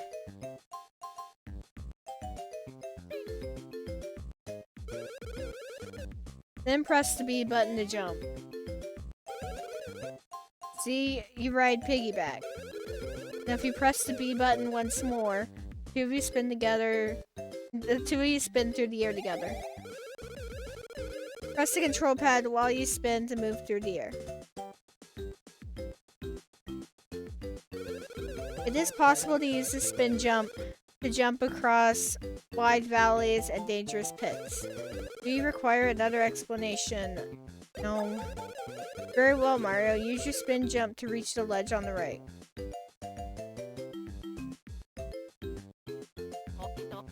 Swap positions, then do that, then do that. Then I go. That's so complicated. Excellent. See, boys, actions that use the rear member performs using the B button are called Bros actions. Press the L button to choose an action and the B button to perform it. Remember that. There are more actions that only brothers like you can perform. Training complete. Ready to return? Yeah. Excellent. Now the proving grounds. Time has come to show the fruits of your training. You must use the high jump and the spin jump we just taught you to reach the flag way up there. Good luck, soldiers.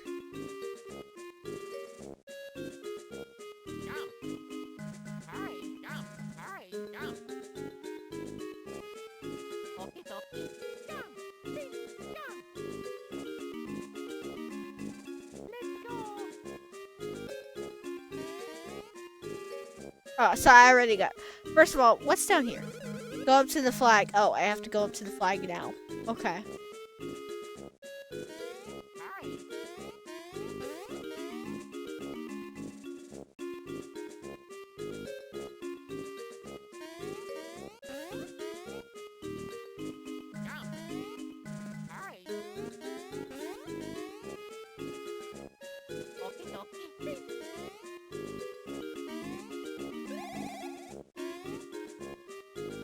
I'm so used to associating the spin jump with Mario that's really what's gonna throw me off.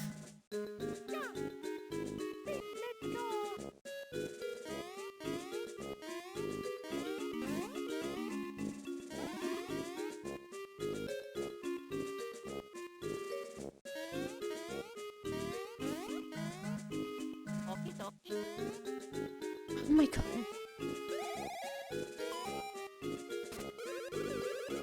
Incredible. Master Mario, Master Luigi, you truly are super brothers. I salute you.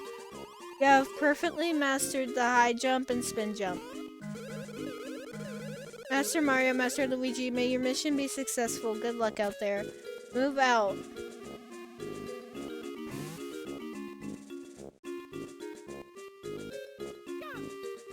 go. Jump. Okay, what's down here?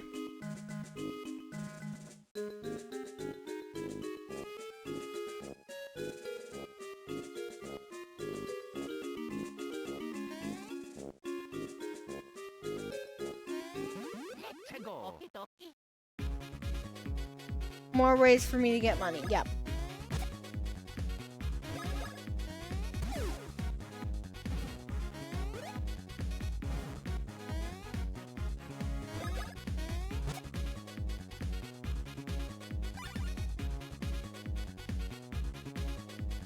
More ways for me to fail to get money. What's this?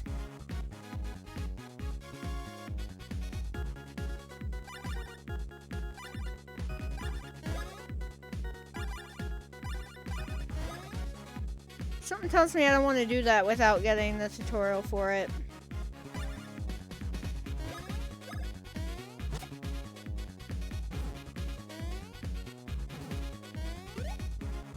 Just try it. Hold up. Luigi said they're different.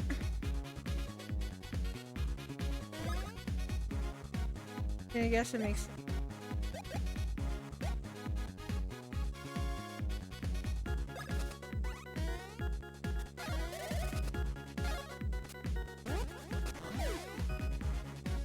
It's not that bad.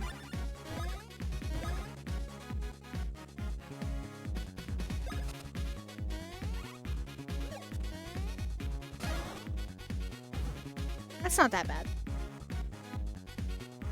The game does a really good job of helping me. I agree with that.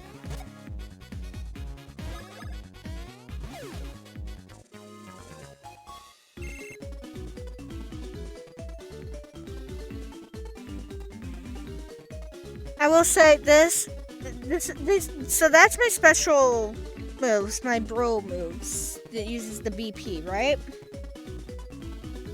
That's less complicated than the ones in Bowser's Inside Story and Dream Team. I'm not even gonna lie about that. I'm sure they're gonna get more complicated as I get more, but that's less complicated. Shit. And they will be important later on. Well, I assume that.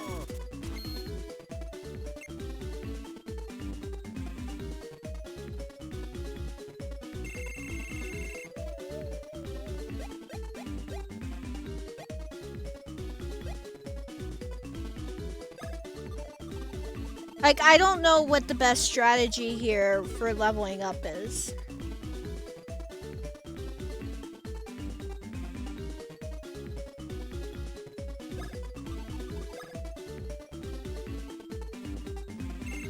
The best strat is to stay all around, yeah, but I don't... I'm gonna have trouble remembering what I've done when.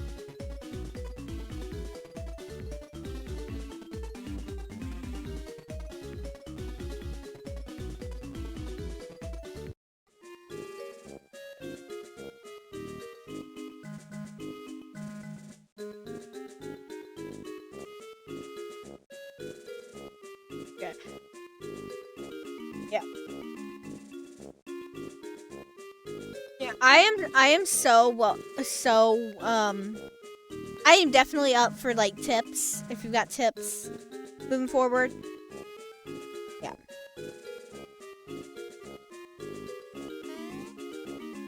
Is it worth jumping up here? Is there anything even up here? Hi.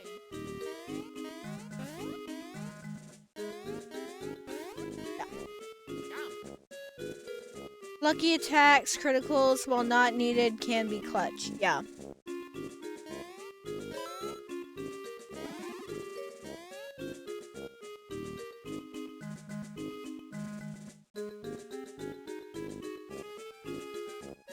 Hi.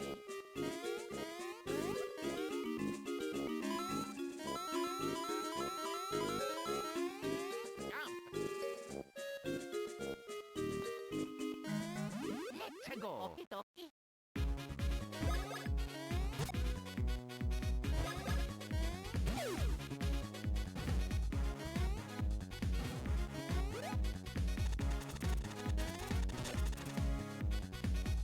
Don't need to increase stash, and some pros say don't. But if you want to make your playthrough a little easier, I would do it every once in a while.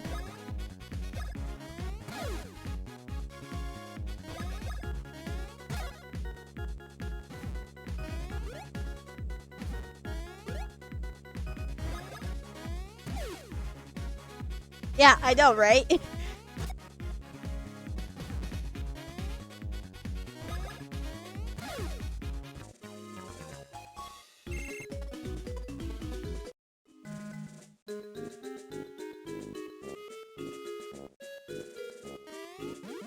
Let's go. Okie dokie.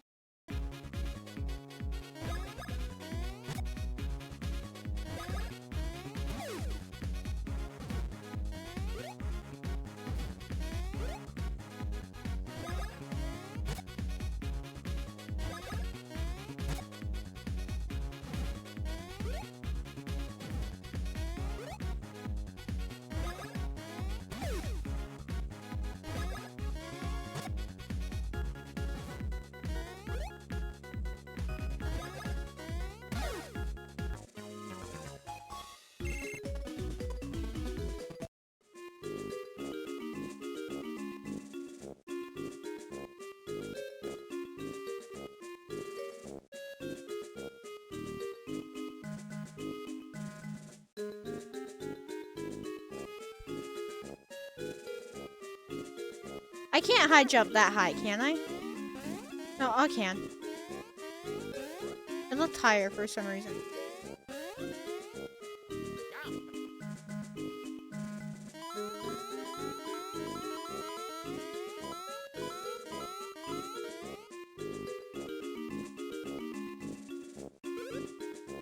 Mario and Luigi, sirs. This is an emotional reunion, sirs. By your leave, there is something we completely forgot to mention to you earlier. Excuse me.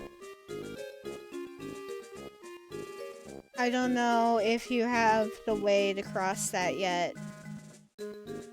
Speak of...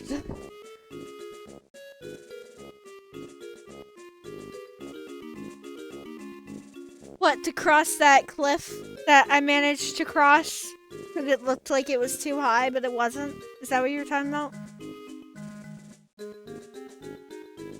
No?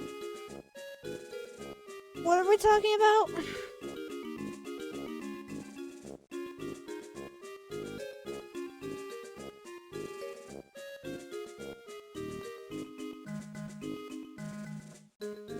The next time, switch the order of the bros and try doing a bro move.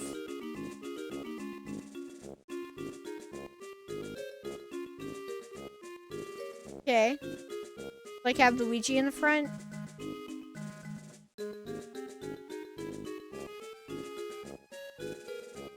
Affirmative, you see, when you master a technique in the field, you can also use it in battle. Since you have mastered the high jump and spin jump, you can now use these techniques in battle. We must confirm technique mastery in combat simulation. Whoa, hello!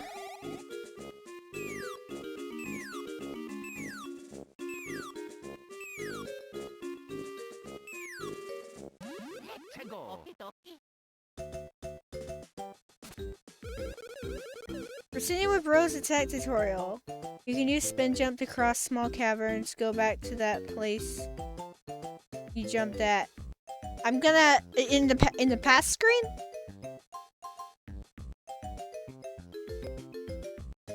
I mean, I'm gonna have to get through this first. You're gonna have to show me exactly where you're talking about. Proceeding with Rose attacks tutorial. First, as you can see in Mario's command options, there's a new attack command called Bros Attack.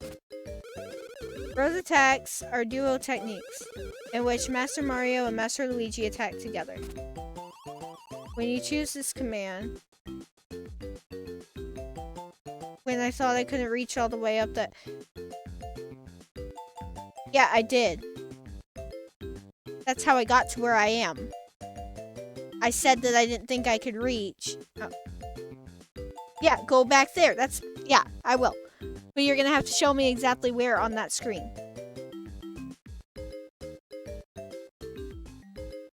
When you choose this command... let me get through this and then we'll figure out what you're talking about. Hold on. Your list of bros attacks appears. Okay, let's see your attack, Mario.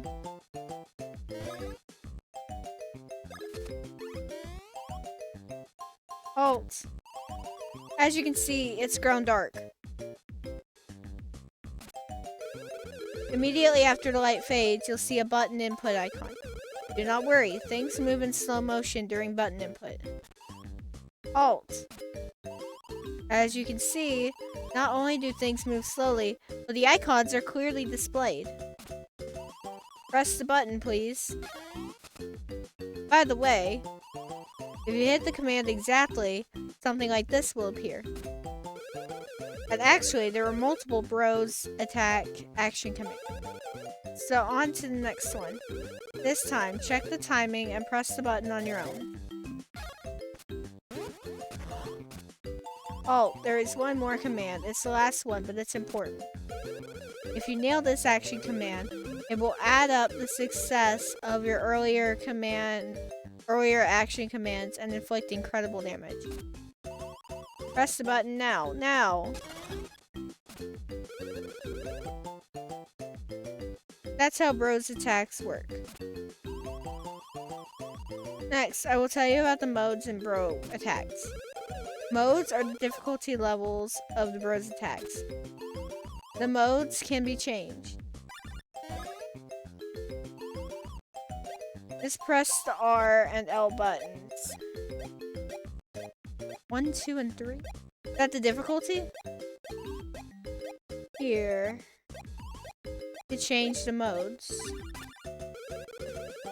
Mode 2 is without slow motion. Mode 3 is without button icon. Once you master action commands, try different modes for a greater challenge. I'm assuming they do more damage. Succeeding in the most difficult mode will benefit you greatly. Master Mario, Master Luigi, good luck. Once you succeed enough times, you may be able to devise some new advanced commands. Advanced commands are methods that further evolve your actions. When you learn one of these, one of you will flash and you both will understand. For now, just master the basic action command. In fact, you never use the other ones, you only use the easy ones. Bros attack training is complete. Almost. Lastly, I shall explain Bros points. You must use Bros points to execute Bros attacks. So use your points wisely. Here ends the Bros attack lesson, really. Thus, we can officially confirm that these field techniques are indeed executable in battle. Proper planning and preparation will ensure your safety throughout your journey. We wish you luck. Move out. Okay. They said go back here.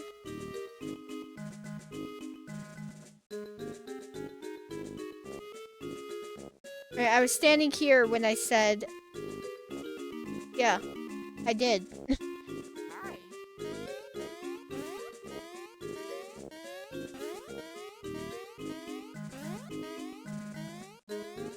I did. Oh!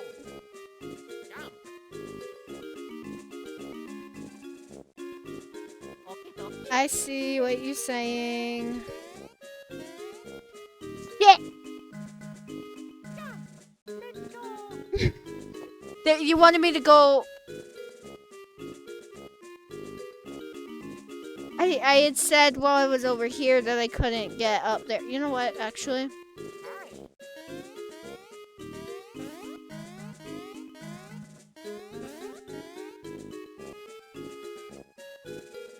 I've been up here. Oh, you just wanted me to practice.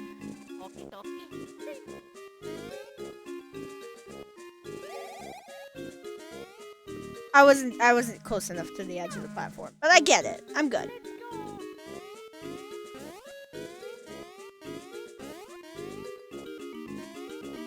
Yeah, thank you.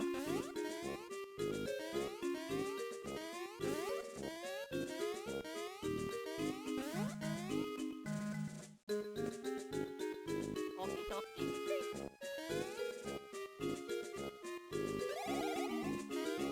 Yeah. Part of my problem is even when you're waiting to spin jump in the other games that I've played, you can walk around. So like if I'm on this, like I can't walk around. And that's gonna mess with me for a bit.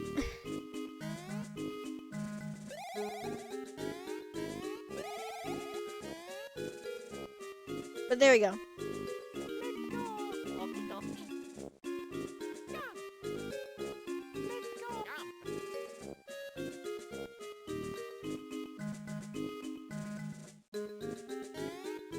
I don't think there's anything I can get up there, so it doesn't matter. Real quick.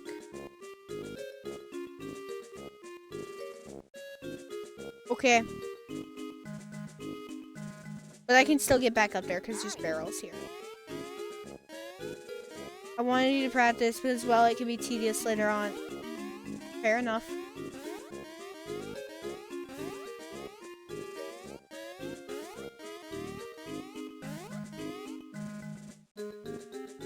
I mean, I'm assuming it wants me to spin jump here, but... No, there's a bike thing over there that leads over. Okay. Oh, I can battle some... No! Mario! Okay, I thought I, like, messed up, but I didn't. Okay.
Okay, so... Is this one too high to jump onto? Let's go. Hurry. No, it's not. It just looks like it for some reason. It's higher than that one, but it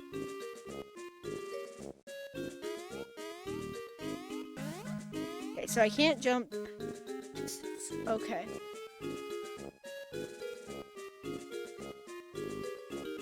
I see how I'm supposed to get up there, though. I just want to fight these enemies real quick. Let's go. Okie dokie.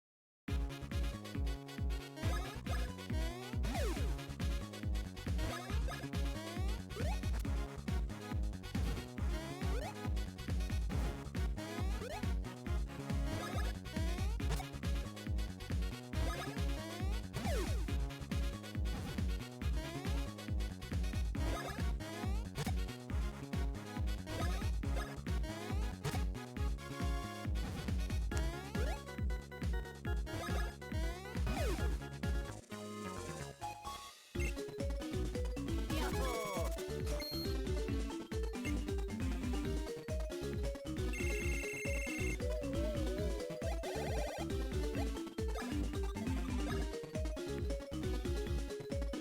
Nice. Love that. Let's go. Okie dokie.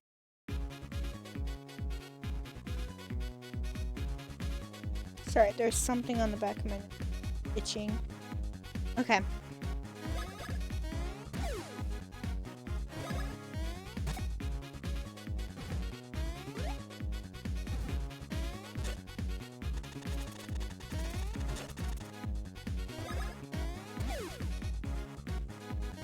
fly is gonna be very tedious. I can already tell.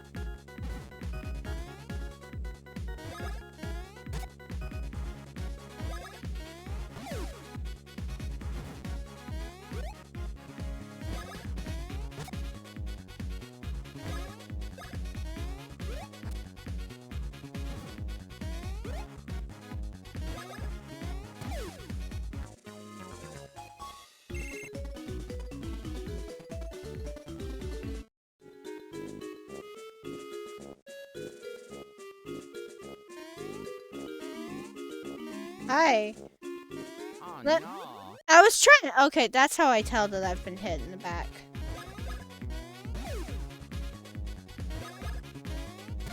Right now it doesn't matter because my speed is high enough that it's okay.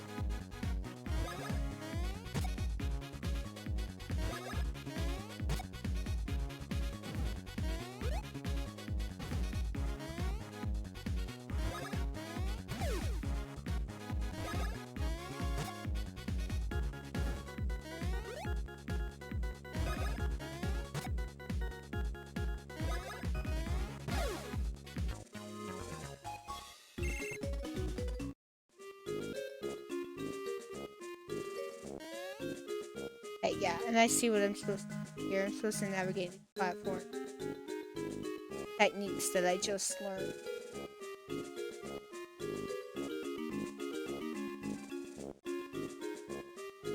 Hi.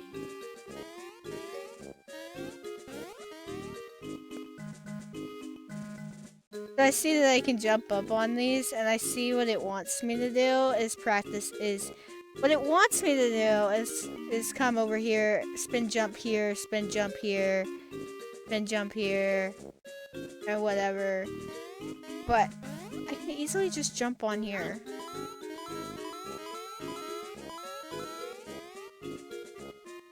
Like, I see what it wants me to do. Hi. Jump.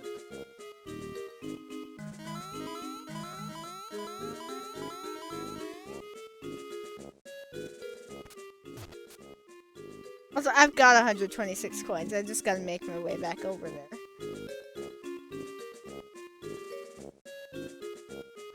Well, Hi. Jump.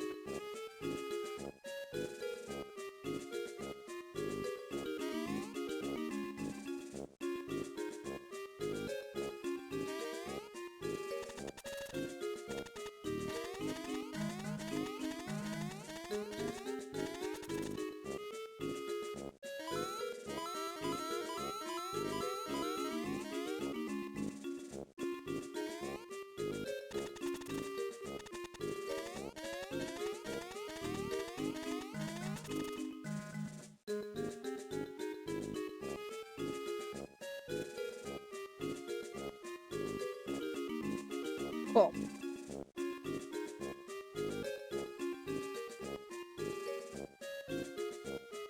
Hi.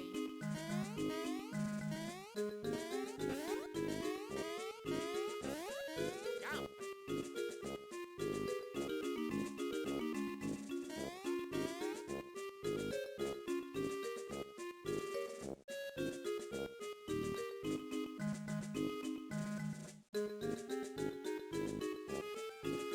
Oh, okay, and this is where I couldn't get before, so I had to go up here. Okay.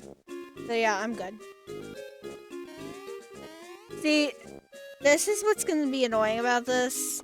I don't have a good map that I can reference. That ain't a good map. I can't actually see where I'm at in the... Yeah. I don't have a good map. That's the one annoying thing, but I'll live with it.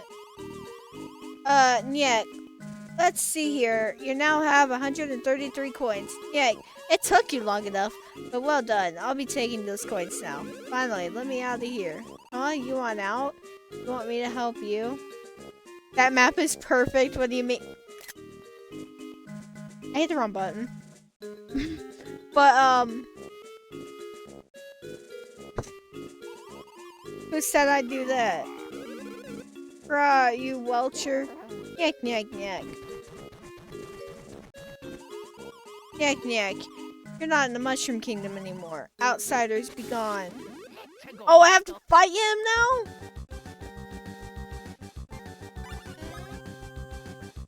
In that case, I will gladly.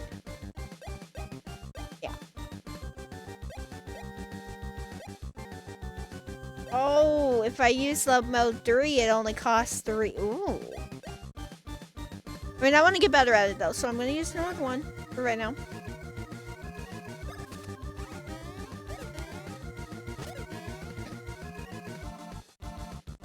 We don't talk about it. We don't talk about it.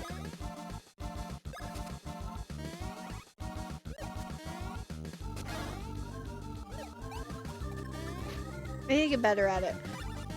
I need to practice it anyway, so.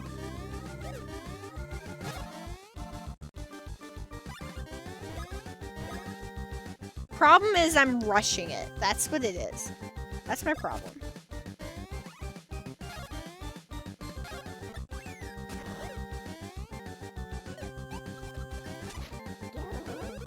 Nyak nyak. Isn't that a nasty attack? Okay, I need to chill.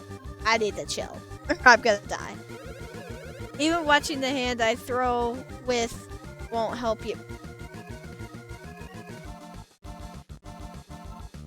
Could not be more obvious what you're trying to tell me.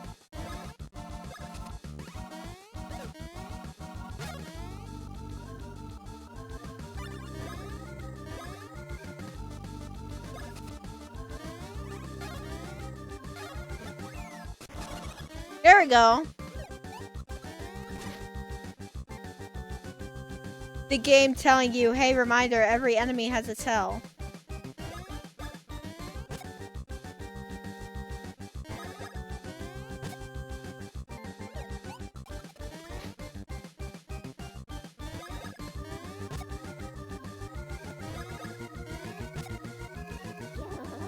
Yuck. Okay, wait. I need to figure out this guy's movements.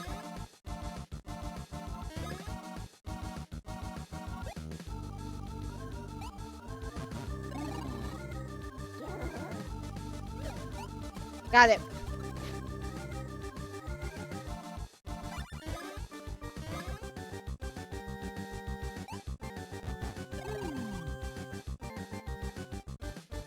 Got it.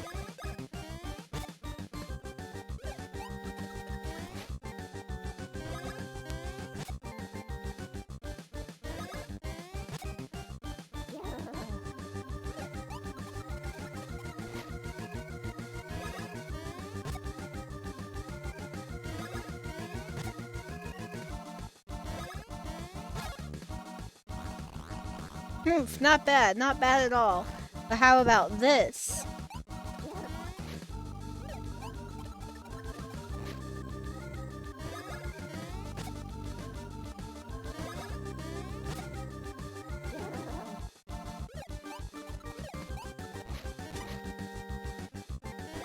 Okay.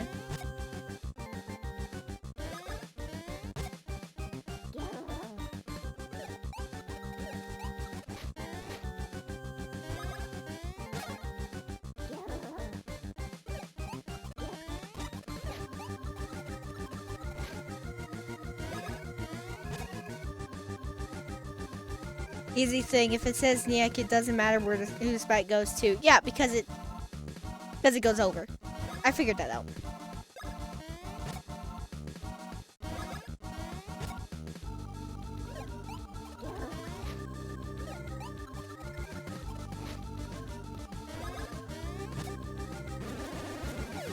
Nice.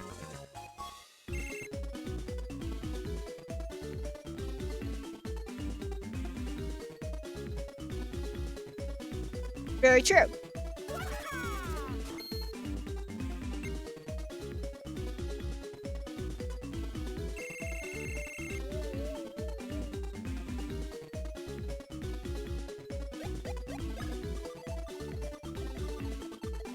You think BP?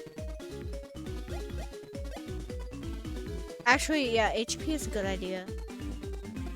I'll do HP. Nice.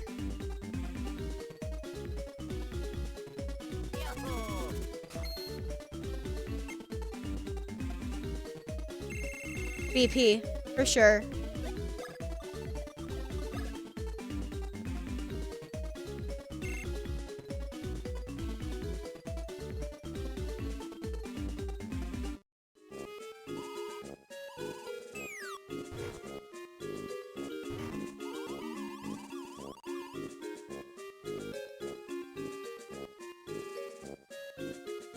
You, sir, have been griping far too loudly for some time.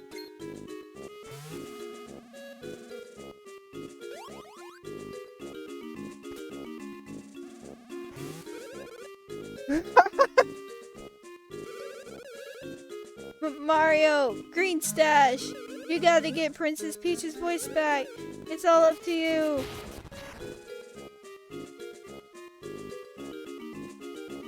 Okay. Hi. Yum. Okie dokie. Yum. Let's go.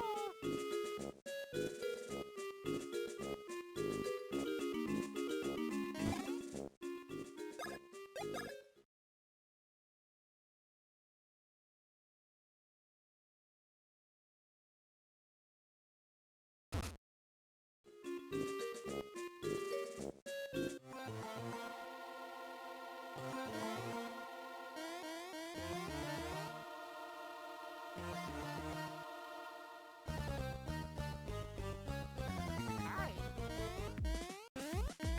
Yum. Hi. Yum. Okie dokie. Yum. Ding yum. Let's go.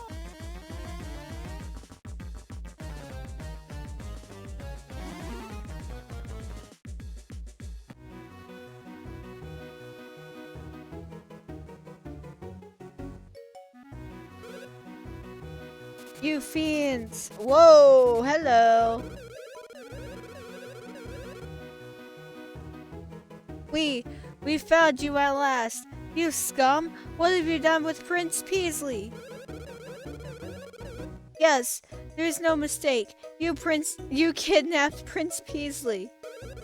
We have witnesses. Now confess, villains. What's that? You say you're Mario and Luigi?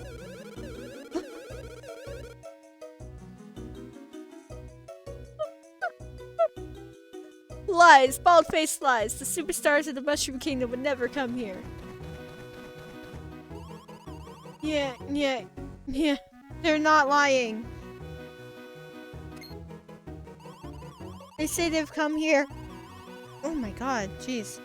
They say they've come here chasing someone called Cacletta, and they're really, really tough. Oh dear, oh my, oh boy. Pardon us, sirs. So sorry. See, our kingdom's Prince Peasley was kidnapped by something. Or so recent reports out of Hoo-Hoo Village claim. We've been looking for any sign of the perpetrator. According to eyewitnesses' accounts, the prince's kidnapper wore an odd helmet and spoke of mustard and fink rats. That's all we have to go on. Waffle.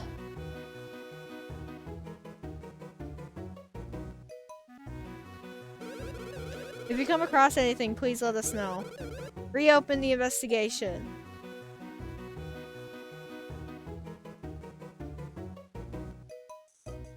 Is that an enemy?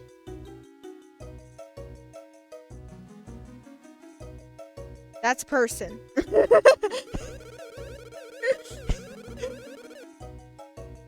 This is Hoo-Hoo Village, on the flanks of Hoo-Hoo Mountain. The mountain is a sacred place.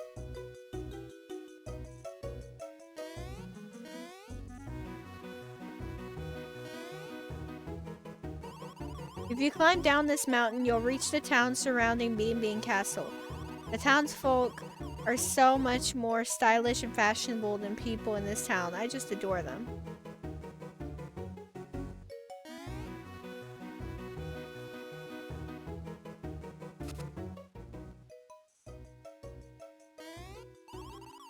To reach Hoo Mountain's peak, you have to either get a ride from the Blablanadon or hike up. Hiking the mountain is brutal, but if you can get a ride from Blablanadon, it's a snap. I saw this kingdom's Prince Peasley, on the edge of the village.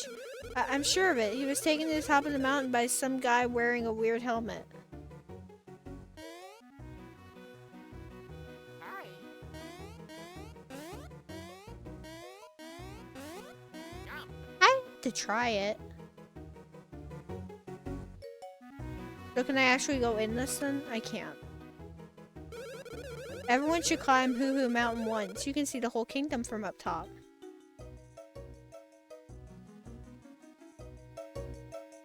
So is there a hole in your floor? You can see the... Okay. There's a hole? There's just a hole in these guys' floor.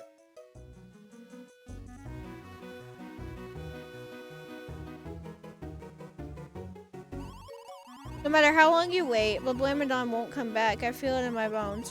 He said he saw someone who looked like Prince Peasley went to the summit and never returned. With Blablamadon, we can't get to the top of the mountain. This isn't good.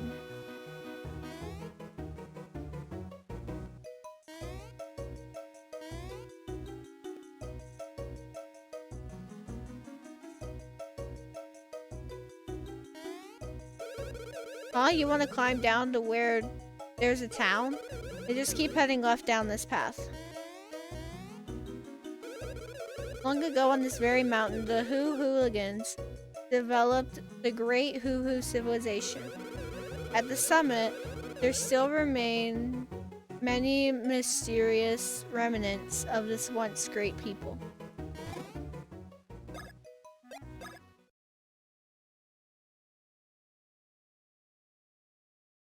Hoo Village.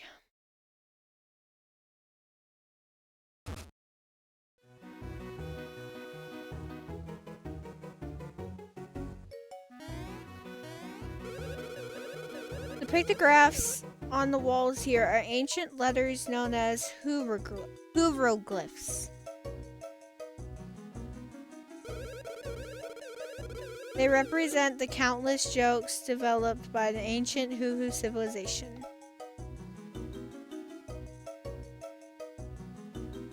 Hoo Mountain Trail.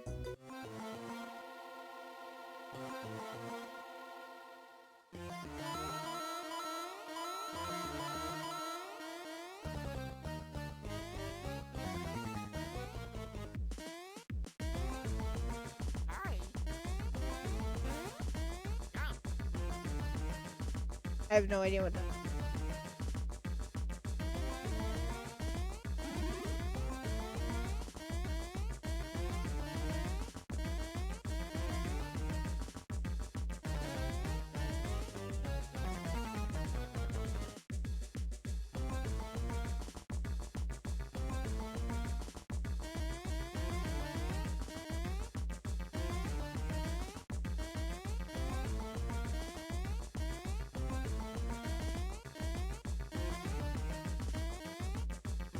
Hi. Jump.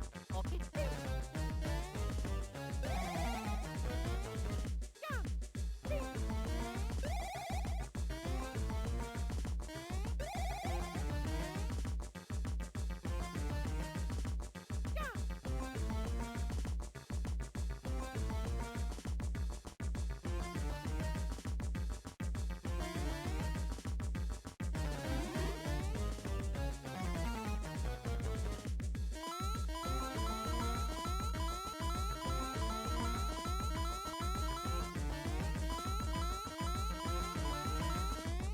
Let's go.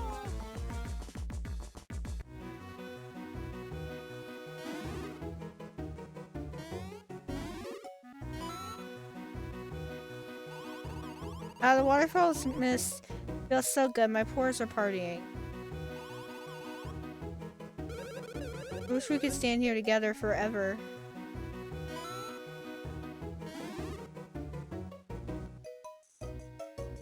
So many branching paths. Hello there.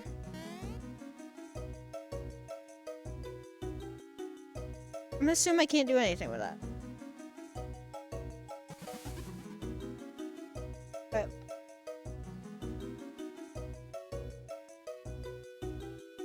can I do something with... Wow. Okay.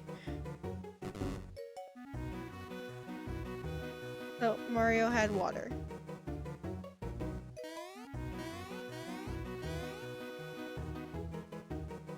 I don't understand what this...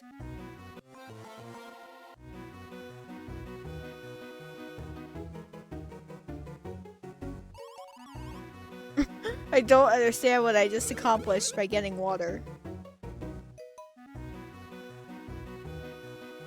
Mario can't jump.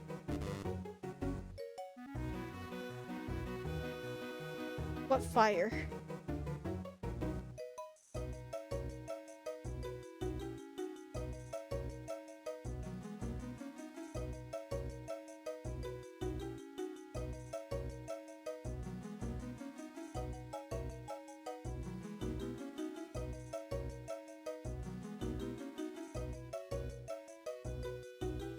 Yeah, I don't know what I just accomplished.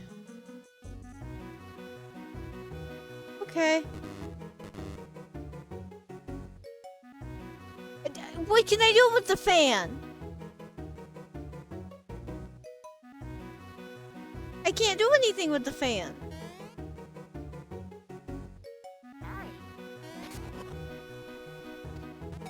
The high jump! Of course. Ow, I just hit my elbow. Shelf. Ow.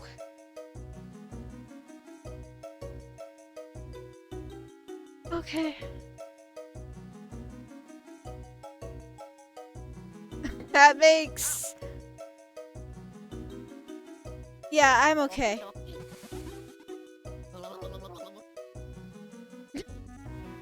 Okay. Let's go. Beware of overhydration. If over...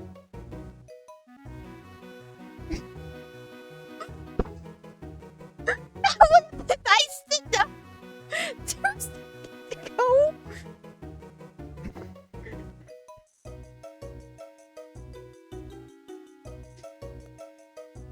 Beware of overhydration. If overdrinking symptoms occur, stomp on the victim's head. You should have said nothing and let me suffer. Oh my god.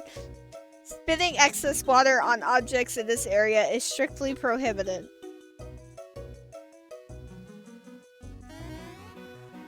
Why is this sign up here where I can't even see it?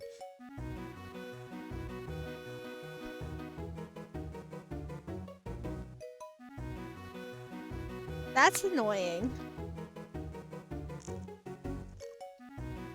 Thank you for the hydrate.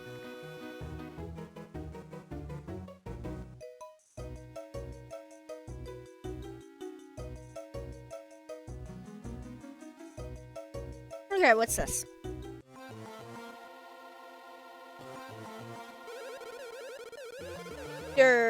No matter what you hit me with, you can't knock me down, I think. So I'm blocked from going that way, probably until I get a hammer or something.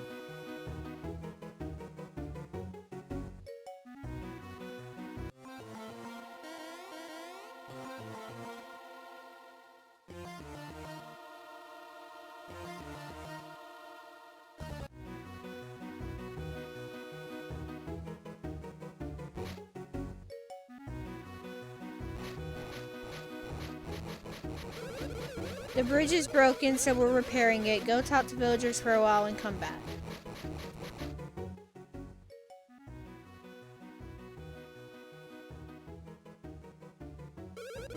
This is the home of the Hammerhead Bros, Sledge and Mallet. Right now they're out looking for the rocks they used to make hammers. I'm sure they'll be back before too long.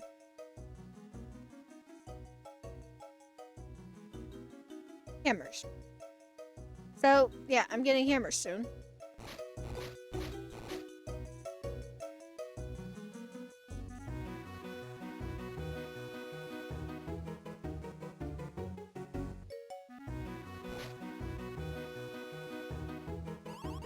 I'm tired of living in the sticks. I want to live someplace cool, where there's lots to do.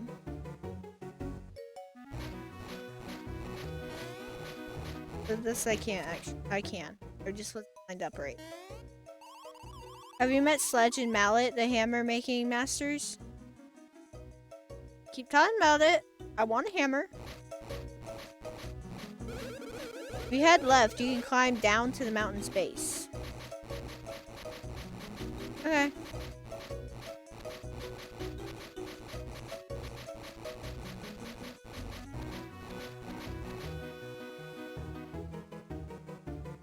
Hi, Fawful.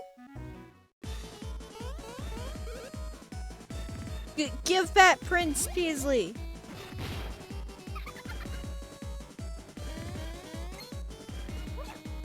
Gawk! You again? You are the pair of fink rats that swooped in with that Bowser that I hate. If I say to you. While I was busy with Peasley, you have been catching me. I have fury. But Cackletta has already begun smearing the peanut butter. Peanut butter? Where'd I get peanut from? Smearing the butter of her next tasty plan over Bean Bean Castle. I don't know. I don't know where I got peanut from. I don't know where I got peanut from.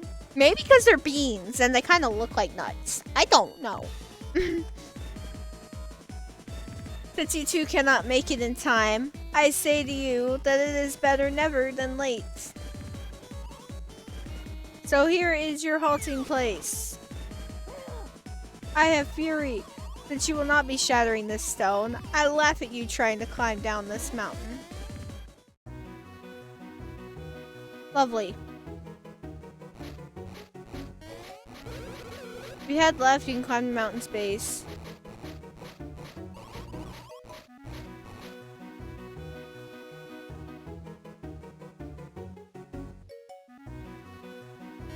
So what I think that was there for, I think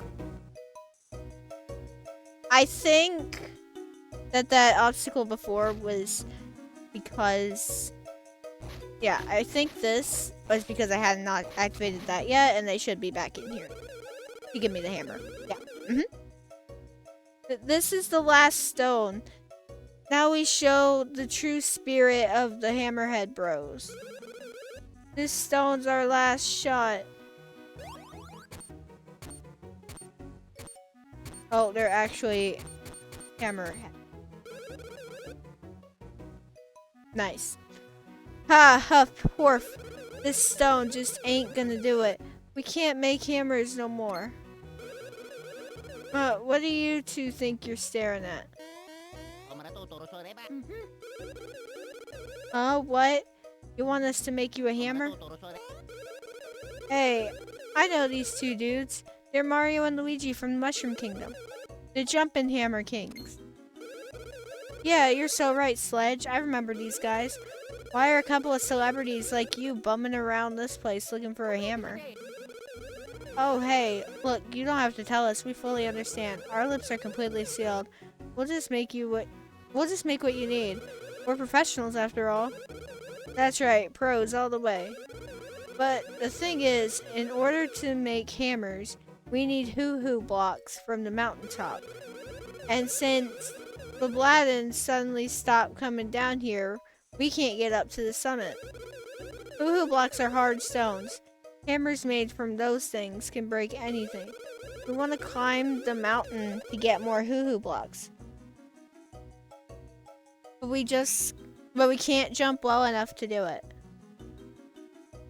This next boss you might want to save for another day. Oh yeah, what was I thinking? You guys are jumping pros, ain't you? The trek up the mountain takes a while. We'll see. I mean, I was already planning on a 5 or 6 hour stream. This is like the first real boss. We'll see. So So are you saying you could go to the top of the mountain and get us some hoo-hoo blocks? That would really hook us up. If you make us some hoo-hoo blocks, if you get us some hoo-hoo blocks, we'll make you a special hammer. You scratch our backs, bros, and we'll scratch yours. Yeah, I've been in this already. I'm Mallet, the younger of the Hammerhead Bros. My man over there is called Sledge. Our hammers are the greatest. If you get some hoo-hoo blocks, we'll make you a special hammer.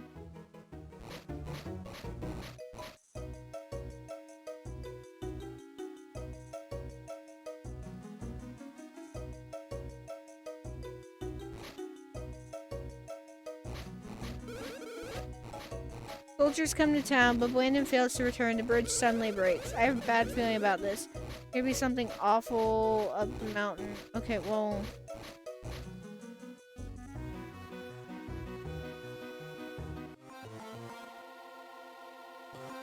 I am gonna come this way real quick.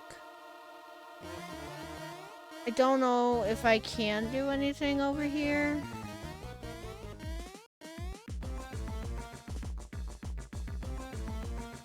But I'm gonna try.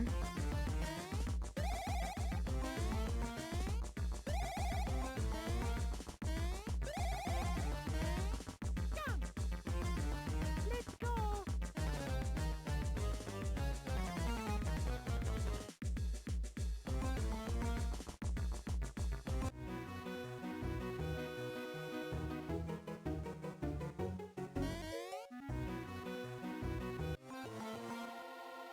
Yeah, I can't do anything.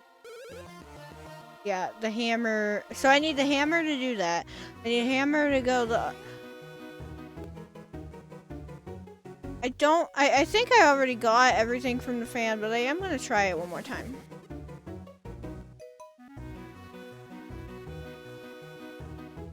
No, I don't know where to go. Oh. Look at that, I got a coin. Can I get another coin?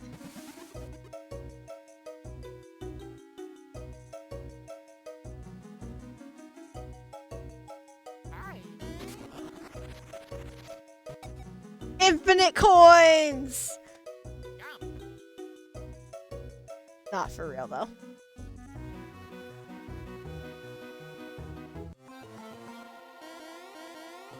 So I gotta go to where I saw Fawful.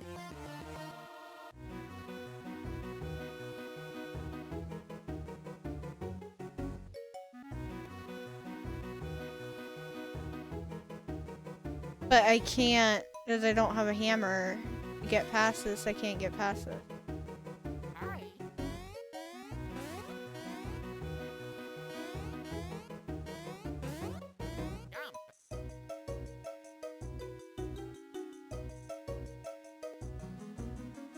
Everywhere I go, I need a hammer.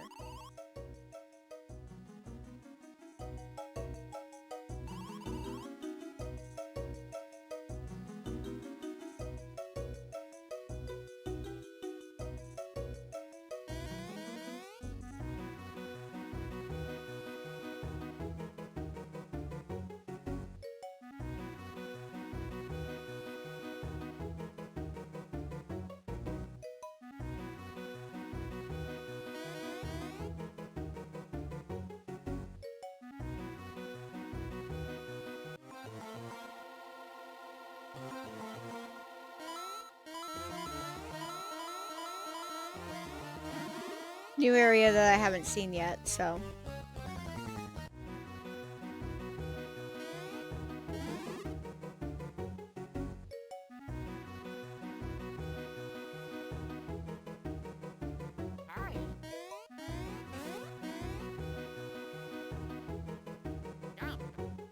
So I didn't go down before, but again, to get over there, I need hammer. So Is this a beanhole? It looks so weird in this game. A bean dig spot.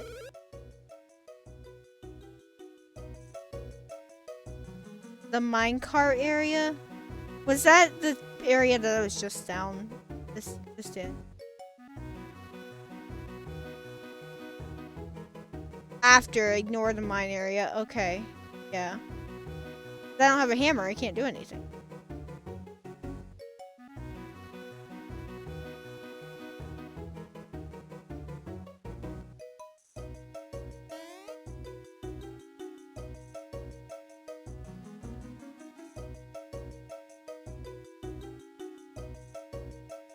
Talk to everyone in the bridge should be fit. Let's go. Okie dokie. Was that the bridge that I just... Okay. Beanie?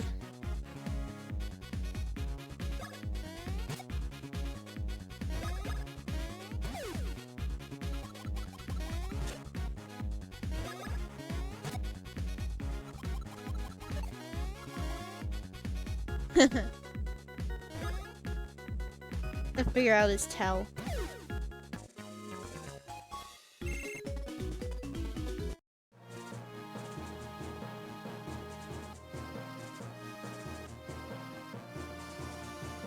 Okay, my brain did not process that the bridge was fixed.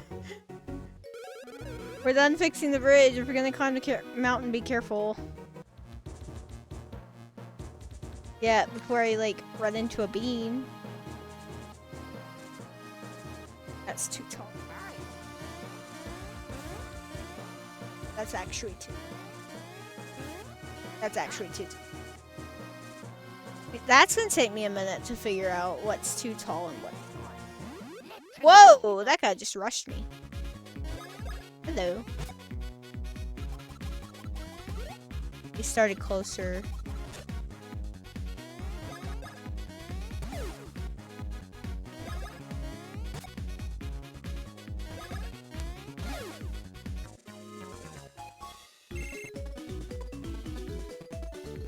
Woo beans. What is that?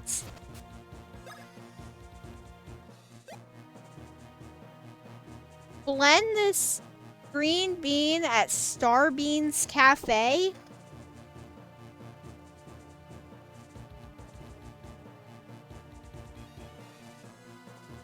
I'm gonna assume I can't do shit with that right now.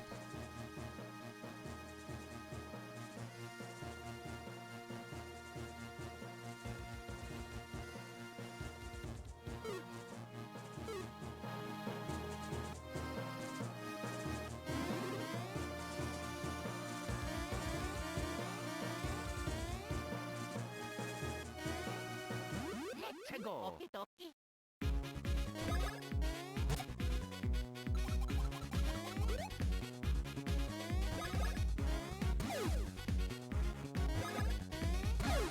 I think I figured out that guy's tell. Because when he starts farther back, he'll trip. When he starts closer to you, he'll not trip.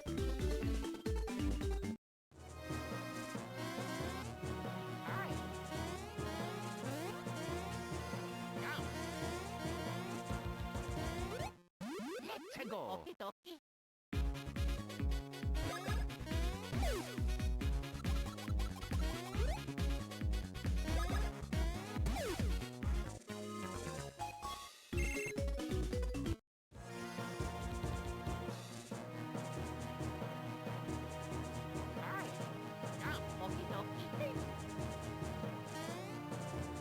Gotta stop doing that.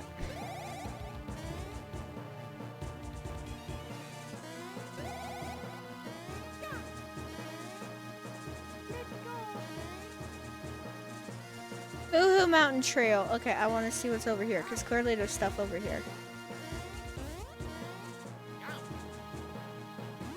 Let's go. Okie dokie.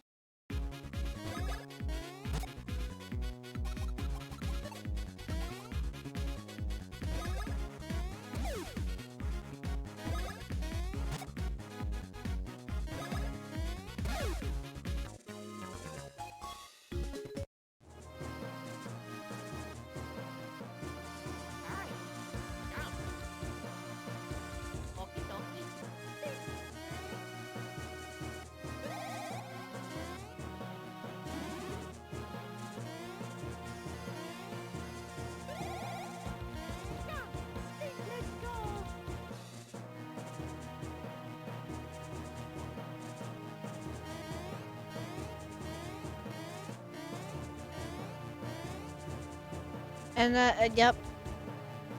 Whirlwind warning. If you have faith in your spin, step into the wind. Hi there. Let's go. Okie dokie. Hello there, Mr. Dry Bones. Why does the Dry Bones look like a dog?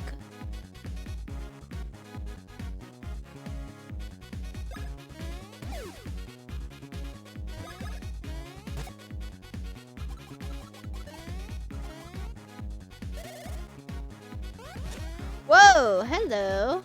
So okay. I think it's gonna be the direction of his head. It's gonna be his tail.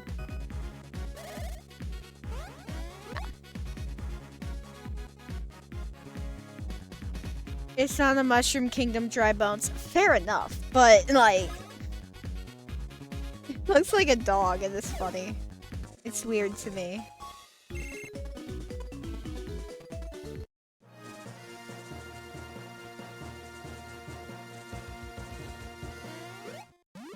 Let's go. Okie dokie.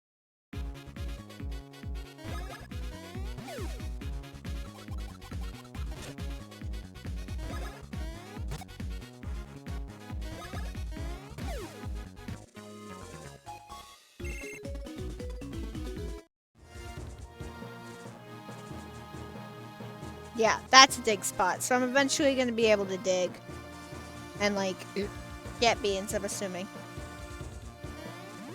Let's go. Okie dokie.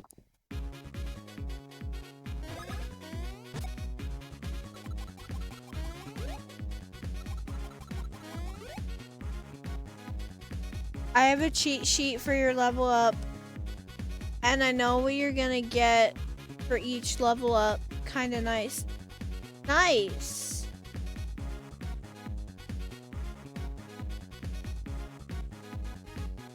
That's interesting.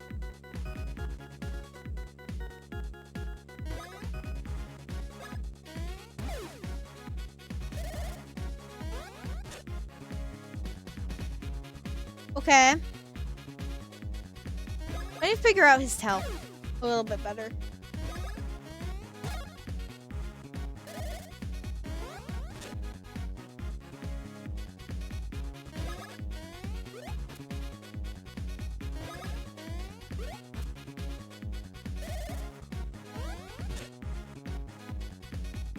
Is it the direction of his head? Is that his tail? Was I just fucking it up?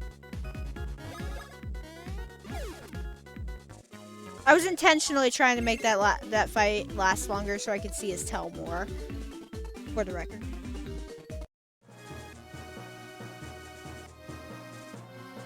Can't jump up that.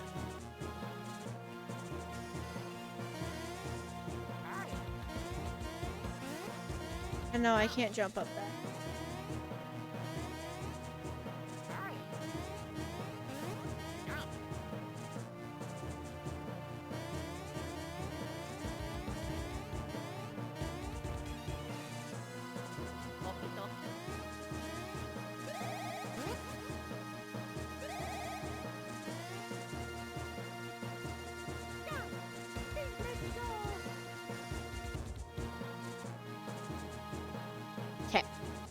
I didn't think that wouldn't work, but like,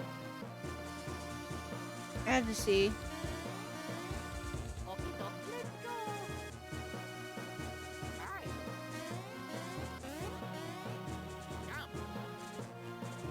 218 for the next Mario level. Yeah, I know. Those are dig spots. I can't do that yet.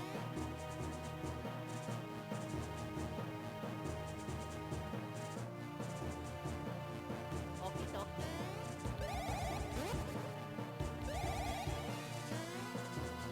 Let's go.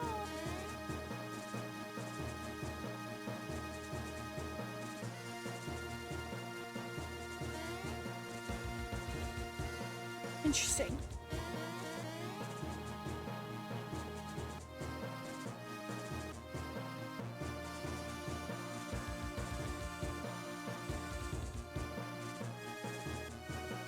That's just another big spot that I can't.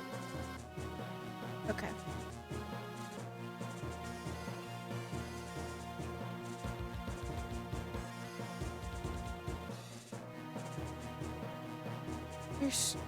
There's so many different directions I can go.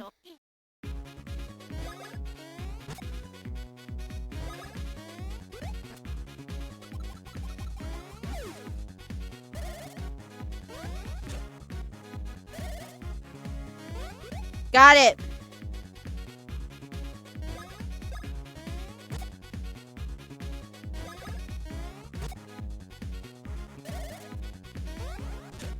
Hey, I killed Mario.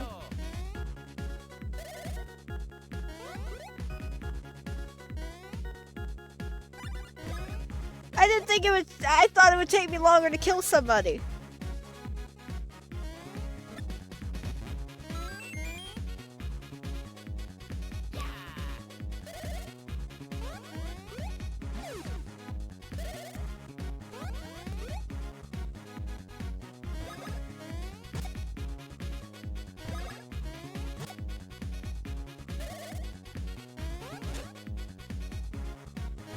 Yuck.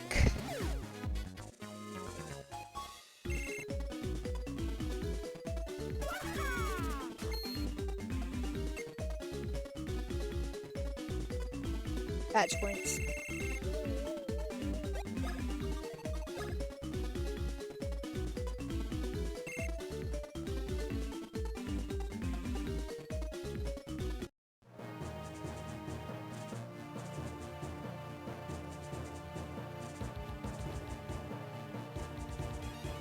That just looks like a dead dog. I'm sorry, but like...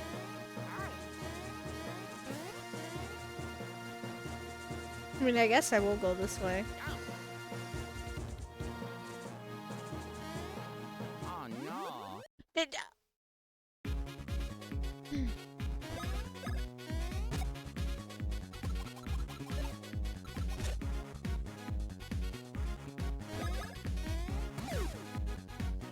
Dead dog showed me.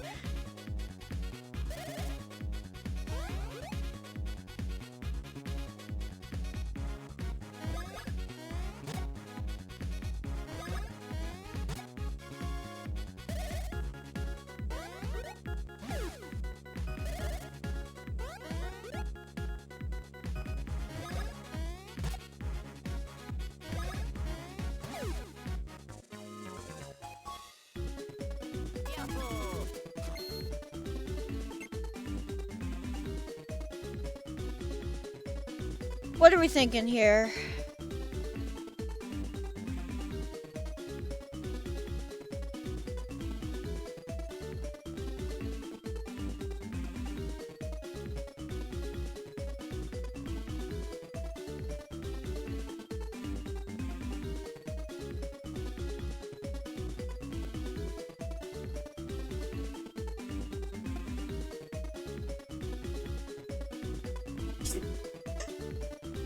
We're thinking Arby's? Okay, DC. Hi. You can go to each one and see what would give you the best chance at a higher number. If I could actually read the numbers, maybe.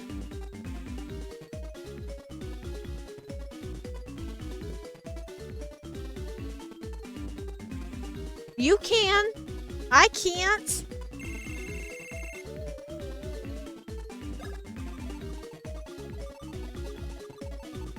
How do you read that? That's just a blur.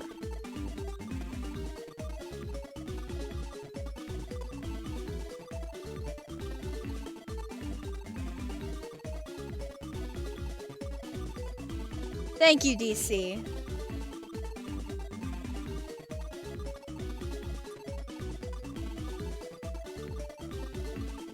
Literally though, how can you read that?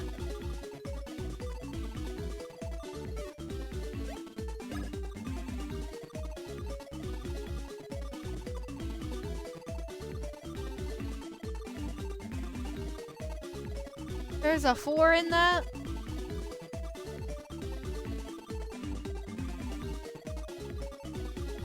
I just see a blur of pixels.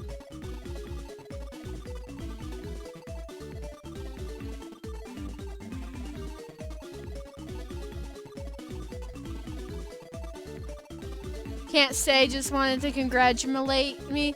Well, thank you. I appreciate that. You have a great night, DC. I'm ending stream in not that long. Anyways. Okay, so what's in these then?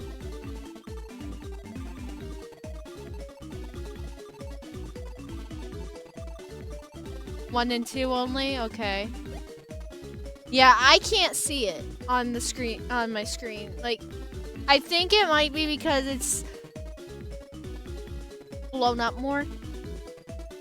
So, like, just based on how I'm looking at it. Hold up one sec. I just want to see, out of pure curiosity, if I can see it while I'm holding my Switch. If I can see it better. So, I know you can't see it. Bear with me. Yeah, no, I can't see it any better on my Switch. I thought maybe it was just because it was a bigger screen. But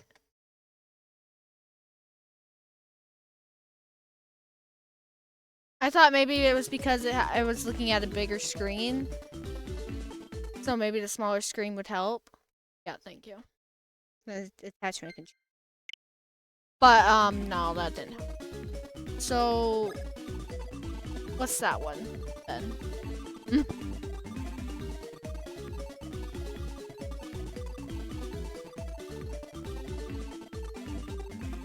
You said you're on mod view?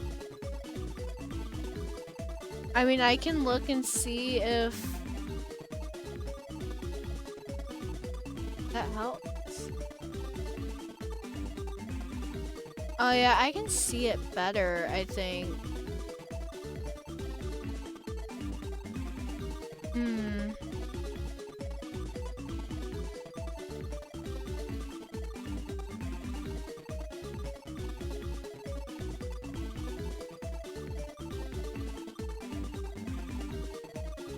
See, it comes through the stream better than what I'm seeing. Like, I'm not sure how to explain it.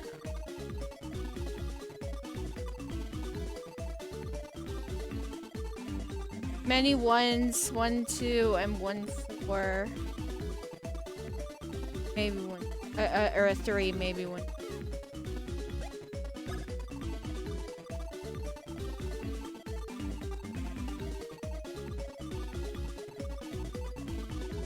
I don't know.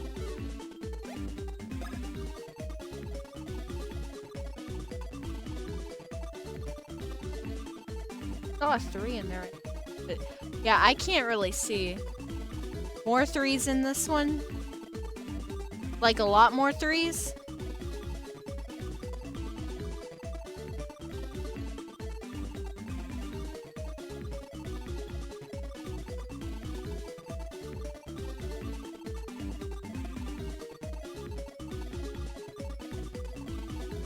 Yeah, I'm gonna go do BP.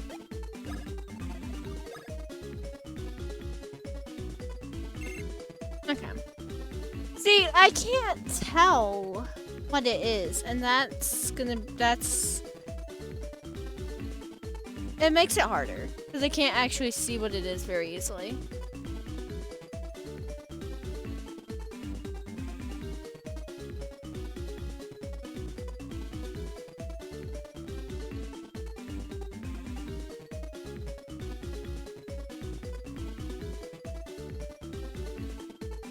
Can we talk about my luck, though?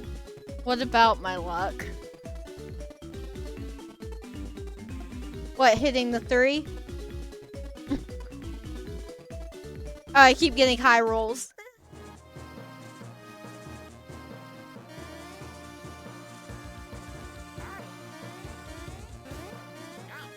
So I have a question. I know what. Never mind. I answered my own question. Okay. So I keep getting a lot of mushrooms. Mushrooms are 25. I could try some mushrooms. What's the syrup? 20 points?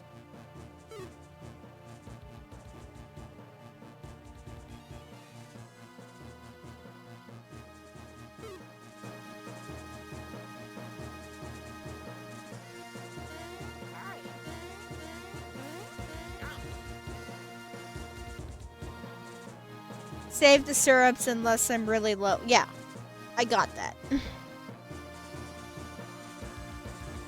I usually do. I just wanted to see how much the syrup did.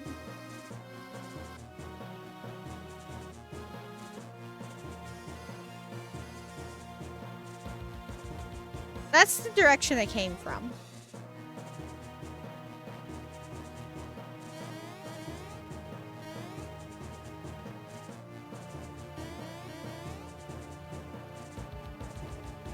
Later on, when I get a lot of BP, can be fine, but for now, just smart. Yeah.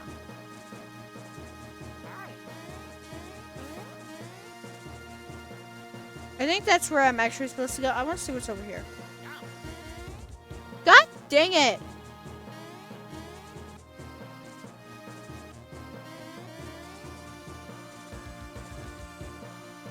A ledge. Thank you.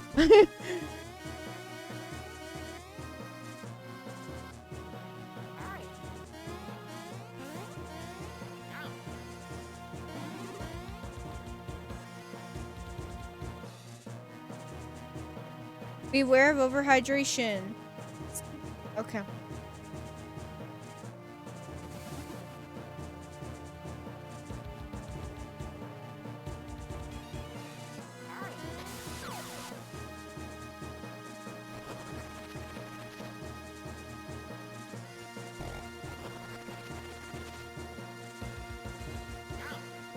Okay.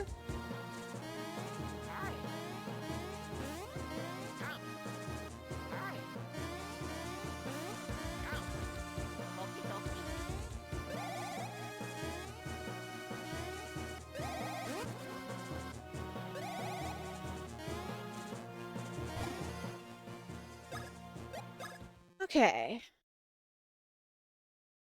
I am going to save here in the next little bit. I'm going to save again, I should say. I just want to try and clear the area a little bit. Yeah, maybe just...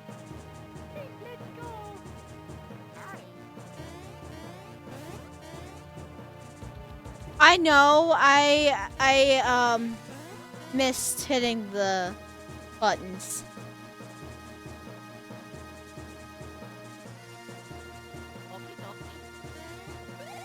Didn't do it on purpose.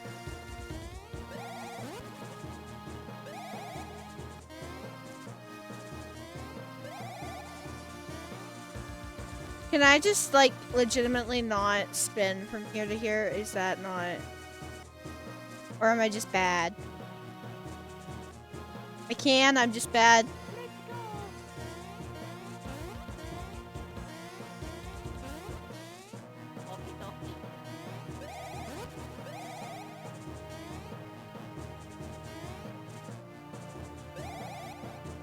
Okay.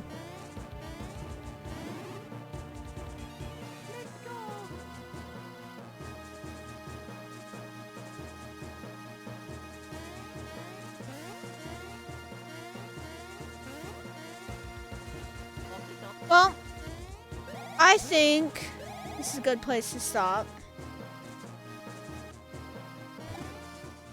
It's been almost 6 hours. It's been a really good stream.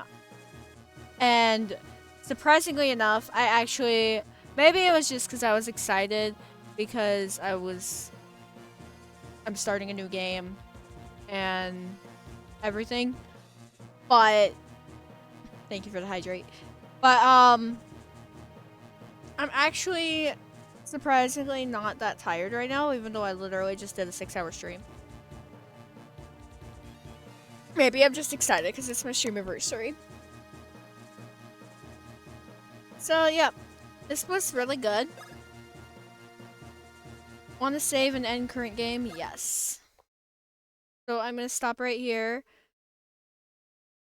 This is a game that I am going to be continuing playing every once in a while.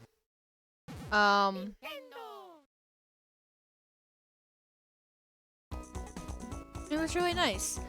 I do plan on exploring more of the,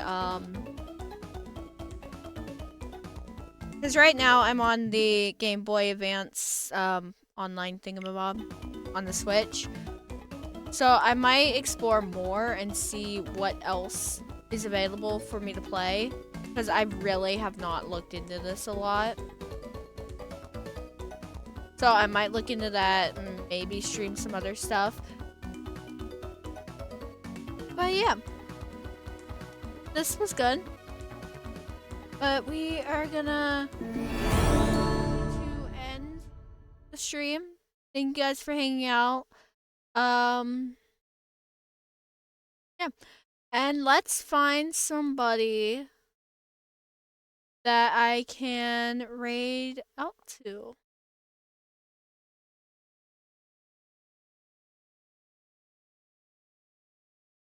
Find someone I can raid out to. Who is live right now?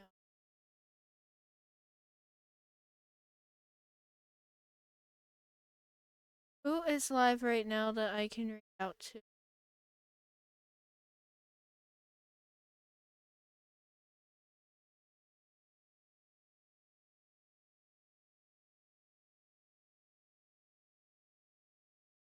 C is live playing Repo.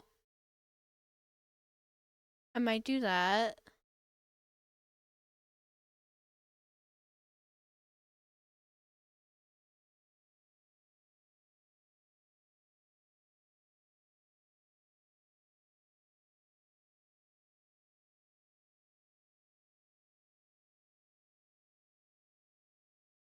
There are a few people right now that are playing Superstar Saga, but at a glance, they both look like they are farther than me.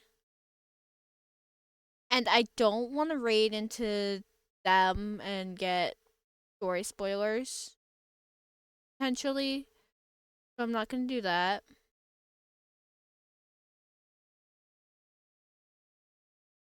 Um,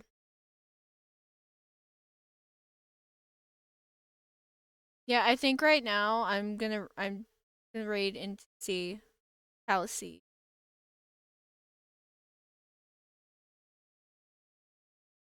But he is currently playing Repo.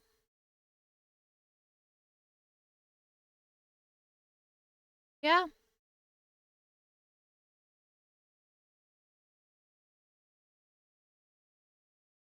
Thank you guys so much for hanging out. This has been great. The next stream I do, I will probably start on episode 5 of um Trials and Tribulations. So that's the thing that I'm probably gonna do. Um, but I am gonna be working on this game slowly. It's probably gonna be a long-term game. Um, yeah.